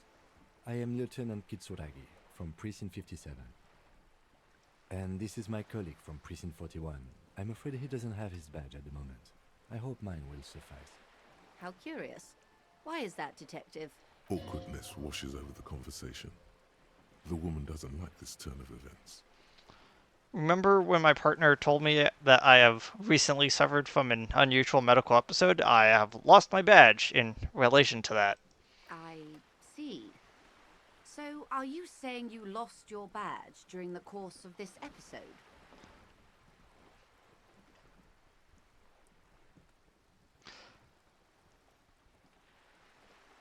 It's possible. After a night of heavy drinking, I've lost the memory of all of my life and everything in this world. Yes. Oh dear. Some kind of encephalopathic amnesia. I don't even know how to respond. I do believe you, naive as that may sound. I simply can't imagine what you gain by faking such a condition. As I said, ma'am, his technique may be very unconventional, but he is an officer of the RCM. Of course, I sympathize, but I'm afraid I simply can't share anything more until I've seen that badge. Fair enough. Hang on. She's a professional negotiator. She should be open to some sort of mutually beneficial arrangement. What kind of arrangement would it even be? I mean, favors for favors. A dirty alliance of some sort. Consider this. Perhaps she has been planning it all along. That you convince yourself into colluding with her. Okay, how do I negotiate my way out of this, though? Easy. Just offer her a favor. Like I said, nice and dirty. Surely there's some other way to demonstrate our law enforcement credentials. I will be frank with you. If I'm going to break protocol, I need to be able to justify it to my superiors. They're going to want to see something very tangible. You're in, but expect her to drive a hard bargain. Like what exactly? Reports from inside Terminal B suggest it's a hub for the local drug trade. This is an open secret in Martinez. The Union controls the terminal, so it goes to reason. The company has tried looking into this matter before, to no avail. Perhaps someone with your authority and resources might turn over the right stones.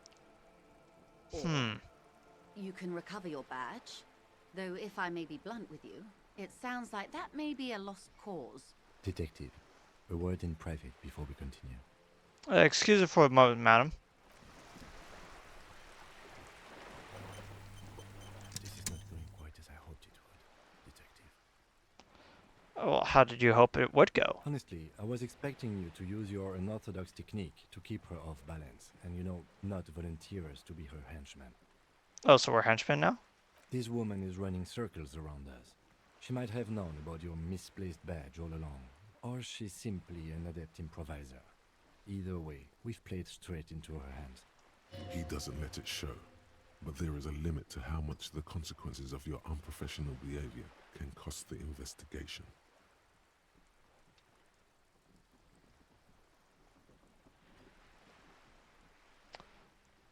I'm sorry for putting us in this situation. I'll handle this. I'm sure you will, Detective. Her proposal was likely part of her design. This all is. Yes. Knowing this does not really change our position, however. Do you propose that we don't investigate the drug trafficking then? No. If there is reasonable suspicion, we must investigate. Otherwise, she could claim we are siding with the Union, or that we are on their take. We'd never hear the end of it. What I propose is, we ask her, then we investigate, briefly. But do not share the outcome of this investigation with her. We tell her it's done, and demand for her information on the lynching.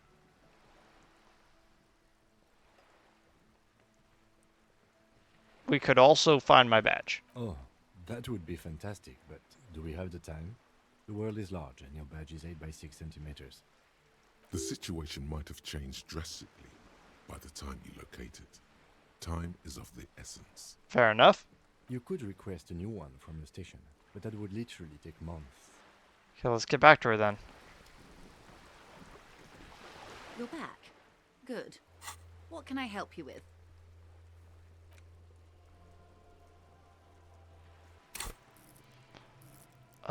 One second. Oh, we're almost there.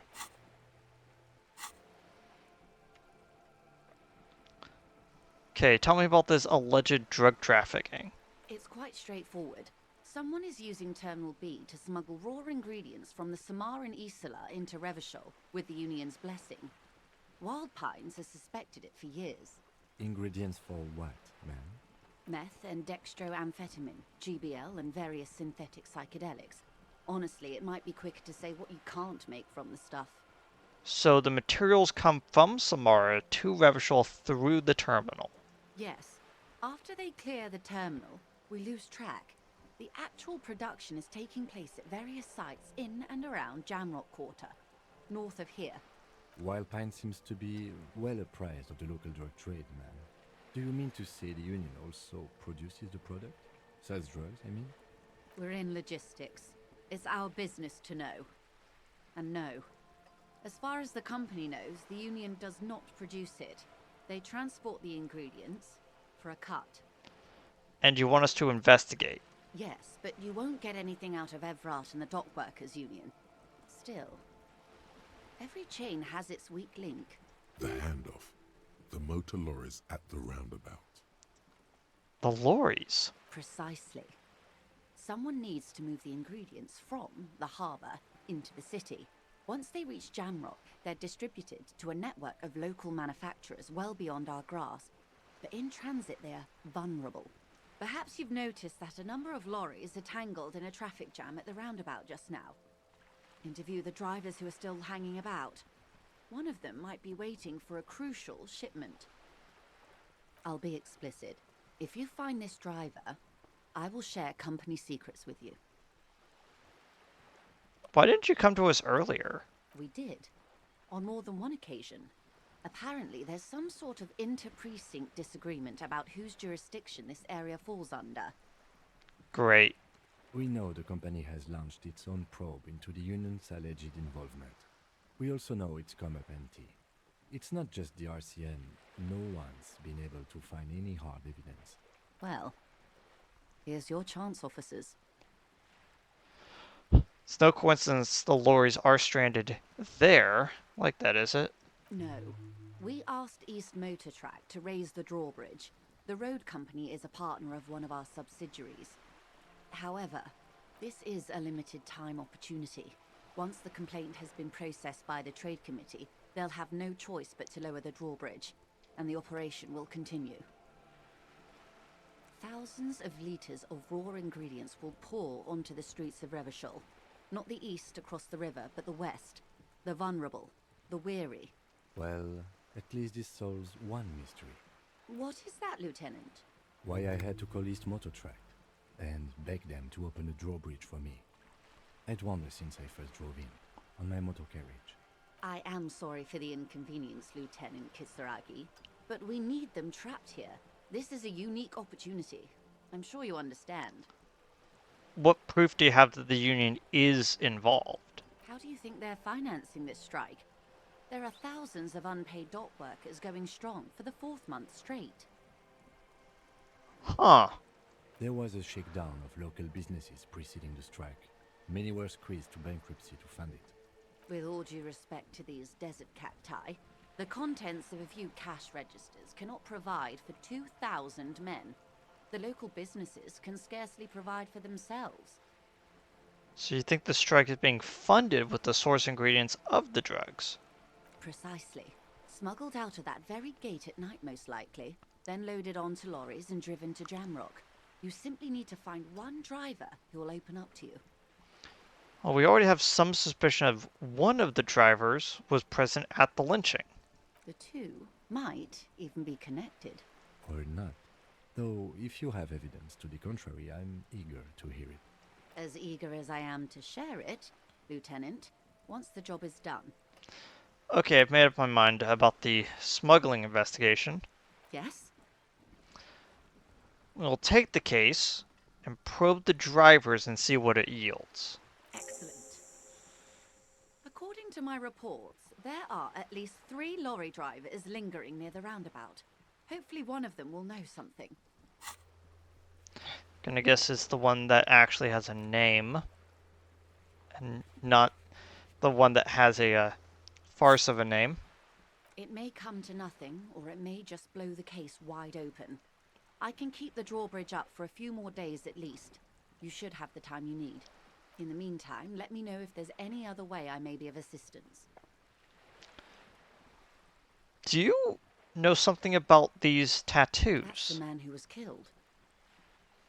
I'm afraid this is a discussion for once we've cleared the lynching question. So you know something about it, then? Better not tie the 4th day to the Bat's day on this. I hope there is something else I can help you with. She wants to answer the question. Protocol keeps her from it. I need someone to give me the lowdown on this reality that we're in. This reality? Yes, reality is your side case. An experimental side case. I don't need both of you on this right now. It's related to the medical episode I have trouble remembering even the most basic terms of reality. Ah, yes, the episode. Sounds like an acute case of encephalopathy now that I think of it. Don't be phased, madame. He functions perfectly well. He only needs a lowdown on all of reality. We may be here a while then. Ask away, officer. I'll help however I can. All right, we're in. I know these all look good, but begin with the first, okay? Where are we? We're in Martinez, baby. Baby. A casual term of endearment popular among the 50-plus crowd. It's a disco holdover, pay it no heed. I'm sort of a disco holdover myself. Aren't we all? She refers to your corresponding ages. And what is Martinez? Martinez is a district of Revachol. A very small district tucked away near the industrial harbour, north of the 881 and Jamrock. You would be excused for not knowing about it. Unimportant, they say. Forgotten, even. Shelled to smithereens during the Revolution. It has its charms, just not this time of year. Tell me more about it. I'm not a good ambassador. I've only been here once before, as a teenager. Not a lot has changed. There are ruins, a terminal, fishing boats, reeds, boys with boxy shoulders. As I told you, Martinez used to be a province, a workers' resort before the city swallowed it and the artillery did its part. Now the reeds are the real star of the show here. The further down the coast, the wilder it gets. You mentioned a sea. What sea is it? It's not really a sea, it's the Bay of Revachol. And the bay feeds into the ocean. And we are near the ocean. Yes. We are on an island in an ocean. The world's largest body of water. The Insulindic. Known to the early Revacholians as Les Immensités Bleues, the blue immensities. Vast, lukewarm and unknowable. Flowing in and out of sight. What's the name of this island? Caillou, as you already know. Imagine a pebble. A smoothed over pebble amidst a great blue sea, misshapen, cracked. The cracks are the river Esperance. We're in the delta of this river on the 6th branch, the Martinez distributary. It is clear this pebble is of enormous value to her, and to humanity at large. Okay, that's Martinez. What's Revachol? Revachol? Revachol is what you call a city. What kind of city? The great kind. As if it's self-explanatory. Beyond patriotism. A fact. What makes it so great, though? History, Detective. They built this city to resolve history. Our part in it, at least. Our centuries. But who built this city? The nations of the Occident, or migrant workers from Seminine and Ile Marat, depending on your creed. And when was it built? In the DeLorean century. 380 years ago. Why will it resolve history? They say it's where the terrible questions of our time will be answered. The tensions are highest, the fault lines deepest. By that I mean conflicts. Ideological conflicts. The stuff of men. Why here, though?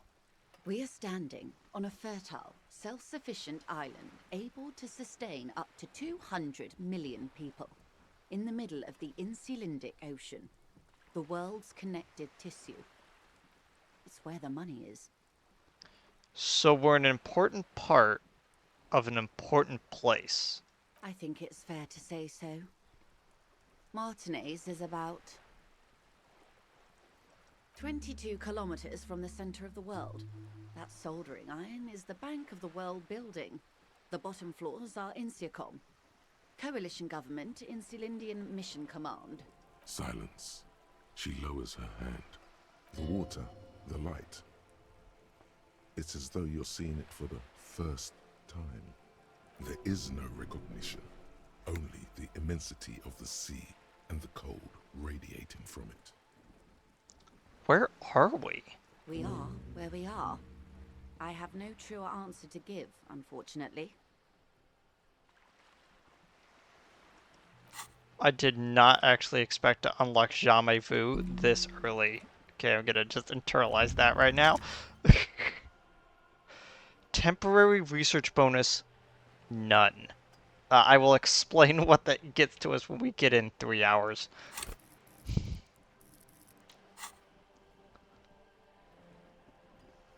This is one thought you need to complete. Where are you? Was there something else you wanted to know? I remember something about a lowdown. This has been informative. Thank you, man.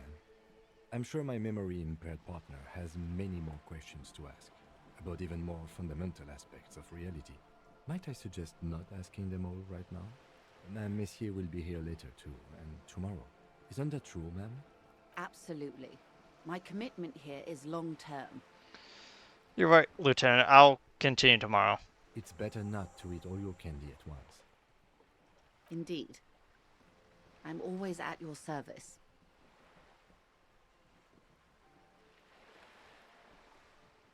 Reach for something fundamental. Huh.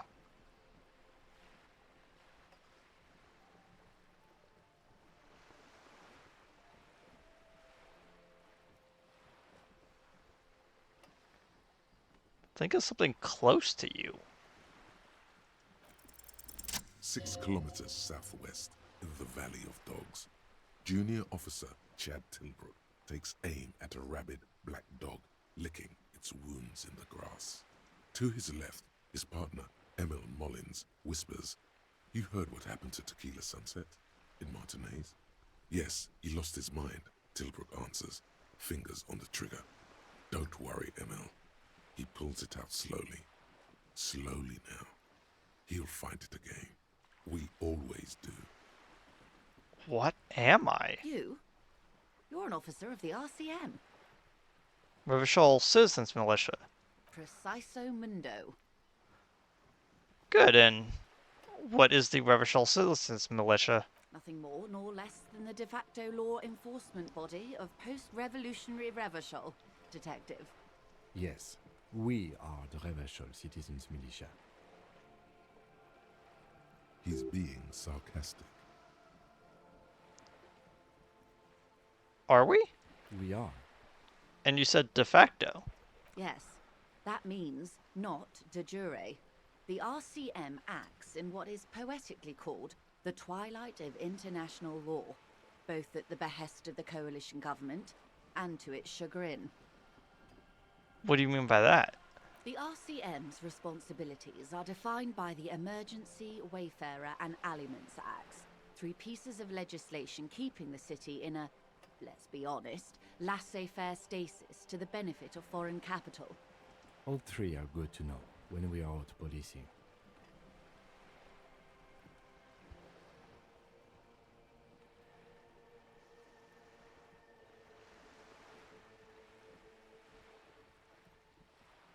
So I'm basically a thrall to foreign interests. There's nothing basic about your role, Detective. It's true that the RCM keeps everything the way our seemingly permanent provisional rulers like it. Yet, on the other hand, I know these people. I deal with them daily. Let me tell you, dear, they are not fans of you. Why is that? The post-revolutionary decade was a disaster for the coalition government. Revachol in the 20s was hell, especially on the west side of the river. Gang warfare, a botched privatization scheme, a nuclear pile meltdown. They called it the international zone because no nation wanted to claim responsibility. The RCM restored peace where the coalition failed. A true blue citizens' initiative. They will never forgive you. That's somewhat of an exaggeration. In reality, ours is a mutually beneficial arrangement. Revacholians get to keep the peace in Revachol, and the coalition doesn't have to worry about it. Anyway, sorry to intrude. Please continue. Yes, Lieutenant. Permit me to conclude with this. Who you are, to me, is the police. The only legitimate law enforcement authority in Revachol. Thank you, ma'am. And if those authorities drink so hard they need help recalling the basic terms of reality, well, I'm here to help.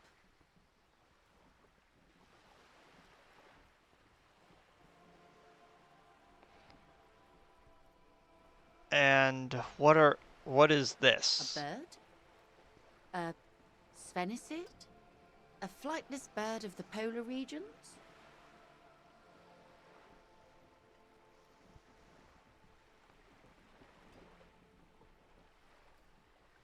No, keep guessing. Some sort of krill hunter? No, wait. You're an ancient ruin. A symbol of hubris and decay. Half submerged in some salty sea. Why are you saying I'm ruined?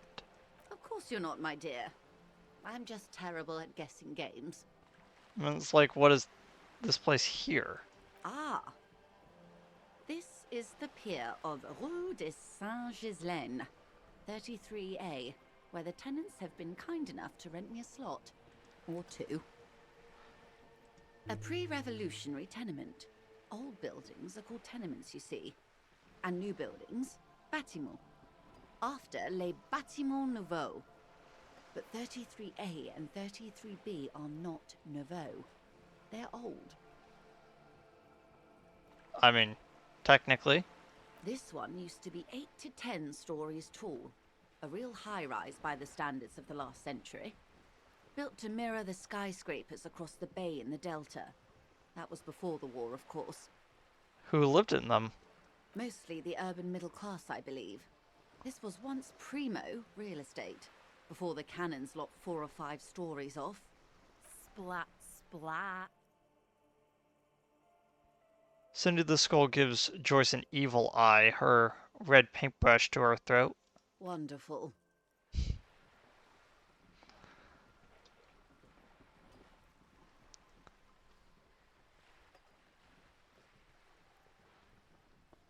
What times are these? These are unimportant times, Detective. You and I were born after the dust had settled. 1,000th of a second too late. For what? For the big time. What's the big time? The revolution. Huh. And what is the revolution I keep hearing about?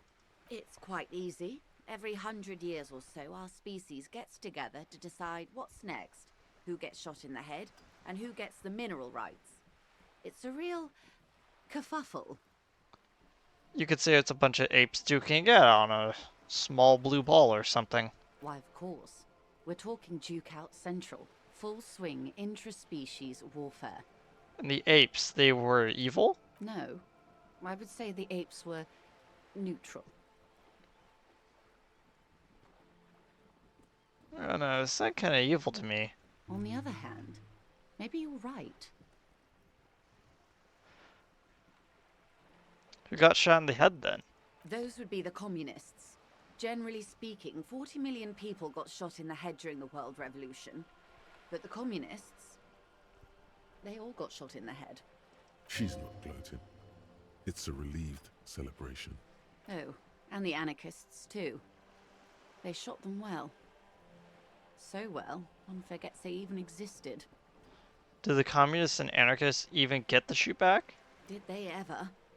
Before they got shot themselves, they shot 2 million people.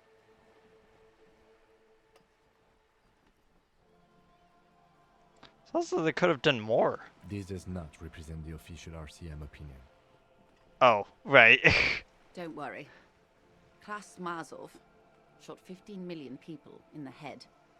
But that was all the way over in Grad. Anyone else get shot in the head on the opposing side? Oh, lots of people. Even the king got shot in the head, or thrown beneath a horse, or drowned. Accounts differ. It was unceremonious. Just as well, he wasn't actually the king. Just the king's nephew. The real king abdicated and lived out a long and productive life as a venture capitalist in Grad.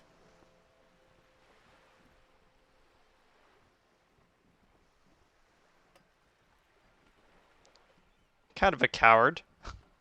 I prefer the term risk-averse. King Guillaume was nobody's fool. He could smell a PR disaster brewing, so he got out alive, and his nephew Fricelle got shot in his place. Him and tens of thousands of his wonderfully fascist kingsmen. It was a wild time. Who got the mineral rights then? The liberals got the mineral rights. And by mineral rights, I mean everything. And by liberals, you mean... Liberals are usually middle-class people, Detective. Or the remaining gentry. The beneficiaries of the pre-revolutionary arrangement. Some were rich enough to stay with the constitution, with monarchy. Big mistake. Others bet on the revolution. They were called the ultras, or ultra-liberals. They fared well. I mean, how did they win? They didn't win so much as survive. We were the last ones standing when the war ended. Everyone else got shot in the head, remember? We. She's one of them. Of course. If everyone got shot, who was there to surrender to? To foreign intervention. The coalition. Those people really took the mineral rights. So, you said the liberals already took everything. The liberals took everything that wasn't nailed to the ground. The coalition took the ground. The ocean, the laws, and the people. And who are they? The coalition of nations.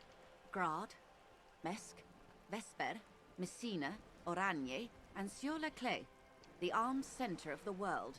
They landed here and ended the revolution. It was the moralist thing to do. There is bitterness in her voice, tempered with understanding. She is critical, but ultimately understands the cause. Moralist.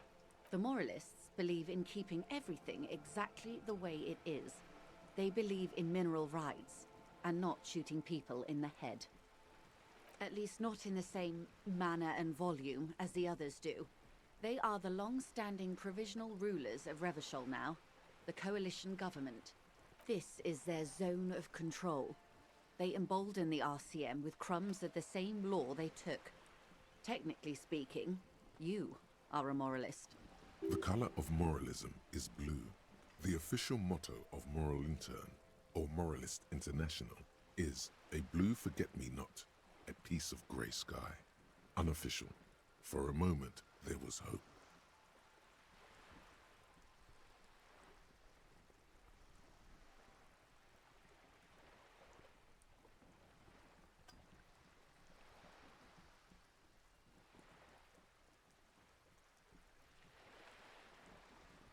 I mean, not technically, practically, for a moment, there was hope.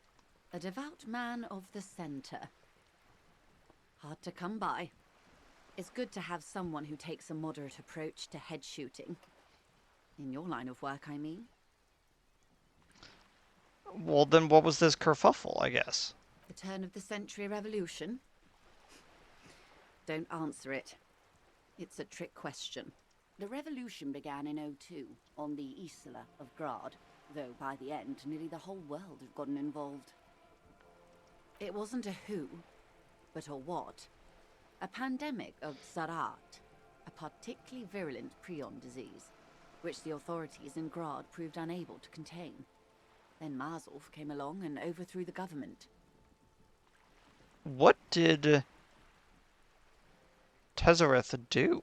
It made people overthrow their governments. Really? Of course not.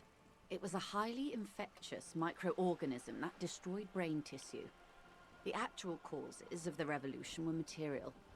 The pandemic only provided the spark. Where did it spread from? From Revachol and Grad? Not far. The world managed to cauterize itself. Marzolf's government was overthrown in '08, and the coalition crushed the Revachol commune 2 years later. It was the end. What came after that? Why? You and I, officer. Our lives in the zone of control. Something tells you her life and yours are not that similar. Maybe it's because she has a boat and you have that necktie? A pair of pants? I think our lives are pretty different than each other. No doubt. But we share the same time and position on the planet's crust. That counts for more than you think.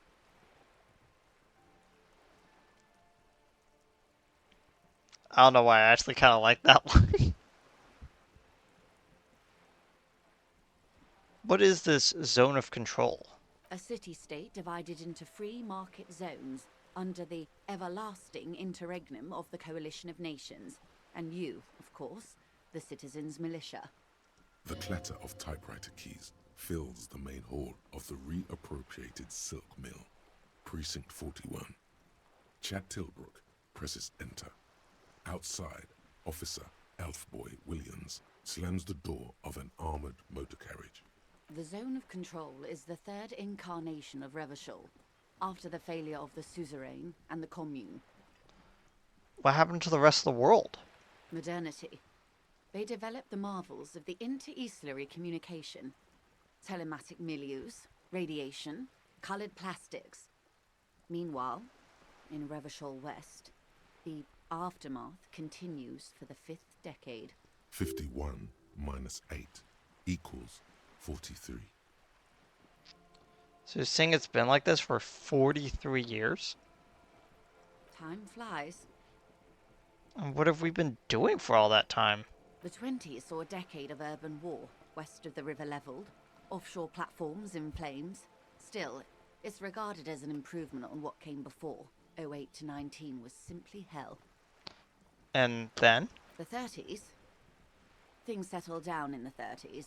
Revachol East transformed itself into the world's largest tax haven, with the international community's blessing. For the first time in a long time, it seemed like things were going somewhere. Then you happened. Your youth in the 30s. And that's when they discovered disco. Yes, and quantitative easing. It was a market mirage, unfortunately. The 40s dispelled it. An Isla-wide hangover, you might say. So, here we are. I forget. Is rabies considered a prion disease? I think it might not, even though it works off the same parts of the brain. I could be wrong. Welcome to reality, baby. That was a lot of experience for going through all that. Jeez. Oh, I'm so close to another point. I'm so close to another point. From the looks of it, the 50s haven't been much better for the zone of control. You can see it in her eyes. Days slipping away. Well, You don't seem to be thrilled. I've no right to be dissatisfied. This shirt is Barbara Muscova. This raincoat is impervious to rain and is guaranteed for 100 years. My daughters will wear it. No, it's just... She looks at the crumbling tenements, paint flecking from their stone. We could have had so much more. Every one of us. If only we played it right. What have you done differently? Good question. What would you have done differently?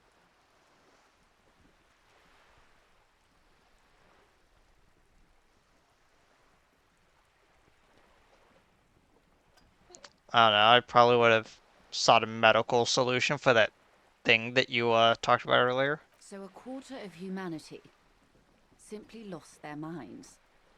And how would you stop a prion? A complex folding protein, unlife, with a technology 50 years ago.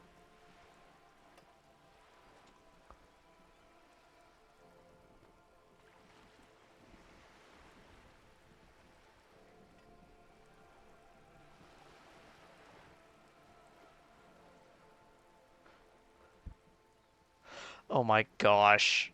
I know for a fact the communist sympathizing part of this quest line wants me to stay with privatized healthcare. Jeez. A poor remedy for prion disease. That was the attitude of most of the more moderate Indo tribes, particularly those who supported the king. Kupri, Resplendent, both gone now. Those that survived mended their ways. They're all ultras now. Opinions expressed here do not reflect the official position of the RCM. Thank you, Kim. Thank you for telling me that I picked the communist perspective on that. And what is your official position, Lieutenant? My position, ma'am? My parents got ripped to shreds in the revolution. I would have gone the same way. I was saved by being 2 years old. That's my position. The abattoir. Understandable. I think that's enough about that. They are what they are. Who knows? An afterbloom may yet come. Anyway, enough sentimentality. Is there anything else you want to know?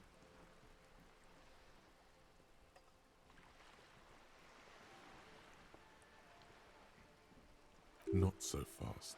Who is she in all this? Ask her who she is. She owes you an answer.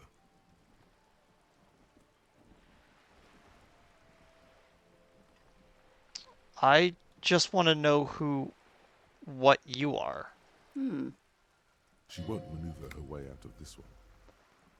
Well, what are you? I am the vilest of the vile. A traitor.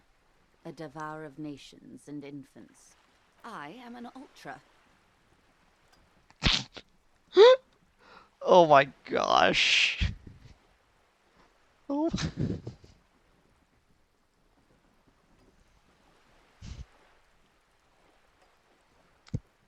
I'm sorry, but this is just such a great... This is just such a great response.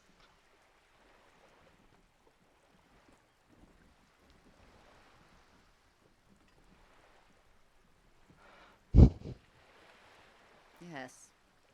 I am the nether creature of the Forbidden Swamp. I pushed the king under a shit wagon and betrayed the revolution. My kind surrendered the nation to financial colonists. I can see you thought our kind were all extinct. After all, no sane person identifies as this anymore. Not in broad daylight. I can see we're not so different, you know. Tell me, now that I've uncoiled myself, do you find me frightening? In her green eyes you see a mixture of truth and self-satire. Decades of guilt and pride.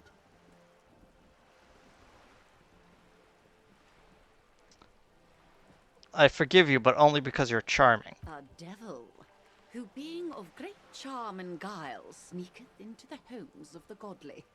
Beneath her waterproof raincoat and silk shirt is a body imbibed in numb 12 perfume. You are suddenly and intimately aware of it.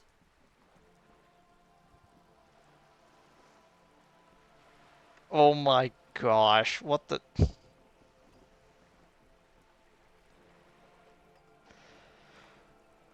Yeah, I know that mad cow disease is one of the prion diseases. It's because they like kept throwing like spinal columns into like meat grinders and stuff.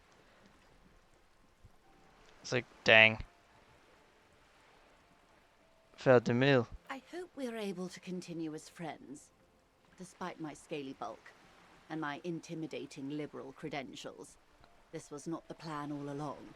When the dust settled, the liberals were the only ones left to clean up the mess. By virtue of their survival, they were handed enormous power to shape the future. This was all our last generation managed. Would you have done something differently? With due respect to our overlords, the eternal caretaker government that keeps Martinaise a monument to the efficacy of its artillery, I would not have relinquished sovereignty to the Coalition. Not here in Martinaise, and not in the Stella Maris or Delta Beachheads either. If not for my own sake, then for my daughters. We had an obligation to defend our sovereignty. We should have burned the whole Isola down rather than let them have it. Dark orange flames reflect in her green eyes, an oil fire on the ocean. You're a patriot? Yes, I suppose I am. But I wouldn't be a patriot anywhere but here. Perfect. Let's see, what was I gonna put a point into?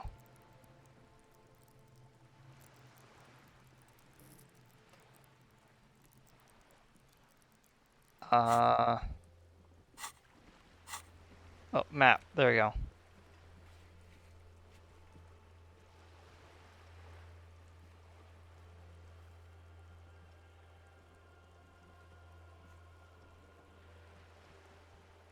Conceptualization.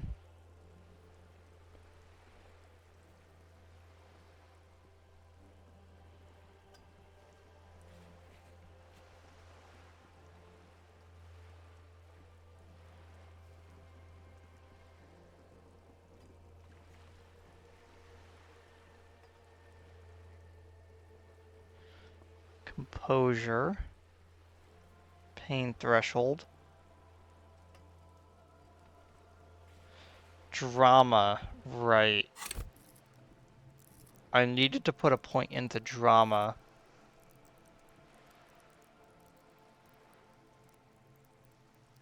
So I could convince her to go back there, I guess.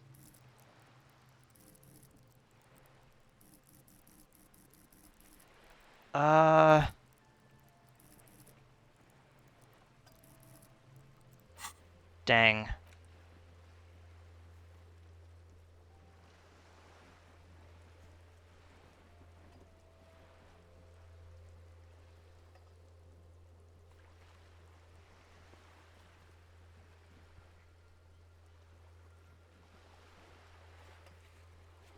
Getting that cloak would actually be very helpful, though. And I could always talk to her later.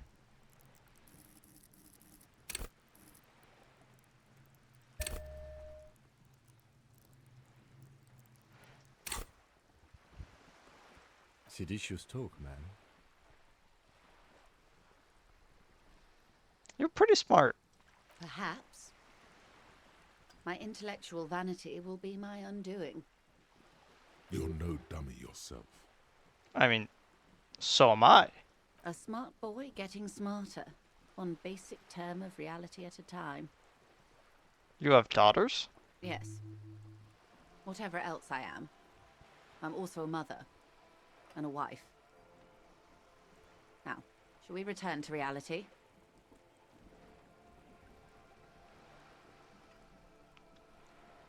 I'm gonna try to roll the 3% check on conceptualization. And then I'm gonna basically, leave the conversation. A strange coldness comes over you as you look at the world. The waves sway the sloop slowly. That's all. The doubt is fully formed in your head. The alien feeling persists. You just can't word the question yet. You have to complete the jamais vu thought first. Well, I guess that's all for now. Glad to have been of assistance. The little that I know. Anything else? You seem kind of rich. Can I have some money? Is what you want to say, but it isn't that easy, is it? Why not? Look at that lady. Take a gander. Squint your eyes, bub. Is it the nice fabrics? Why, yes. Tucked away under that sturdy green raincoat, almost rustic in its simplicity, a silk shirt and matching scarf around her gentle throat, while dull orange pearls hang from her earlobes, red from the cold. Her light green eyes scan you, full of knowledge and worry, wealth and all its possibilities. These are the kind eyes of the rich man that seem to say everything is possible, within reason. Yeah. So? Now look at you, you misery-clad simian, barely able to tie your own laces. Your armpits are lakes. A scythe of booze precedes you. Your hair sticks to your forehead, and your underwear feels uncomfortable. You're poor as balls. You can't ask this person for money. You're too...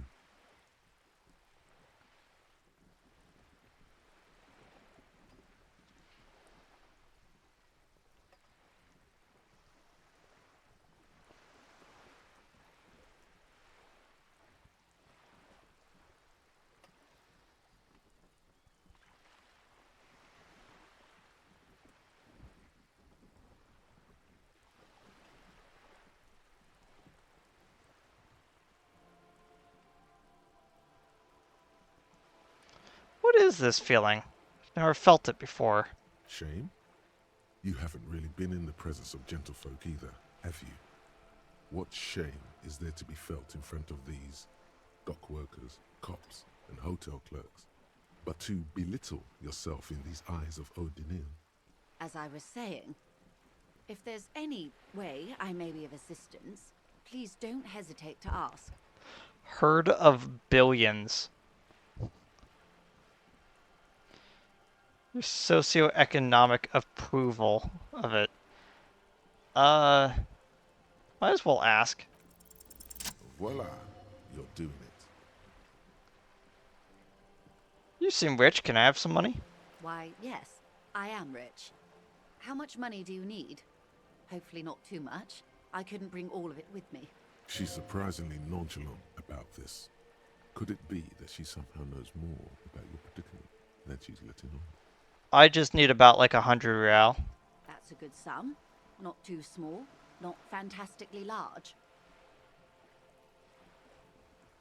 She removes a few notes and hands them to you. The paper is cold and oily to the touch. There must be about 200 real in that zip bag, maybe a little less, plus some change at the bottom. So, I hope I didn't just bribe you, officer.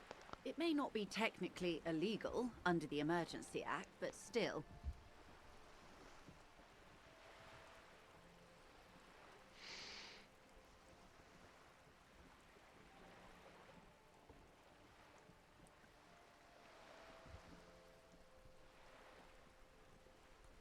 Funny that you're worried about this and not the exploitation of the human race. You're right, ma'am, that donations are permitted under the Emergency Act, unseemly as it may be, as long as they are properly logged with the precinct. Which he most certainly will do. Now, how else can I help the RCM today, besides supplementing its salaries? I just want to thank you. That's all for now. Of course, Detective. Take care. Oh my gosh. I can now pay for my room and board. I am so happy.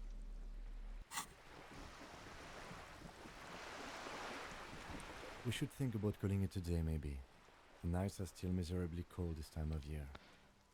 I haven't paid the cafeteria manager for the damages yet. You should take care of that then. I think I have the money now. I'll also take a room at the Whirling. One cannot get much closer to the crime scene. He's proud of you for getting your act together and finding a way to pay back what you owe. Worm in the Whirling isn't as big as this sloop. It's worth more than you ever earn in your life. Yeah.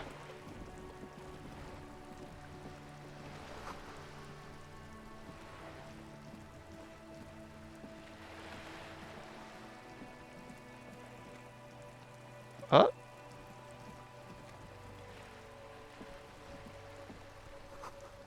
Looks like there was more construction here over a decade ago.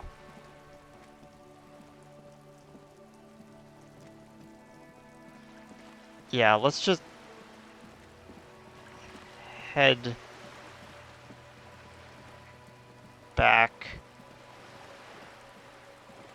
That guy is still there.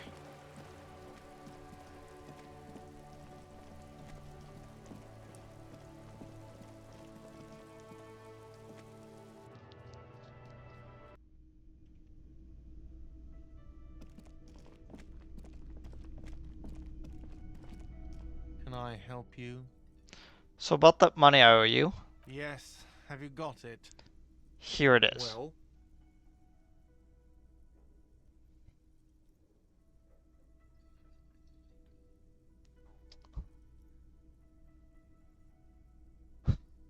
What a insulting way to do that. Just slam it down. Here it is. Sorry for the trouble. Great. Thank you, officer. That's all I wanted. Payment for services rendered. If you continue to stay here, I just ask that you please pay your nightly bill in advance starting tomorrow. I'll unlock the electronic lock to your room. All the doors lock automatically at 9 p.m. Please pay for each night in advance starting tomorrow. 20 real per night. I'll take a room here too. Of course. Always happy to have officers from the RCM as guests. Anything else I can do for you? Nah, I think I'm good. Yes?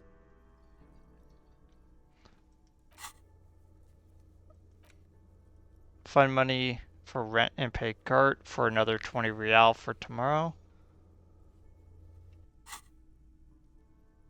What do you want to know?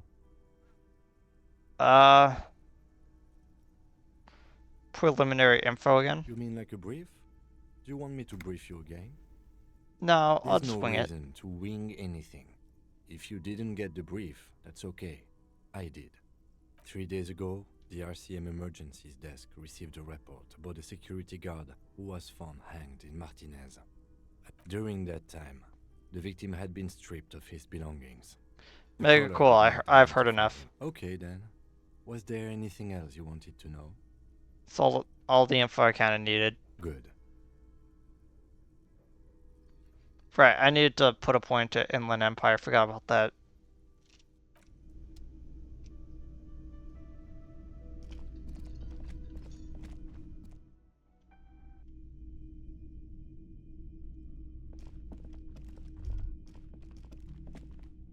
You should pick that fat, juicy cigarette butt from the tray, light it up, and smoke the living shit out of it. Am I a smoker? Who knows what you are? A monster, a murderer, the gnome of Jeroma? You feel like a smoker, especially when you look at that juicy, succulent, seductive cigarette stub, still smoldering deliciously. But she broke it at the filter. I can't smoke that. How very astute of you. This renders it ineffectual. You should look for a whole cigarette, or better yet, an entire pack. Strike that. A carton. Make sure they're all healthy and able-bodied. Then smoke them all. The idea seems to make your neck expand. Suddenly, the garish tie feels very snug.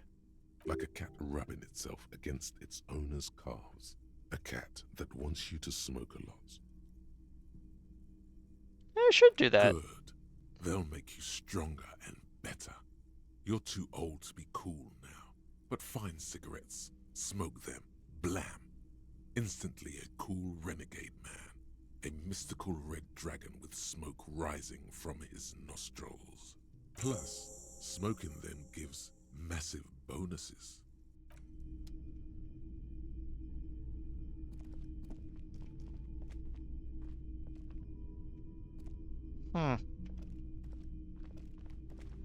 Can't actually pick that up. Thought I would be able to.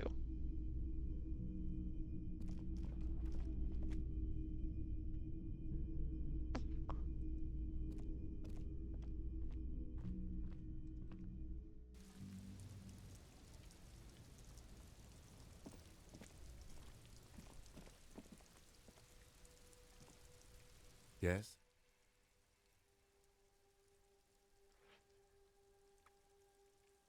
What about me?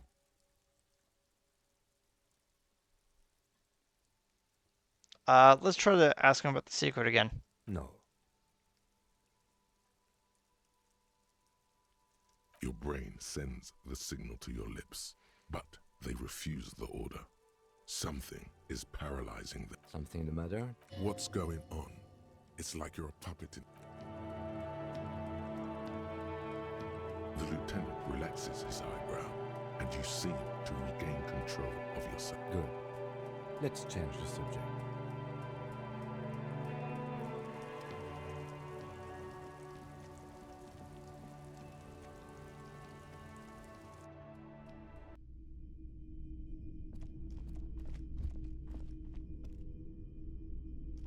This is the door to the room you redecorated.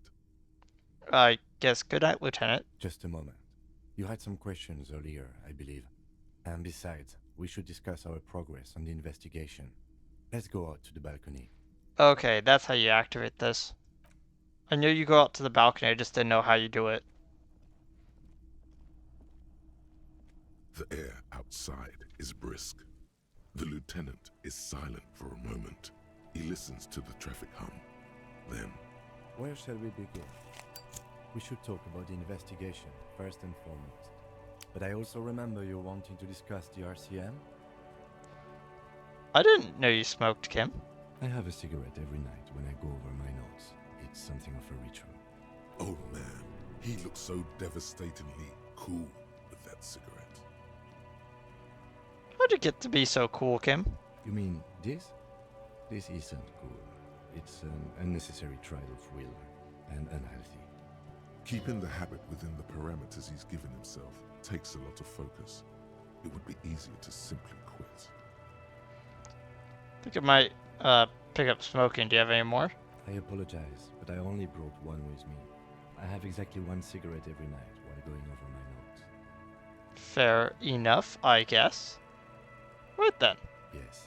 It's been a long and eventful day. So, how do you think today went? Well, we inspected the victim's body, so that's good. It was not easily approachable in that state, but we did it. I would say our initial inspection was very thorough, and we have solid leads to follow up on. Then you shot him in the chest, which wasn't ideal, and we still have to get him down from the tree. By not ideal, he means he can't believe he let you try that trick and would be angry if he didn't feel the outcome was partly his responsibility.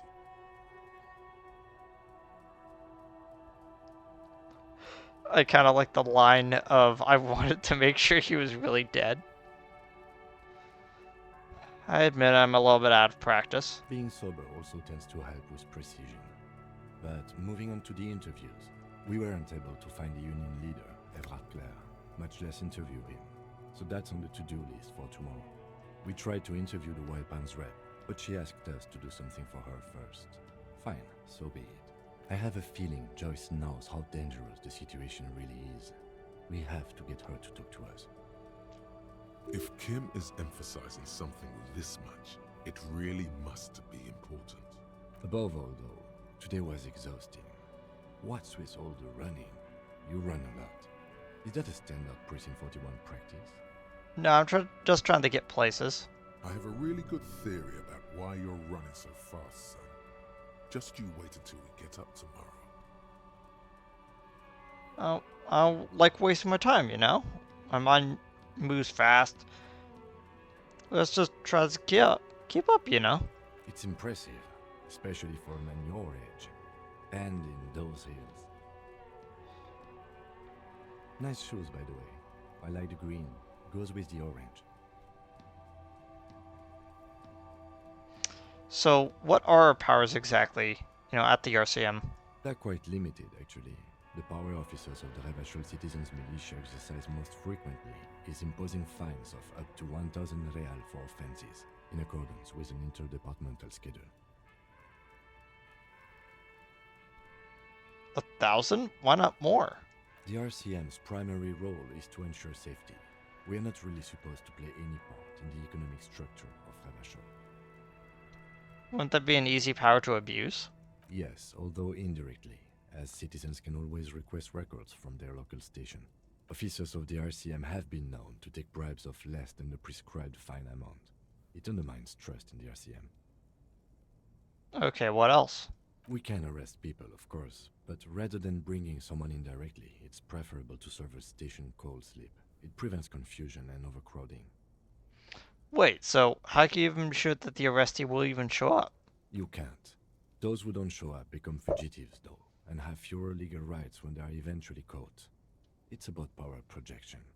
Thus far, they seem to mostly show up. I see, and what if someone resists? As you may have gathered from the fact that we are expected to carry a record of our kills, like the one in your watermarks, we are permitted to use whatever force is necessary, and strongly admonished not to abuse that power. So what happens to the people we convict? We don't convict. We arrest and send them to coalition government courts in Couron and La Delta. The prosecution works off our testimonies and records, which is why it's paramount to keep them. Wait, so what if I do kill someone while on duty? You have to supply compelling evidence for why it was necessary to use lethal force. In these cases, your partner is usually your witness. Not a good position to be in, by the way. Internal Affairs handles these cases thoroughly, by cross-examining you for inconsistencies. It is hard to cover for anyone, which is for the best. And it's the coalition government that makes all these rules. And the moral intern, more broadly, but yes. The moral intern? What's that?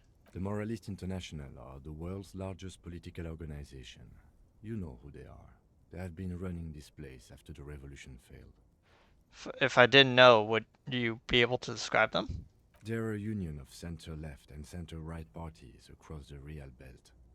Our coalition government is just one of its many projects. They also run the ICP, EPIS, most intergovernmental organizations in the world. What do they believe in? What do they believe in? They are Dolorians. They believe they continue the humanist project set forth by Her Innocence Dolores Day 4 centuries ago. Others say they are just technocrats. Those others say they continue the humanist project set forth by Dolores Day. Who is Dolores Day? A historic figure? The author of the modern age? You will have to look elsewhere for opinions. The subject of humanism is too abstract for me. Well, what was their symbol? Interesting question. It's a blue forget-me-not. Their motto is love, compassion, self-discipline. I think you can gauge what they want you to think of them from that. Something kind and usual. Something almost self-explanatory. Something ominous. Something even a little feminine, but in a strict manner. That was a lot. Whatever. What do you think of them? The moral intern are a fact. I try not to have opinions on facts until they change. And it doesn't look like that's about to happen. It is more than that.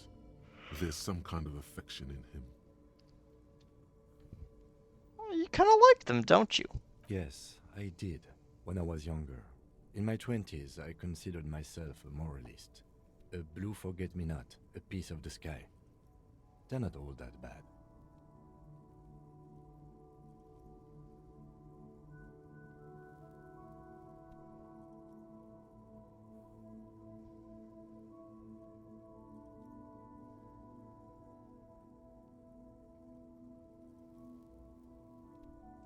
That's another leitmotif associated with moralism. But the years have changed that. I don't know what I believe in now. No, I believe in the RCM. That's enough for me. I have an opinion, I guess. Do you?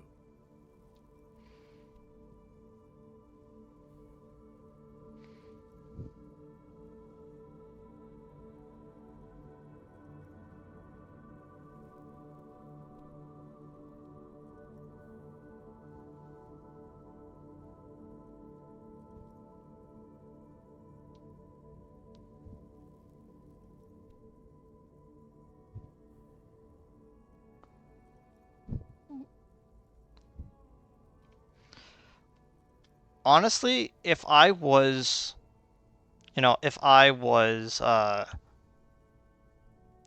main character that is still unnamed right now,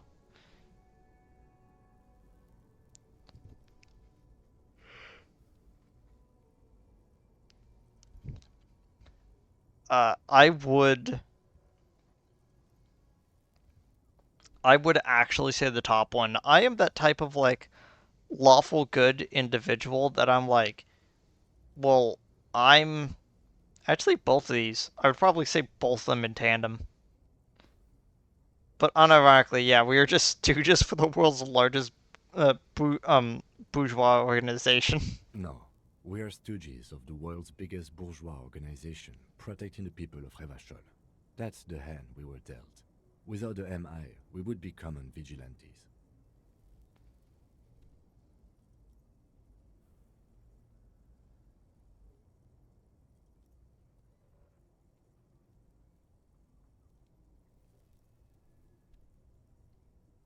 Yeah, vigilantes sound kind of bad. Sadly, it is what we already are to the people of Martinez. Most of them, at least, especially the Union. Vigilantes. I expect our job here to prove quite challenging.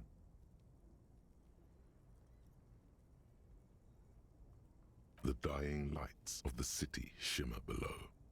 Slowly, like luminous clouds, they pass on his lenses.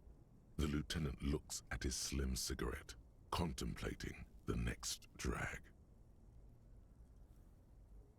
This soldier is the highlight of the day for me, he thinks. This little stick right here. They really don't like us here. And the mouth on that kid, Kuno. It's different in land, in Jamrock and the GRIH. Why are they like this? It's our fault for leaving this place to the dogs, to the Union, to the company. Not daring to come here more often. It's like I told you, this place is an orphan, fallen between the cracks. And in those two places? We run this city. West of the river is RCM land. He looks at the dark silhouette of the equestrian monument cutting into the night sky. It's incredibly hard. Human beings are... But we are in control, and it's worth it. The organization works. Our systems work. If they didn't, the city would disintegrate.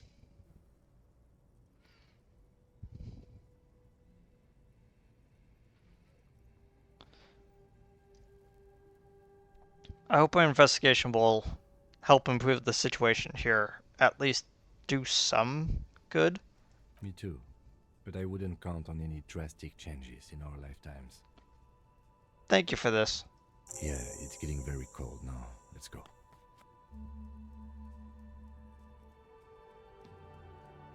Puts out the stub of his cigarette and looks at the door.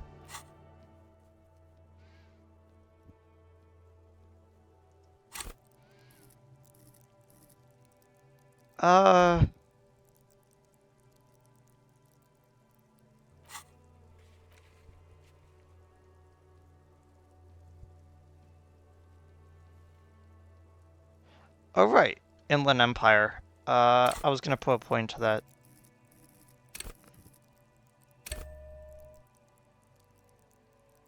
Wait, actually. Revert.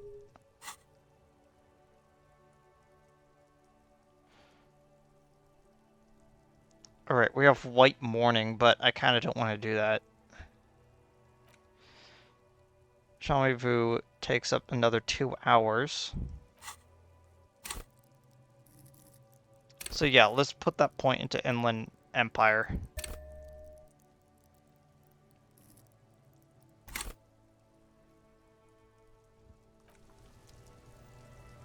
Yes? Convince Kim that there is a sexy, dark mystery twist in this case. Only banal things strike you. At the core, you're a very banal person with a very small soul. Game. One you should be ashamed of. It's no wonder the soft one doesn't want it back. It was right to abandon you.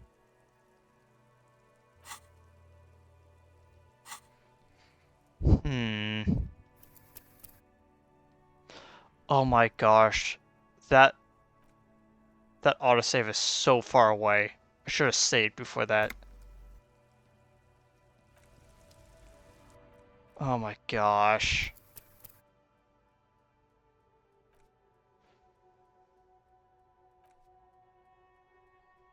How long ago was that? That was hours ago. It was literally like an hour ago. Oh well.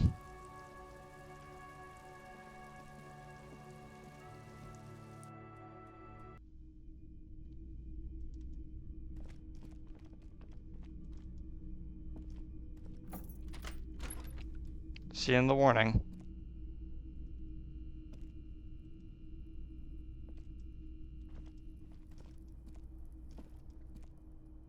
The window stands broken in its frame. Cold wind blows in. You see some lights shimmering outside, but it's difficult to make out the outlines of the buildings below.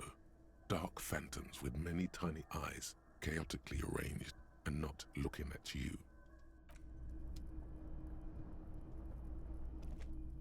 The bed is cold and not particularly inviting, but it's yours.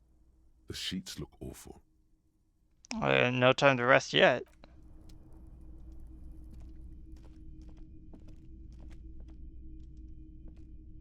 A mirror hangs on the bathroom wall. In it, your face, adorned with the expression. Use your chain cutters to fix the faucet. You couldn't roll it. Why? You did not equip it. Fair enough.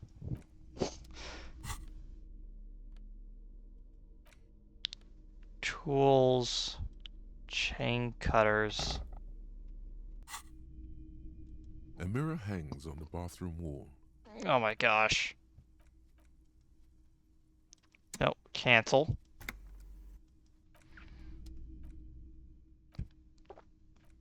Quick save. A mirror hangs on the bathroom wall. In it, your face, adorned with the expression. The chain cutters slip out of your hands as you attempt to twist the faucet into place. Well, you know one thing for sure. You've probably never been a plumber. Yeah. I've been trying not to, like, save scum, like, at all in this game. The fan stands still. The switch must be broken because nothing happens. The air in the room is starting to feel like vaporized urine.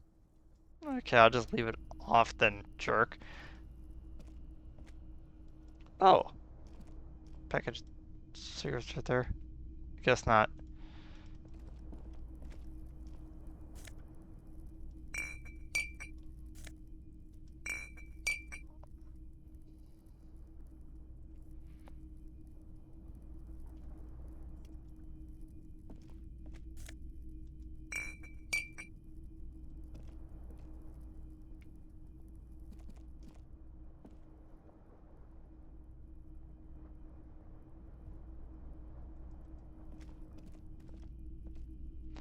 So I could end.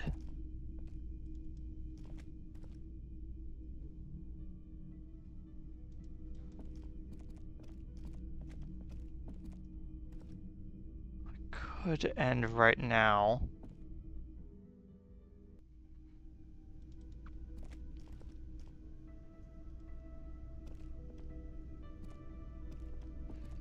Can I help you?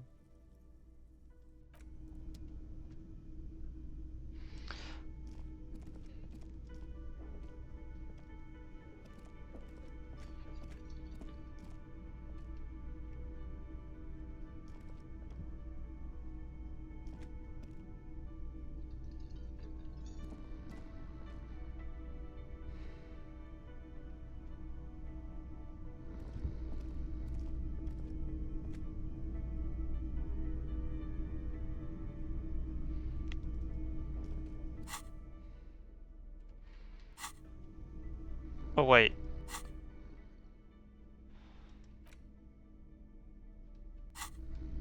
That's 50 cents.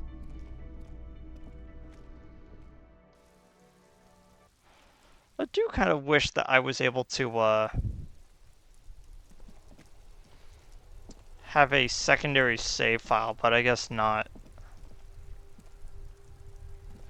The dented yellow mailbox greets you with its graffito and bullet.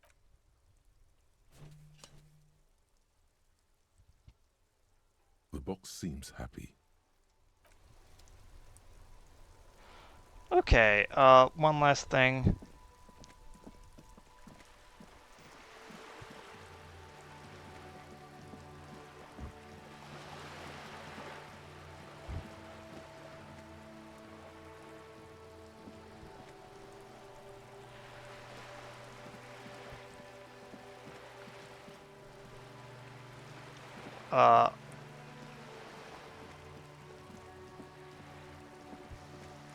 Kind of wanted to head back up here. Quickly see if there's any more, like, balls and stuff.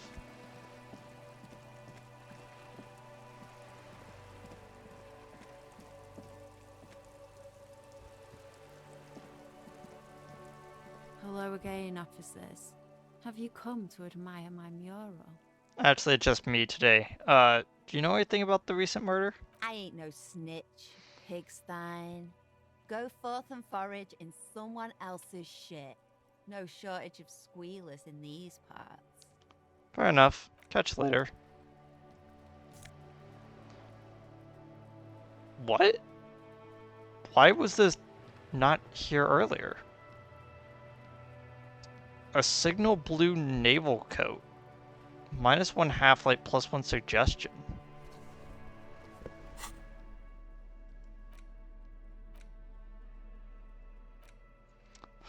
The classic double-breasted coat suits everyone, including you, and if you ever find yourself battling winds at the helm of a ship, then the coat's heavy fabric has got your back, even if moths have a few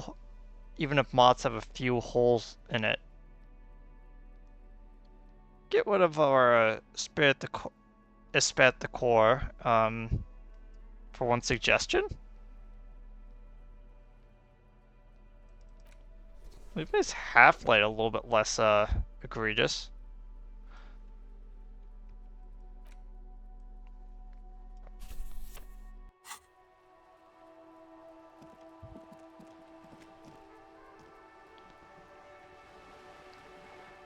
Do you just kind of want to just, like, look around to see if there's any more, like, bottles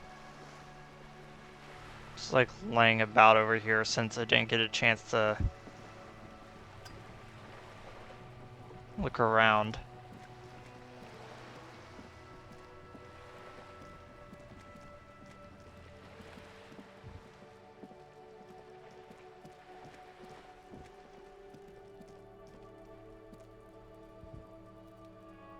Just an ordinary wall. Nothing to see here. Yeah, why? It's a wall. An ordinary wall. +2. In the dimming light, some things have become clearer. +2. Cindy's artistic impulses are infectious. It's rather interesting.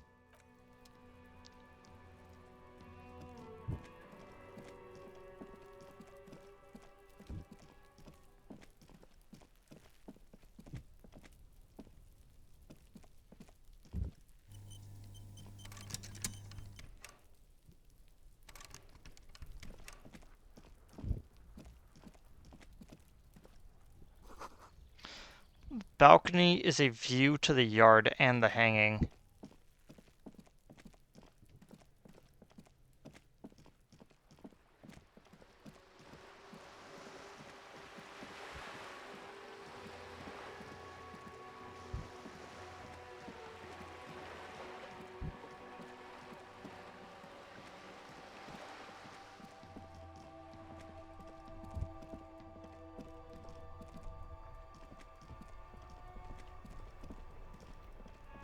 Oh, the vehicle is gone? It's rather interesting.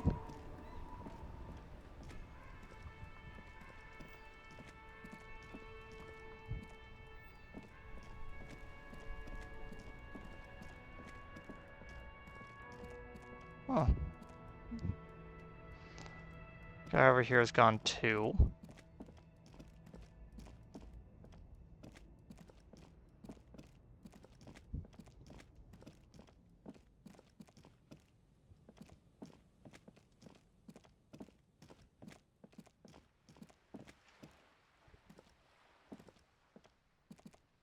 A rusting control panel with loose wires dangling out from the hole where an indicator. This panel usually pull the lever all the way up until the metal clicks against the contact pins.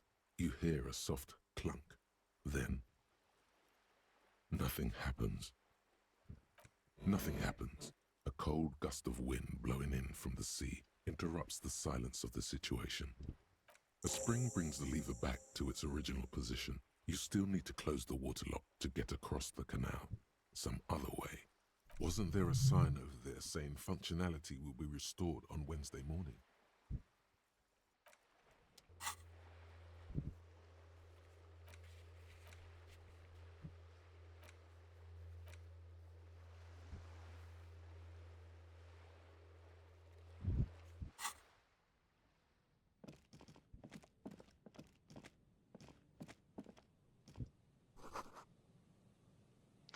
Butter sign down.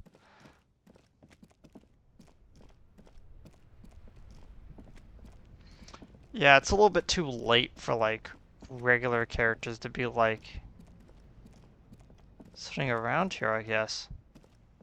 It's raining again. It was clear just an hour ago. It's so late. Why are you still here? I'm a nighthawk. What can I say? Odd. There's a little meanness in that smile.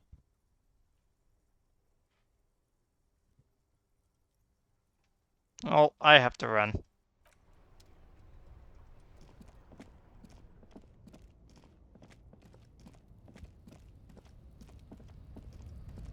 Is it still open? Nope.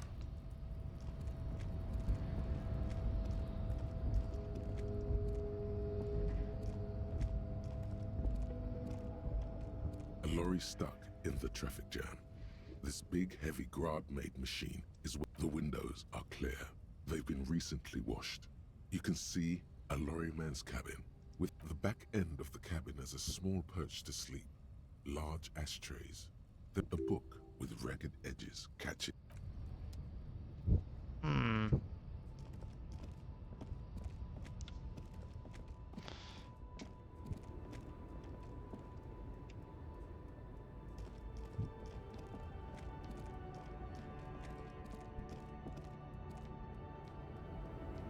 The woman still has her eyes fixed on the photograph in her hands. In the background, the radio plays. I'm gonna say grandma and see what happens. Nothing. Her smile just keeps widening. Her hair is gray like lead. Where am I? Who are you? Like a magician recalling a subject from hypnosis, you jolt her back to reality. The smile on her face has disappeared, replaced by the wary aspect of a cornered beast. Oh, you were right, man? You were out. Never mind. I remember now. I'm still stuck in that traffic jam in the 50s. Wait, what's so bad about the 50s? The men have small jaws and everything is made out of plastic. Why do you need plastic when you can make the world out of amber? When else would you have been in? Back in Methka, during the time of the revolution. The sidewalks and cafes are filled with the young people. I was on my way to see a new Boyadero picture starring Gabriel Buenguerro. Until you came along, that is. Who's Gabriel Bonero? This is Gabriel Buenguerro. Oh. A strikingly handsome man looks straight at you, his head crowned with a wide brim hat. His hair is dark as an oil slick, and his jaw the most perfectly chiseled thing you've ever seen. This man's got a hold over her, even 50 years later. You can feel it. He was the biggest star of his day. Girls used to faint in the aisles of cinema whenever he came on the screen. And schoolboys used to memorize all of his lines. In all likelihood, it's a world that's only ever existed in her mind. So I take it you were in Mesk when you were young. Someone was. Someone? These are not your memories. They are someone's memories, boy. What difference does it make if it's me or not? They're beautiful. That is all that matters. Beautiful and true. And they will win. They're coming for this, you know? All of this. All of what? The world. The present. She seems to derive some bitter pleasure from this strange thought, as if the past will one day wipe the present away, like a tidal wave approaching. Sorry for interrupting your dreaming, by the way, ma'am. I wasn't dreaming. I was there, Loman. It was early spring, and the man behind the black sun had just come out. The posters were 20 meters tall. Everything was golden. While you, people, were tearing each other apart over your petty little revolution, in Methk, it was a golden age. The Republic of Mesk is a massive confederation on the Isola of Muindi, the world's largest state by territory. It's a petrostate, a constitutional monarchy, and, as of recently, an outcast due to its tilt to the far right. Right. I have some other questions for you, police questions. Why not, Harife? It's not like I have anything better to do in this hellhole. She settles back against the railing of the motor lorry. Behind her, mountains of memorabilia, photos, and knickknacks line the dashboard. There's something off about this woman. Tell her to show you the soles of her boots. Maybe she was at the hanging somehow. What are you hauling? Oh. Can you assume me the soles of your boots? Now what do you want with an old woman's boots, Sheriff? It's important police business, ma'am. I'm starting to think you should let me get back to Gabriel Buenguerro. You are no Gabriel. She's wearing sturdy worker's boots made of black leather. Buckles run across. The sole is also made of leather. And the other one? Just before Gabriel, it was the coronation of Franco Negro. Now, there was a real man. There's no aberration in the pattern that you can see. She puts her foot down. Moreover, the boots were size 37. Tiny. There are too many discrepancies in all this. Another discrepancy, although not boot-related, is the coronation of His Innocence Franco Negro, which happened 500 years ago. Wait, what do you mean the coronation? It was. And then it was no more. And I was no longer holding my father's hand. He was no longer descending the stairs in Ryle. The crowd had gone silent. Perhaps it was another Herife who came and woke me up, looking at my boots, asking questions. Or perhaps it was one of the others in this carnival. I don't remember. As she says carnival, she gestures to the empty square with the statue and the machines. These are not the boots I was looking for, I guess. The feet of a little girl. They fit well on the pedals. Before I came, you seemed away. What do you mean? Well, like you were in a dream, inactive, tuned off. Yes? What about it? Should you drive a lorry if you get like that? Oh, don't worry about me. I'm one of the best camioners around. I drive routes no one else will. What routes? Lomonosov's Land, Udashnaya Zemlya, the Western Plain. She nods and closes her eyes again, letting her mind submerge. The Transcatolia Magistral. You for 1A. Adestradas do Mirador. All the good ones. The deep trenches. Where the bluebirds fly.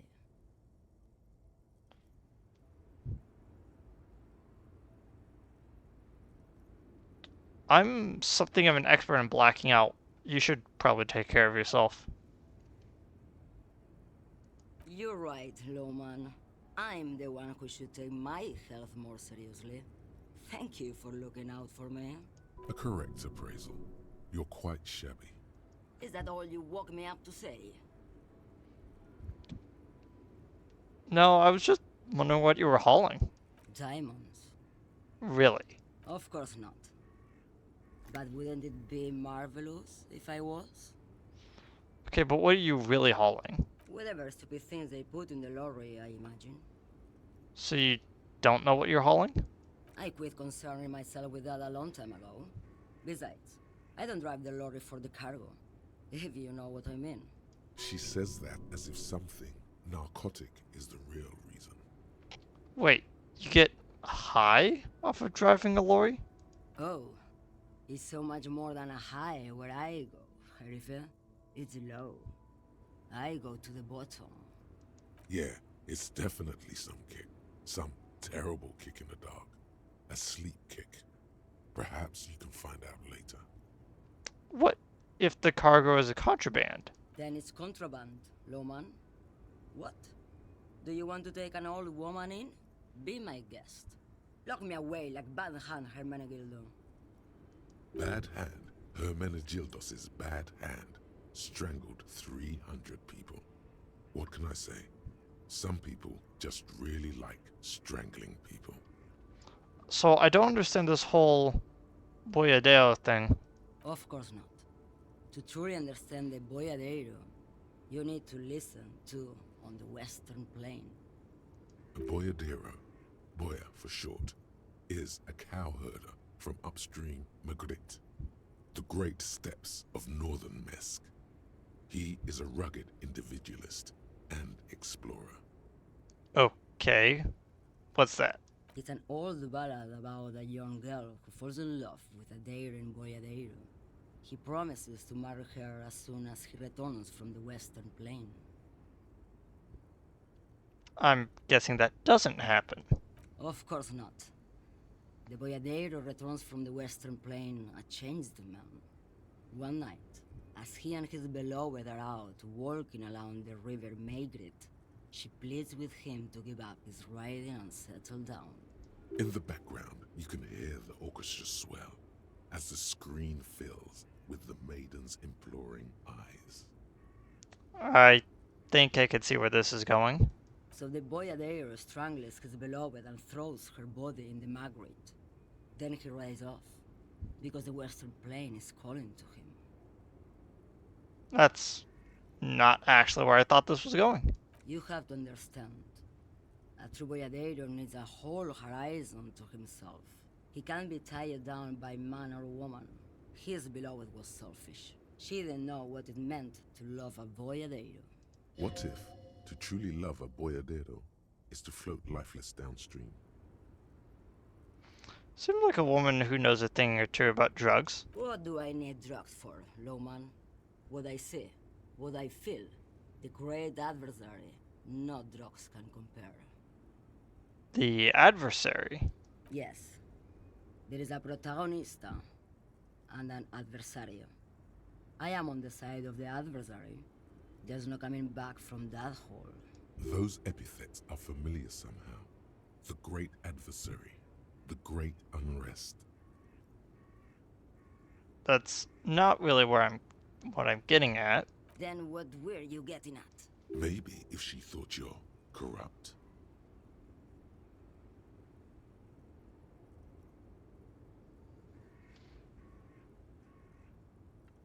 What is it that you're hauling exactly? Your man, Lowman. What of it? Okay, let me put it this way. Are you smuggling drugs through Terminal B? Maybe. Probably not. Makes no difference to me either way. You said either you don't know what cargo you're hauling. It could be the drugs. Just this month, I made half a dozen trips from Saramiriza to Grat on the U41A. What do you think they take from Saramiriza to Grat, Lowman? I don't know. That's why I'm asking you. It's diamonds, Lowman, obviously. I didn't ask you about diamonds, did I? I don't actually. If I had to guess, who do you think is actually smuggling drugs around here? Easy. He's the skinny man who thinks he's a poet. Never trust a poet. Also, he's the only one I can see from here. I don't even have a camera. I just reflexively looked at where a camera would be and just fluttered my eyebrows up.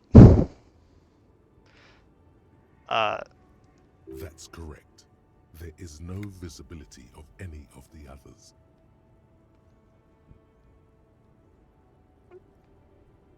I don't really care about the diamonds, by the way. Diamonds are good for you, Lowman. You should try them sometime. Make yourself pretty like Eva de Zoras. Well, if you're not involved with the drug trafficking, then why are you still waiting here? Where do you want me to go? This isn't so bad. I can listen to music, or the seagulls. Look at all the colors and the futures of this world. It's a good palate cleanser, this jamboree. Or I can just relax and let my mind carry me back where it will, to the Great Plains. Well, thank you for now. Yes, go. Enough jamboree. I need to get back to Mesky.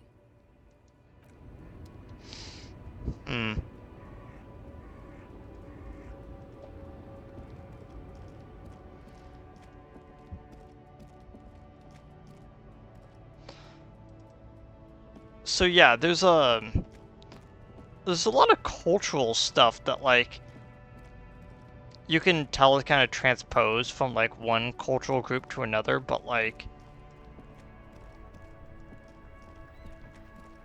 I really do like what they're setting up in this game. I really do enjoy it.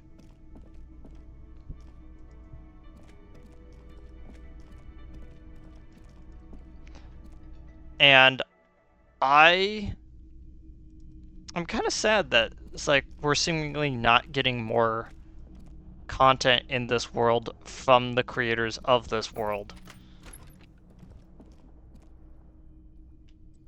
And not because they don't want to, but because of corporate buyouts. Which is always a terrible thing to hear, you know?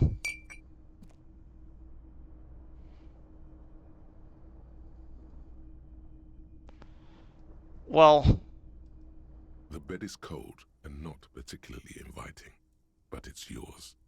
The sheets look awful. The sheets feel at once coarse and clammy against your skin. The bed sags beneath your weight as you stretch out and finally close your eyes. And then sleep doesn't come. But I want to sleep. Obviously, you're in bed with your eyes closed, but it's not happening. Why is that? Maybe it's the bed's fault. Its synthetic filling has separated into hard lumps. The pillowcase smells oddly. It barely covers your toes, stretching over your soft belly. This is your body here, intimate and warm, breathing. Under your thrumming eyelids, you see a dizzying array of colors. You won't get off this carousel quite so easily. It's a little better. Colors, scenes, and half-formed phrases still litter your mind. part of you is still trying to solve the case, isn't it? Who killed him? Something to do with, what was it that the lieutenant said? Union? And it's gone again. Your thoughts lost between the slowing brain waves. No more thoughts. Fall asleep now. Your breathing steadies. A great silence washes over you until your eyelids twitch in your sleep and images start forming.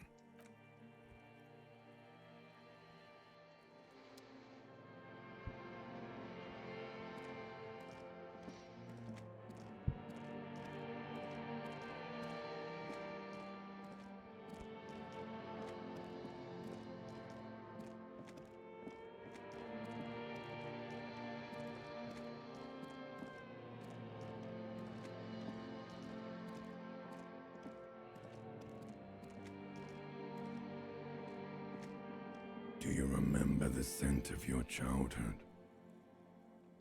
What is this? What it says on the can, Harry. Answer the question. I remember nothing. Do you remember your wife's hand on your face? You said who? Do you remember the warmth of her thighs, between her legs and in her mouth?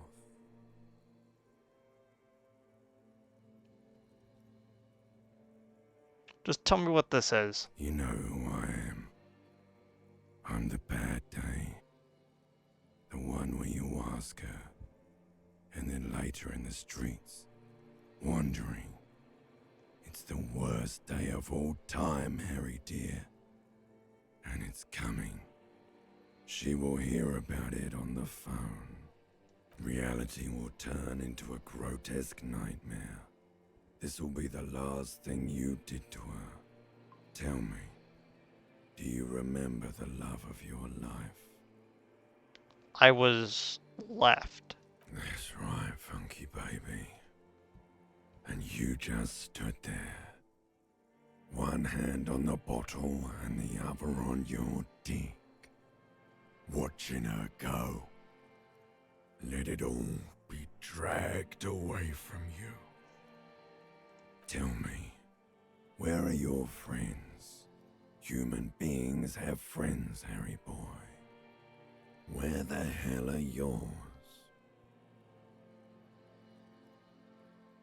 I can get it all back. No, it's gone. 3 times gone and never coming back. You failed. You failed me. You failed Elysium. What is Elysium? Everything. The Pale and the Islas. On the surface. The outer magnetosphere. Burning, furious truth. 8,000 years of written history. You really dropped the ball, Harry. 4.6 billion people. And you failed every single one of them. You really fucked up. I can come back from this. You're not coming back from shit. Thrashing around in that high conductivity state of yours. Bumping into things and acting like a clown. Who are you kidding? I'm trying to solve this case. You're trying to what? I can't hear you.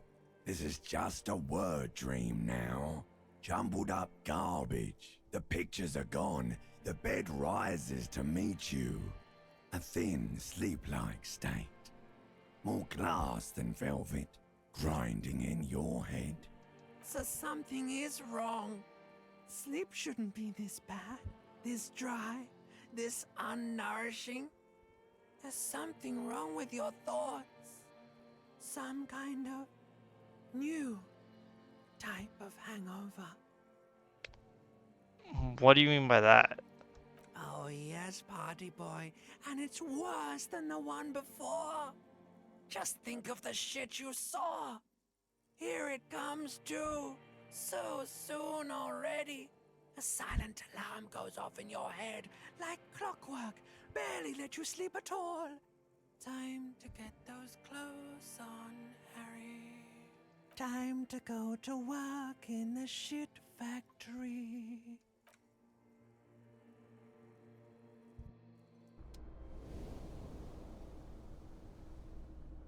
Okay, fully healed.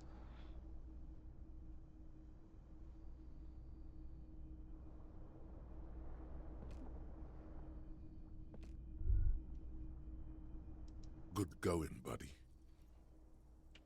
The heck was that? Oh, just a dream.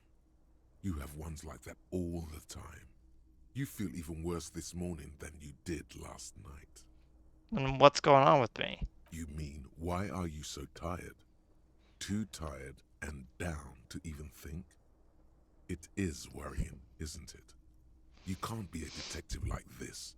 Detectives need to be able to think. Why is this even happening? It's just that your heart has finally pumped all the speed out of your system, Buster. Time to get some more. Don't do that. Stay strong. The hangover will wear off. You don't need to keep doing this to yourself. Wait, what is speed? Speed is a potent central nervous system stimulant. It kept you propped up all day yesterday, despite your debilitating hangover. How else did you think you even got up from this floor? Oh. You got up from this floor because of a holy vow you made 16 years ago. With me. To wake up exactly 7:30 every morning until the day you die. Don't be silly. There was no vow. You were high on speed. That was the only reason you got up.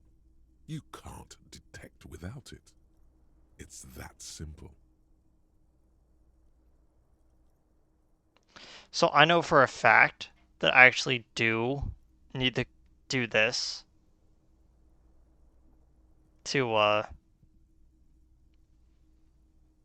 actually like do some important things in the game, especially getting my stats up high enough. Oh, this is gonna be annoying. Of course. Martinez is speed central. You just gotta poke around. Follow your nose. You and Speed will be happy again. You will make her come home. This time, it will be different. Okay.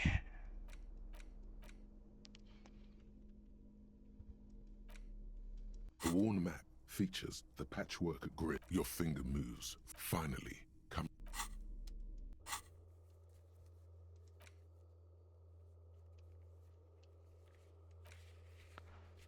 Oh, find out who's in the Union box. Easy enough.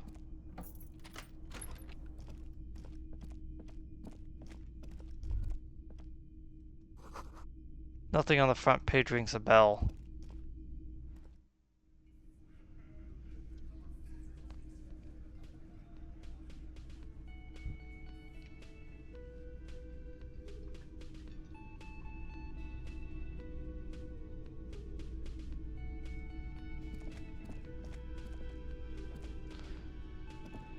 Morning. Looks like we can get to work at once. The Union muscle turned up. They look rowdy. We should talk to them. What do you mean by rowdy? I mean ungovernable. Martinez isn't exactly enthusiastic about the RCM being here. They prefer to be policed by the Union. These men here, men who drink beer for breakfast, there's talk of an armed wing of the Union called the Hardy Boys, who are responsible for state policing. I think it's them. Are these the men Gart told us about yesterday? I completely forgot. Sorry, I had a rough night's sleep. It's them by the looks of it. Loud and nasty, just like the manager said. One loose thread less to worry about, and one big problem to replace it.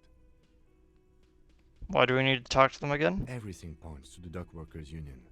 The belt used for hanging him, tracks in the mud, the circumstances in Martinez, my preliminary information. Which may, of course, all be wrong. But we still need to talk to them, and it won't be easy.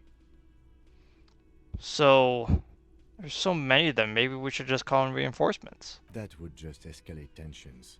No captain would sign off on it. Solving one murder isn't worth a conflict between the RCM and the Debarders Union. In fact, even the death of 2 detectives might not warrant an all-out war. So let's keep a cool head, okay? Let's roll. One more thing before we do.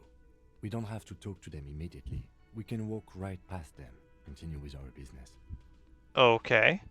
Yeah, streetwise. Zoom right past. Do it on your own terms. But aren't you curious to know what they have to say about the murder? They're in no hurry to leave. They think they own the place. Anyway, I leave that choice to you. Whatever you decide is fine by me. Let me check 2 things.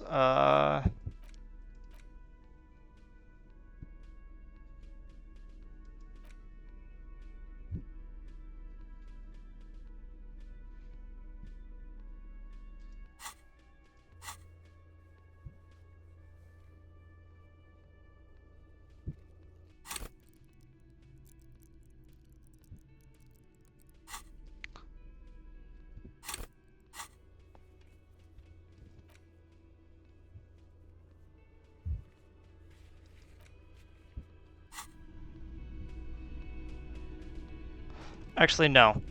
I'm gonna just end it right there. Gonna do a hard save. And we're gonna come back for this later at some point. Well, next week. But yeah, we just need like a little bit over $1 and we could get those pants and then we could attempt the jump again. Well, not again, but like we could attempt the jump to get over there.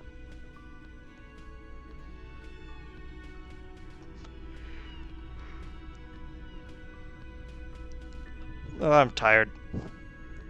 Okay, I'll see all y'all next time. This was an extremely long video with 2 internet failures, so I have no doubt that the recording is gonna mess up. And I did actually get to the thing that I wanted to talk about,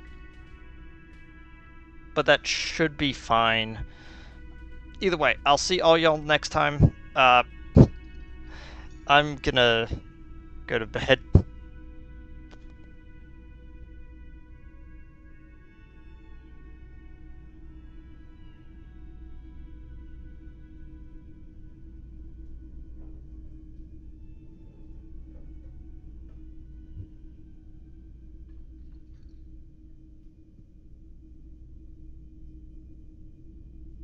Hmm.